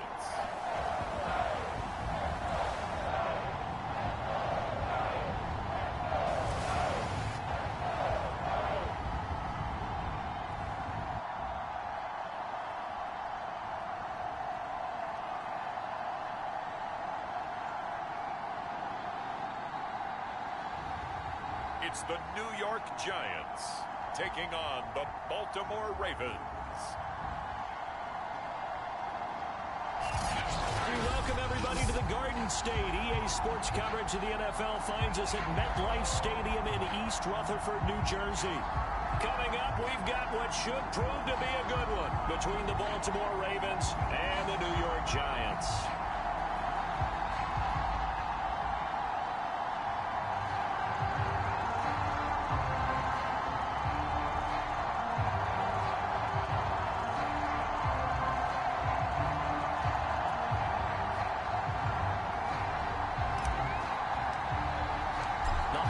Season is upon us. We've got the gift of the NFL as we're underway here in Week 16. Fielded just outside the goal line. And not much happening on the return as he'll get this to about the 23. So now the Ravens getting ready for their first go on offense. And they'll be led out by their mobile quarterback, standing 6'4". It's Colin Kaepernick. Okay, I thought there was something to build on in last week's game by his performance. I thought he played fairly well overall. The numbers won't knock your socks off. 2 touchdown passes and an interception. The bottom line, though, they lost. Yeah. How does he eliminate that one interception, continue to take care of the ball, and maybe increase the number of times he puts the ball in the end zone with a receiver?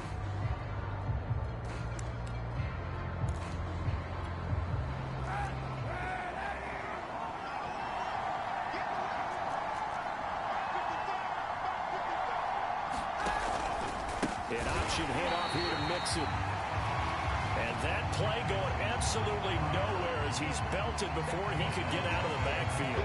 It's a loss of 4 on that first play, and it's second down.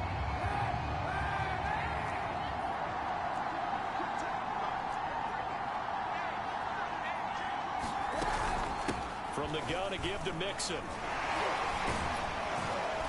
And he'll push forward for about 4 up to the 23. Now, after the running play, we've got a man down on the field. Not something you want to see in Week 16 or any week, really. We'll be right back. A little trouble thus far on their opening drive as they come up on a 3rd and 11. From the gun, it's Kaepernick.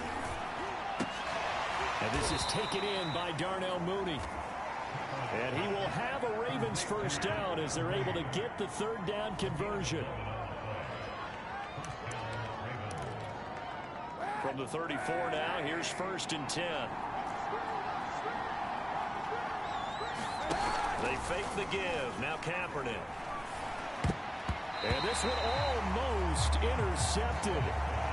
Not a good throw there. Nearly an opening drive INT. I think he's got to be careful not to force anything into coverage right there. There weren't really any throwing lanes. But the best part for him, he's got 2nd and 3rd down to fall back on. On 2nd down, here's Mixon. And he'll get 2, maybe 3 up near the 37. Well, this defense for the Giants, they were very good in the win over Dallas a week ago. And the way they did it was by getting after the quarterback. Sacked him 7 times in that game. Came from all angles, created a lot of illusions, and especially just beat them man for man. That's the kind of defense that really frustrates an opponent. On 3rd and long, it's Kaepernick. This goes out wide from Mixon. And he'll get this to the 40, but that's still going to be a few yards short of the first down. A gain of 4, not enough, and it looks like punt time on their opening drive as it's 4th down. And they're getting him involved early. You feel like they saw something on tape, or they just have a sense with him because he's had a good week of practice or something in that area that they want him involved. Just as you said, they want him to touch it either in the running game or the passing game, but they must like the matchups they're getting.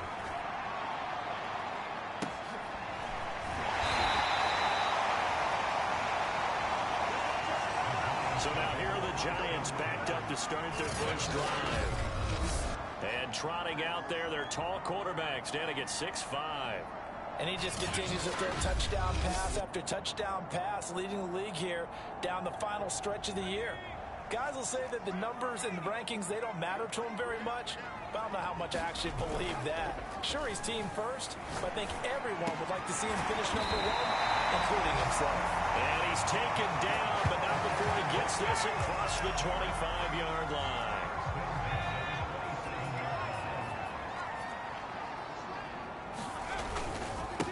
They'll run for the first time with Saquon Barkley. These are his numbers from last week's contest. 11 carries, 64 yards. Well, we know they've clinched a playoff spot, but there's plenty of football left to play. And I'm a proponent of continuing to do what you've done throughout the season, especially with teams that are heavy run teams. Because if you throttle back too early, he rifles one that's intercepted. Picked off near the 44. And he will bring this back. It's a pick-6 and a Raven touchdown. Well, you don't want to coach him, Charles, to stay in the pocket on every play, but I guess that's the danger of getting outside of the pocket, extending a play, and making a bad throw. Turns into 6 points the other way. Yeah, sometimes when you get outside the pocket, your vision actually gets obscured a little bit, or you narrow it down too much, and you don't see all the defenders in the area. Extra point by McPherson, up and good, and it's now a 7-0 game. A heck of a play there defensively, getting the interception, navigating his way into the end zone for the touchdown.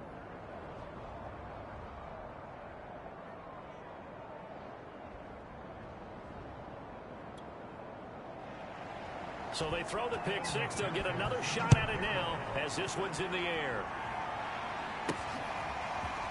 They'll elect to bring it out here from the end zone. And they'll get him down right at the 25-yard line, so the same result, and he opted for the touchback.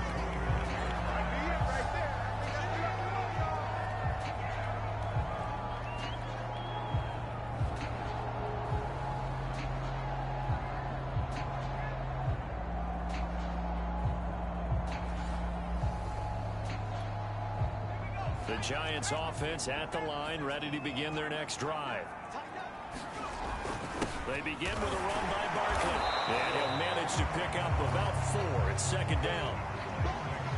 2nd and 6, just inside the 30. Off the bootleg. Jones. He'll buy some time right. And able to get this one across the 45 before he's brought down. Nice play call right there, and off the play-action fake, he bootlegged out to his right, and I really like the patience he showed handling the fake to make the defense buy it. Then I love how he zeroed in on his man coming all the way across the formation and stuck it on him for a nice gain. On first down, Hatcher. There's some space here. And he's going to get this all the way down inside the 35. Outside handoff to the left, that play has to warm the heart of an offensive line coach because they controlled the left side where they were supposed to. But they didn't allow anything to leak from the backside on the right side of the offensive line either. Well played. Yeah, and it created a big run. And this is caught. Touchdown, Giants. Chris Watkins with his 16th touchdown of the year. And the Giants are an extra point away from tying up this football game. Extra point by Bass, up and good. And that will tie our score here in this opening quarter of play.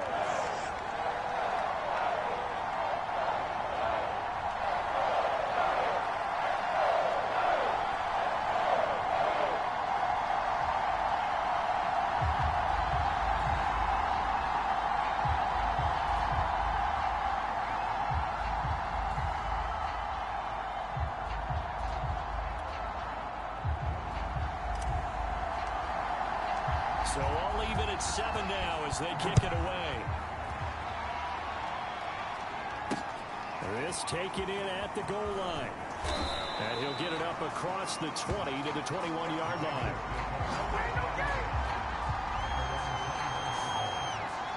Baltimore set to take over here for their second possession of the game and hoping to do better than they did their last possession when they punted the football.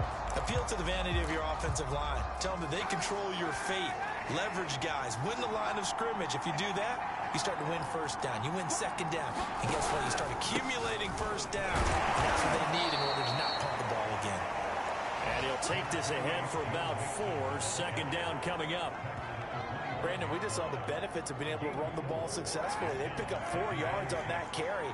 So now, if you're a play caller, you can do just about anything you want. But on the defensive side of the ball, you scramble a little bit. Thrown across his body, and it's intercepted. Picked off by Jerome Baker. And he will bring it back. It's a pick 6 and a Giants touchdown. Well, dare I say it, it's kind of quid pro quo. Both defenses now with an interception return for a touchdown. Your vocabulary, sir. Well done. Extra point by Bass, up and good. And that makes the score 14-7. So the defense creating some points, not only getting the interception, but then returning it to the end zone for the pick 6. This fielded right at the goal line. And he'll be tackled just shy of the 25.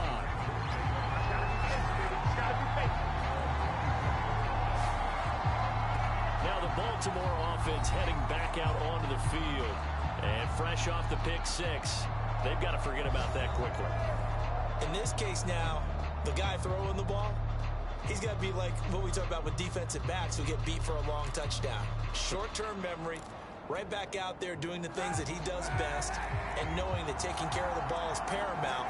Here's his opportunity. It all comes back to those defensive backs for the former DB, right? I don't know what urges out of me for performance, which he admitted was not very good. If that hurt him at all coming down the stretch. Less than 50 yards on the ground in last week's game that you referenced, and let's face it, if he has another game like that, we'll erase him from the MVP discussion. He won't even be talked about anymore. He has to bounce back with 100+ in this one in order to stay in that race. Absolutely nowhere to go with the football, and he's just going to put this one in the Hudson River. Maybe he's a little fortunate he didn't get called for grounding, because that one was well over everyone's head. They give to Mixon to try to pick it up. And he's going to be stopped short of a first down as they'll get to him at about the 33. Just a 2-yard pickup, and that should necessitate a call for the punt team here on 4th down. The Ravens send their punter out now as he's on here to punt it away.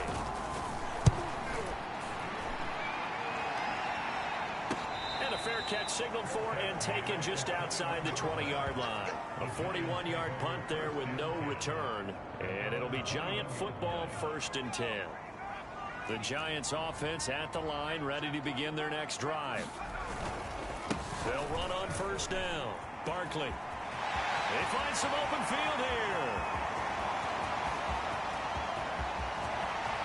And he will take it all in for a Giant touchdown. Saquon Barkley, 79 yards. And the Giants strike quickly here for 6 points. Well, Brandon, if we go back to our meeting with the offensive coordinator, he showed us his script. Didn't show us everything now. He said, here's the script for the game. I think everything's going according to plan in a big way. 3 drives, 3 touchdowns. Yeah, that's about as good as that is as good as you can do, I guess. So, well done. Yeah, well done indeed. Tremendous execution. Extra point by Bass, up and good. And it's now 21-7. A pretty wild first quarter. 21-7, our score.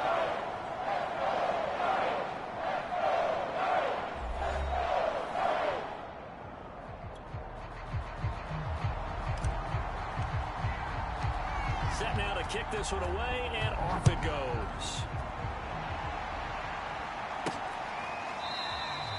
And this will not be returned. It'll come out to the 25. Now Colin Kaepernick and the offense heading back out onto the field. He's got to dig deep here, doesn't he? Team's losing. He's not playing well either. And I always tell you, don't press. You'll make things a little bit worse. But in this particular situation, you try and heighten your play a little bit. So far, he's thrown 1 interception. He wants to balance that off with at least 1 touchdown pass in order to get his team back moving forward. Shotgun snap now for Kaepernick. Open man, he's got him, the tight end Hawkinson. And he's taken down, but able to slip across the 35. Nice job, nice patience right there. Put him on the right side, let him work his way across, put the ball in his hands, and let him work his way upfield with a catch. Line of scrimmage, the 37 on 1st and 10. An option handoff here to Mixon. And this winds up a gain of 4 to the 41.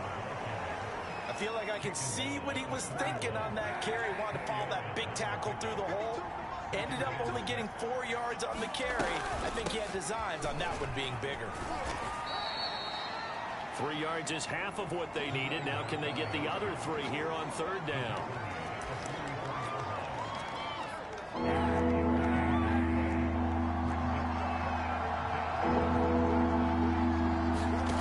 Play action. Now Kaepernick.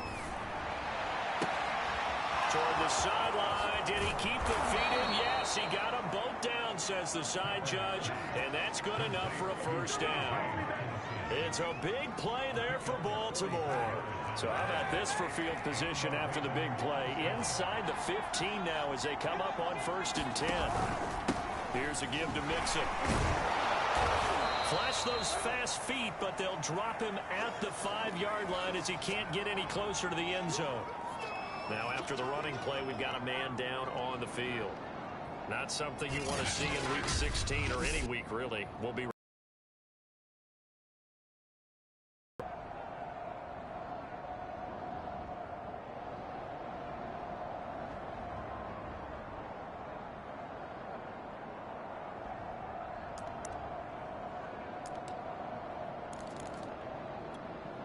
Second and 3 with the ball sitting on the 5.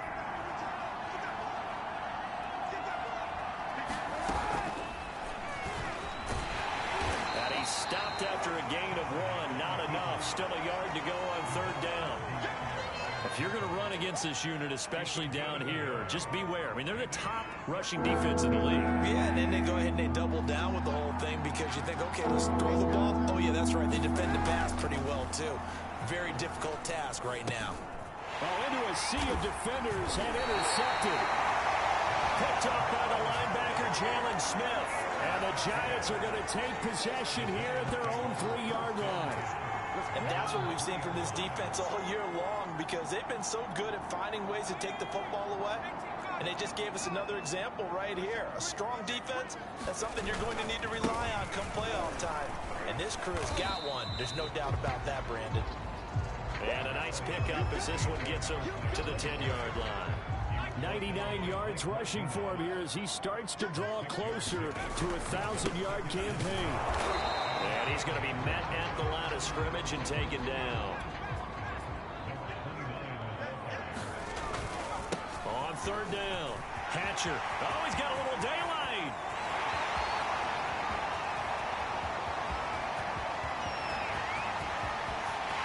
And all the way in.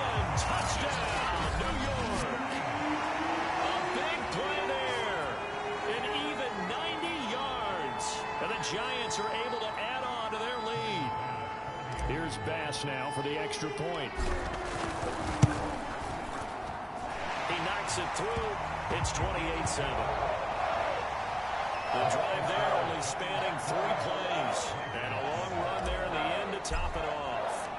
Out is the kickoff unit as they run up and send this one away. And that one will bounce out of the back of the end zone, so we will start here at the 25. And now Baltimore gets set to take the field. And 2 interceptions already here in this first half. That's got to affect him a little bit, right? He's got to be thinking about it. He's got to be thinking about it, but most of the good ones, they find a way to put it aside. They're not happy about it by any stretch of the imagination. They find a way to put it aside and continue to play their game. Can he put it aside? Let's find out.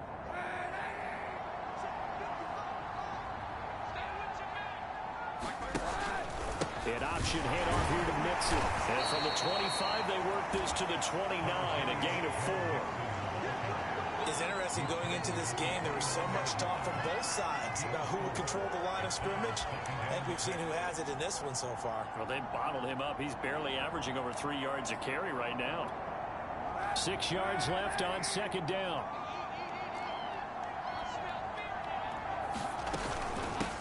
the shotgun. They run with Mixon. And he will get enough for a first down, and that will lead us to the 2-minute warning.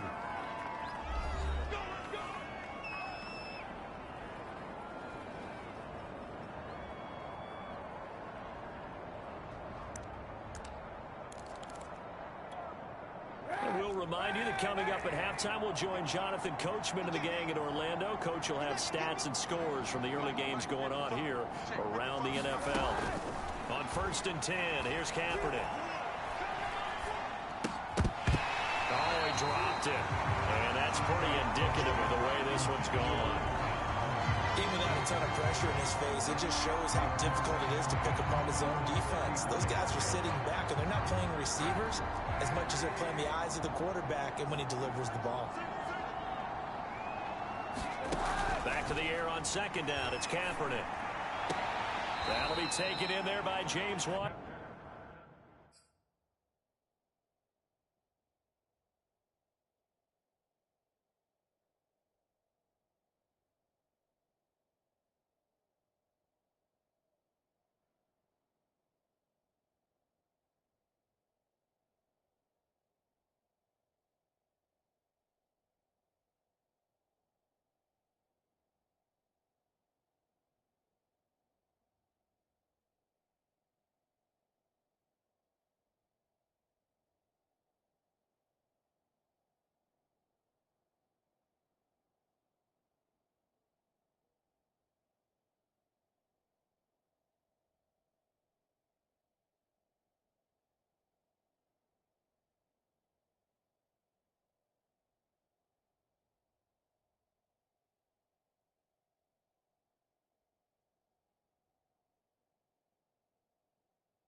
Washington.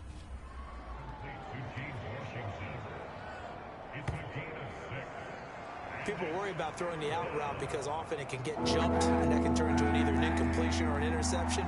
But not on that one. Everything came together, and he catches it and goes over the sideline. Now Kaepernick. That's caught. It's James Washington. And he'll be out of bounds just shy of the 40. Now that's the kind of big play you'd like to see. I believe they buzzed down. They're going to take another look at this play.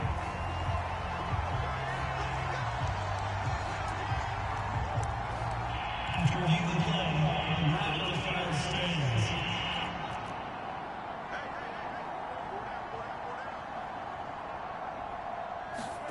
On 1st down, Kaepernick. And he's going to get this inside the 30. And I don't think there's any question that this offense is going to need to hit on a few more plays like this. It's been a difficult first half for them, to say the least. And I do believe if they want to get back in this game, they need to start right now. It's kind of like making adjustments. And he's going to go down. They get to him back at the 40. Well, the defense rising to the challenge and setting him back on the sand. The Giants going to go ahead and use the first of their timeouts as they'll talk things over prior to this upcoming 2nd down play. To throw, it's Kaepernick. And he drops it incomplete, and their struggles continue here. My first thought is surprise, because that's one of the better tight ends around, and I've seen him pull in balls like this before. But how about a little credit to the defense forcing that incompletion? Now on 3rd and long, they'll look to throw.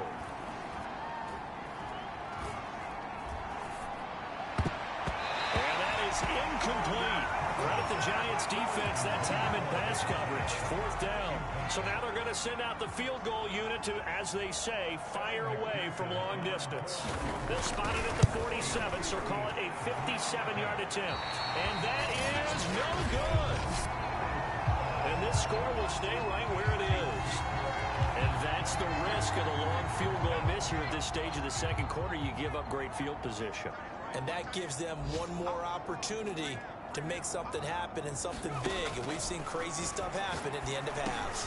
And he'll get this underneath, dropping it off for Barkley. And taking it across midfield and just shy of the 40. And now they're in the hurry-up.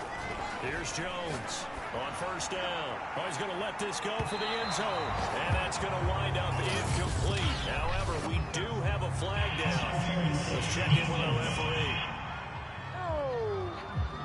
So a costly penalty yardage-wise as that'll move the football down to the spot of the foul. And what the officials are looking for in these situations, whether you're playing the man or the ball. And if you're playing the man, you get a lot less leeway. And he will take it on in for a Giant touchdown. A great effort there with his 2nd touchdown here in this first half. And the Giants continue to pull away here in this first half. Extra point by Bass, up and good. And a rout is on here in this first half.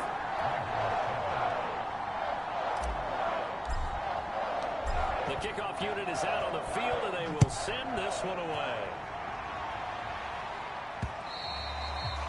And that one will bounce out of the back of the end zone, so we will start here at the 25. Marching back onto the field now, Devontae Adams and company getting set to go. Hasn't had his best day to this point here in the second quarter, and they're losing. You got to think, though, that also means that maybe the defense doing a good job on it. There's two sides to that coin. I would agree, so you have to give them credit, but that means you've got to find a way to beat that defense and make sure one of your top playmakers touches the football and has an impact on the game.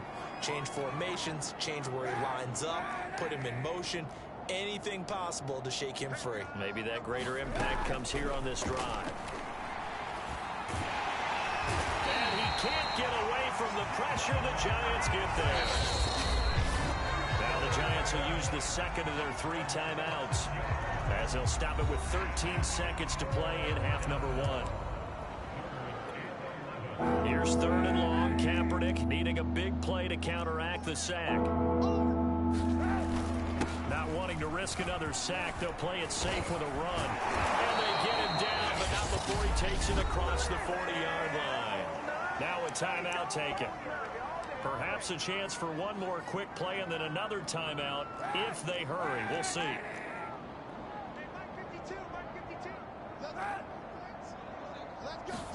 Kaepernick now on 1st down. And this will be caught by Mooney. Now whistles and a timeout with 3 seconds left in the first half.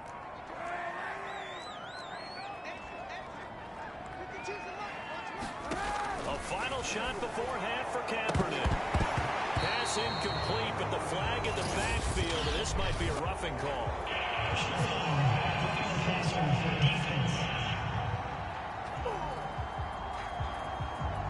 I think you'd agree that looked like the right call from up here. No doubt about it. What everyone has to understand is that the officials are going to be right on the play each and every time.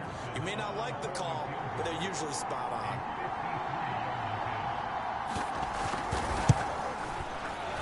McPherson's kick is good. And that will do it for this first half. So we've come to halftime after a... You sure you're ready for the third quarter? Need to use a bathroom or anything? All right, cool. Let's go. Second half ready to get rolling. The Giants with a lead, and they are set to receive this kick. And this is going to be returned from the middle of the end zone. And they'll get him down right around the 25, actually the 26 officially, so a net gain of 1 there. The Giants about set to go to begin this third quarter. As we count down through the final few weeks of the season, these guys have nothing to sweat about. They clinched the top spots of the road to the Super Bowl. It runs through them. And there's a natural inclination here, partner, to say, okay, a lot of guys aren't going to play that in the stretch. We've clinched. We're ready to go. But there's another part where you say, let's show the league why we're the #1 team. Maybe you intimidate someone. Maybe you dissuade them from thinking that they can beat you in the playoffs by going out and being really impressive down the stretch. Absolutely, and you want to take momentum into the playoffs. There's also pride on the line for these guys individually. Yeah, momentum and pride. Yeah, I'd make room for them and put them both in uniform. And if anyone thinks they're just going to tuck their horns in and pull back off the throttle a little bit, you can forget it. Even with this big third-quarter lead, I think this team's going to continue to take their shots downfield, and there's another completion. Yeah, that's just a solid, good physical run there as he motors for 9 yards. From the 16, Jones eluding the pressure right. And he will take it on in for a giant touchdown. Daniel Jones, a 16-yard touchdown run. And the Giants take the opening kickoff of the third quarter. Oh, and now they're going to fake it. And would you believe it? This is caught in the end zone. And the fake extra point works to extend their lead by 2. The kickoff team on the field now as they will send this one away. Taking it about the 1. And up to about the 26-yard line, just across the 25.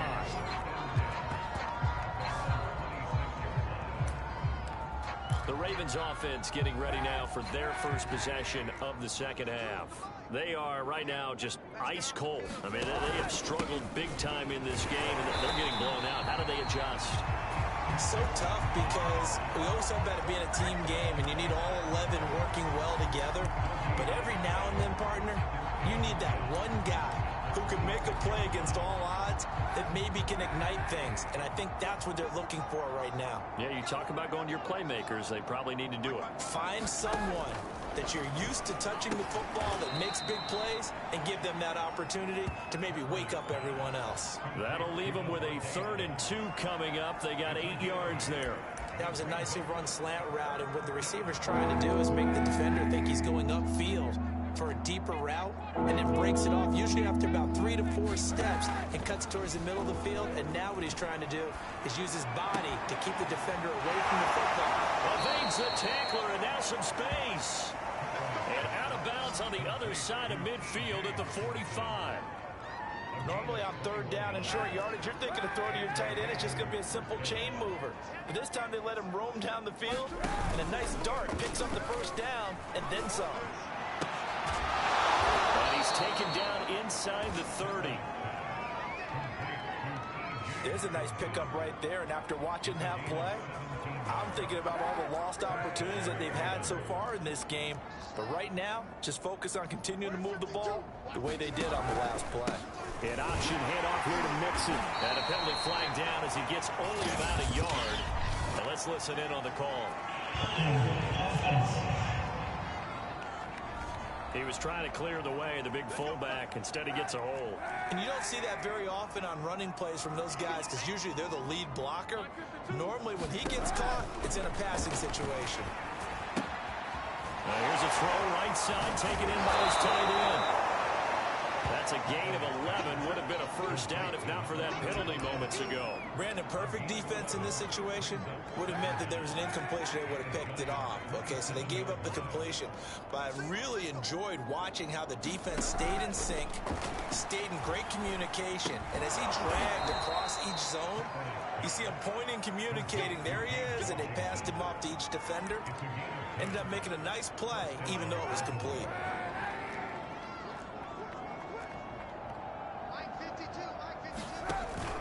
Mixon with a first down carry.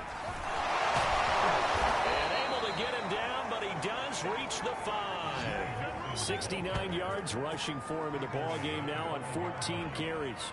Despite the score, despite the deficit, no quitting this guy. He's running angry, running through arm tackles. He wants to change what that scoreboard is saying. They'll give it to Mixon. He fights forward for a couple with a penalty flag down. And the linemen, they're already walking back.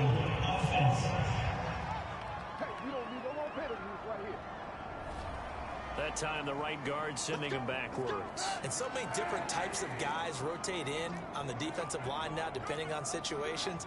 You can get the bulky guy, the fast guy. No matter what, though, you can't hold him. An option handoff here to Mixon. This carry, despite the extra effort, will be stopped short of the 10. Caleb Farley there on the tackle. Every team we ever talk to that continues to run the ball in a game, even when they haven't had much success, all talks about attrition, don't they? If you keep running it, eventually good things are likely to happen. It's been a hard go in this game today, hasn't it? Yeah, this defense, they met pretty much every challenge in front of them this afternoon. They're still trying to run the ball, but they're not finding much space. 3rd and goal, trying to make that scoreboard at least a little more respectable. Kaepernick going to throw. To Mixon on the check down. Nice job to break free of one tackle, but it slowed his momentum somewhat, and he's taken down right after. They'll get only a yard out of that, and it'll bring up 4th down.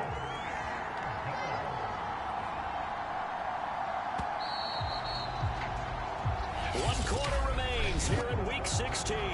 This is the National Football League on EA Sports.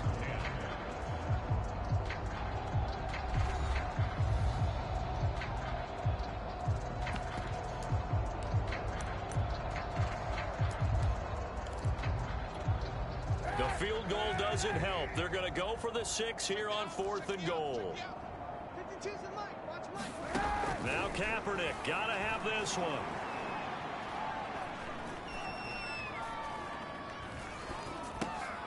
And he's going to be intercepted a 3rd time. Picked off by Jerome Baker.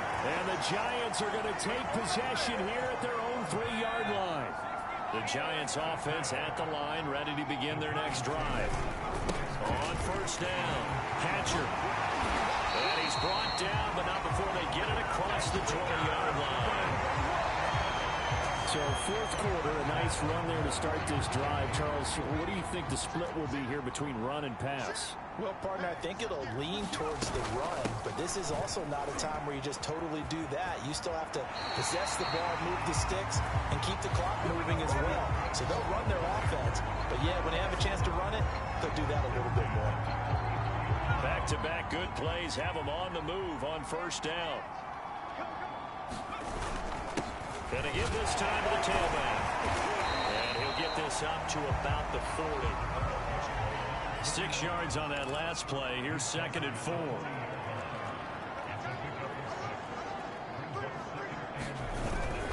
They'll keep it on the ground. Hatcher. Oh, he's got some breathing room. Now, after the running play, we've got a man down on the field. Not something you want to see in Week 16 or any week, really. We'll be right back. So, in Raven territory now. Here's a 1st and 10 at the 39-yard line. On the move to his left. And this will be incomplete. Physical play on the football there, and it's 2nd down.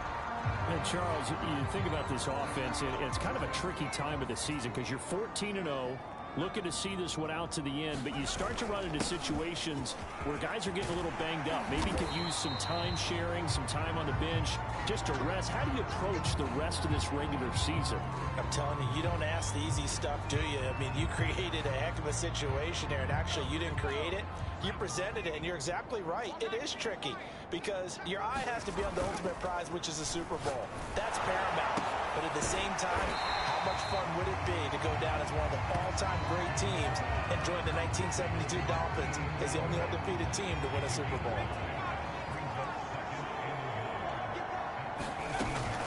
On 2nd down, here's Barkley. And he'll get him inside the 15 down to the 14-yard line. Looking to speed things up here, going with some tempo. They go play action here on 1st down. And stopped a few yards shy of the goal line at the 3. Carter, I have to tell you, just one word keeps coming to mind from watching them this afternoon, and that's impressive. They have been impressive from the opening kickoff, and they haven't let up here even into the 4th quarter. Here Jones gets it out quickly, complete. And he's got it. Touchdown, Giants. Close Watkins. His 2nd touchdown of the afternoon. And the Giants are moving closer to a 15-0 record as they extend their lead here.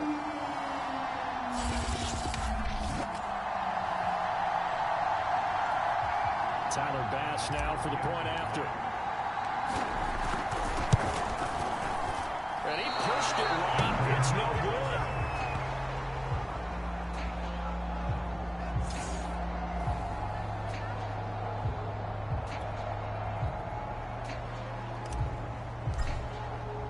Now he's back out there to boom this one away, maybe with some frustration after the PAT miss. And that one will bounce out of the back of the end zone, so we will start here at the 25. Baltimore about ready to go on offense. And 3 interceptions in this game, and I would have to think, I wasn't a quarterback, but number 4 is kind of, oh, you're like, oh, man, I can't throw 4. No, what's interesting is, what do the coaches decide to do now? Having thrown 3, do you alter your offensive strategy? Do you take the ball out of his hands and maybe turn to the running game? Or do you have that supreme confidence that he's going to turn things around? We'll see what they do. A gain of 6 there on first. They'll come up now 2nd and 4 from the 31. Working from the gun, it's Kaepernick. He goes right back to Adams. That's complete.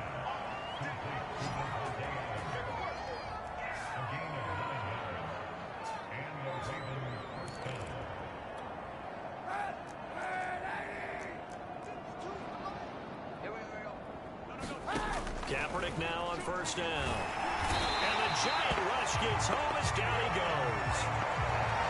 Davion Taylor leading the surge there as he drops him for a loss of 6. That right now, that's a defeated team out there. I think you can see it totally in their body language. Hands on hips, heads low. It's just been a struggle from the start. Yeah, this team has been thoroughly beaten right from the word go. To throw is Kaepernick. And his pass is intercepted for the 4th time today. Picked up by Divine Diablo. And they take over. They'll set up shop at the 46-yard line.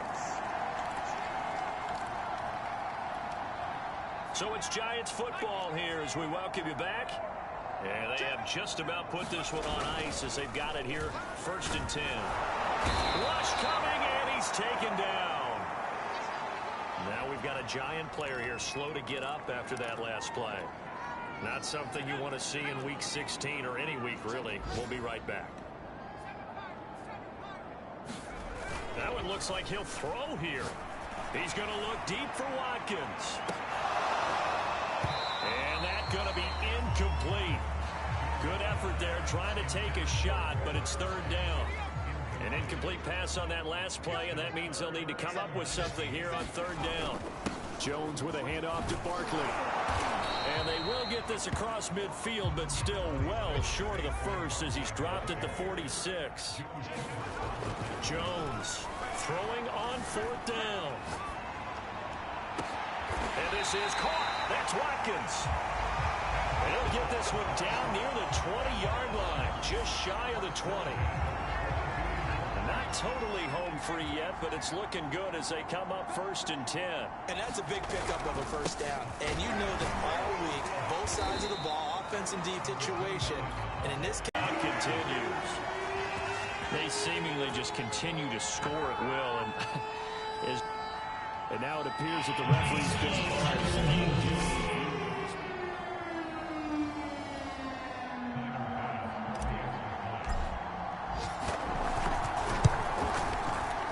So they called it a touchdown originally, and this will stay a touchdown after the video review, so they had it right. An extra point by Bass, up and good. And that will extend this big lead. Set now to kick this one away, and off it goes. And that one will bounce out of the back of the end zone, so we will start here at the 25. Baltimore's offense set for this next possession. They've lost this one. Their offense has struggled. Do they try to put together something here at the end just to take into next week? Yeah, sometimes teams want to do that and coaches want to. I remember one. And he's going to go down. It's a sack on Kaepernick. Now the Giants will use the 2nd of their 3 timeouts. That'll leave them with just 1 remaining in this 4th quarter of play.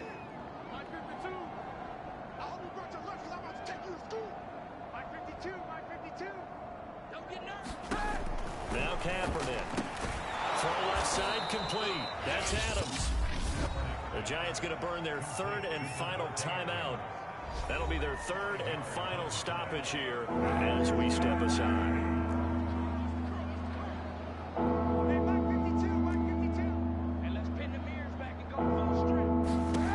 To throw, Kaepernick. Nowhere to go here. He lost the football. And the Giants have it. It's picked up.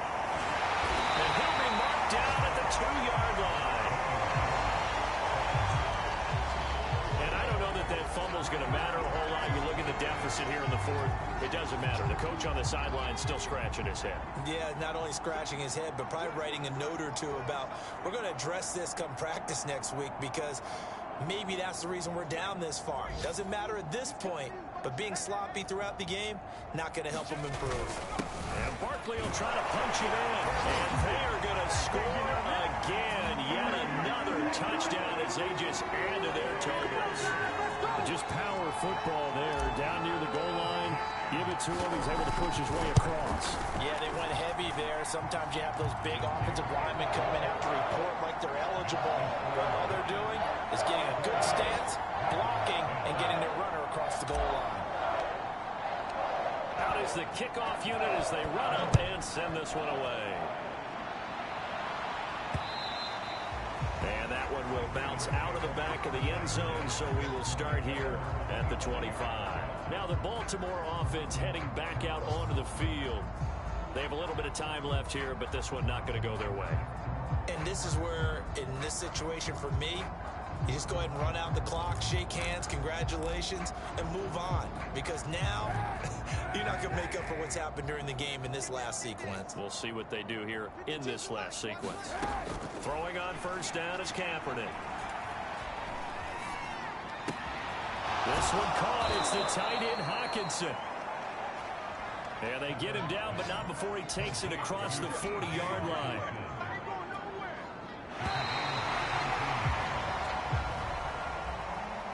Big offensive explosion help leading them to victory. And the defensive guys, they're just saying, hey, put those points up every week. We'll just keep winning. They will gratefully accept them, won't they? It makes their job that much easier when they're scoring that many points. Allows them to play with a totally different style and a different flow. So for the Giants, they are now 2 wins away from a perfect regular season as they run their mark to 15-0 on the year. And they will hit the road next week to take on the Tampa Bay Buccaneers. Meanwhile, for the Ravens, they fall under 500 now as they drop to 7-8. And they'll look to get back on the beam next week as they host the Pittsburgh Steelers. So for our entire crew, alongside Charles Davis, I'm Brandon Gaudin. Thanks for watching, everybody. We'll see you next time.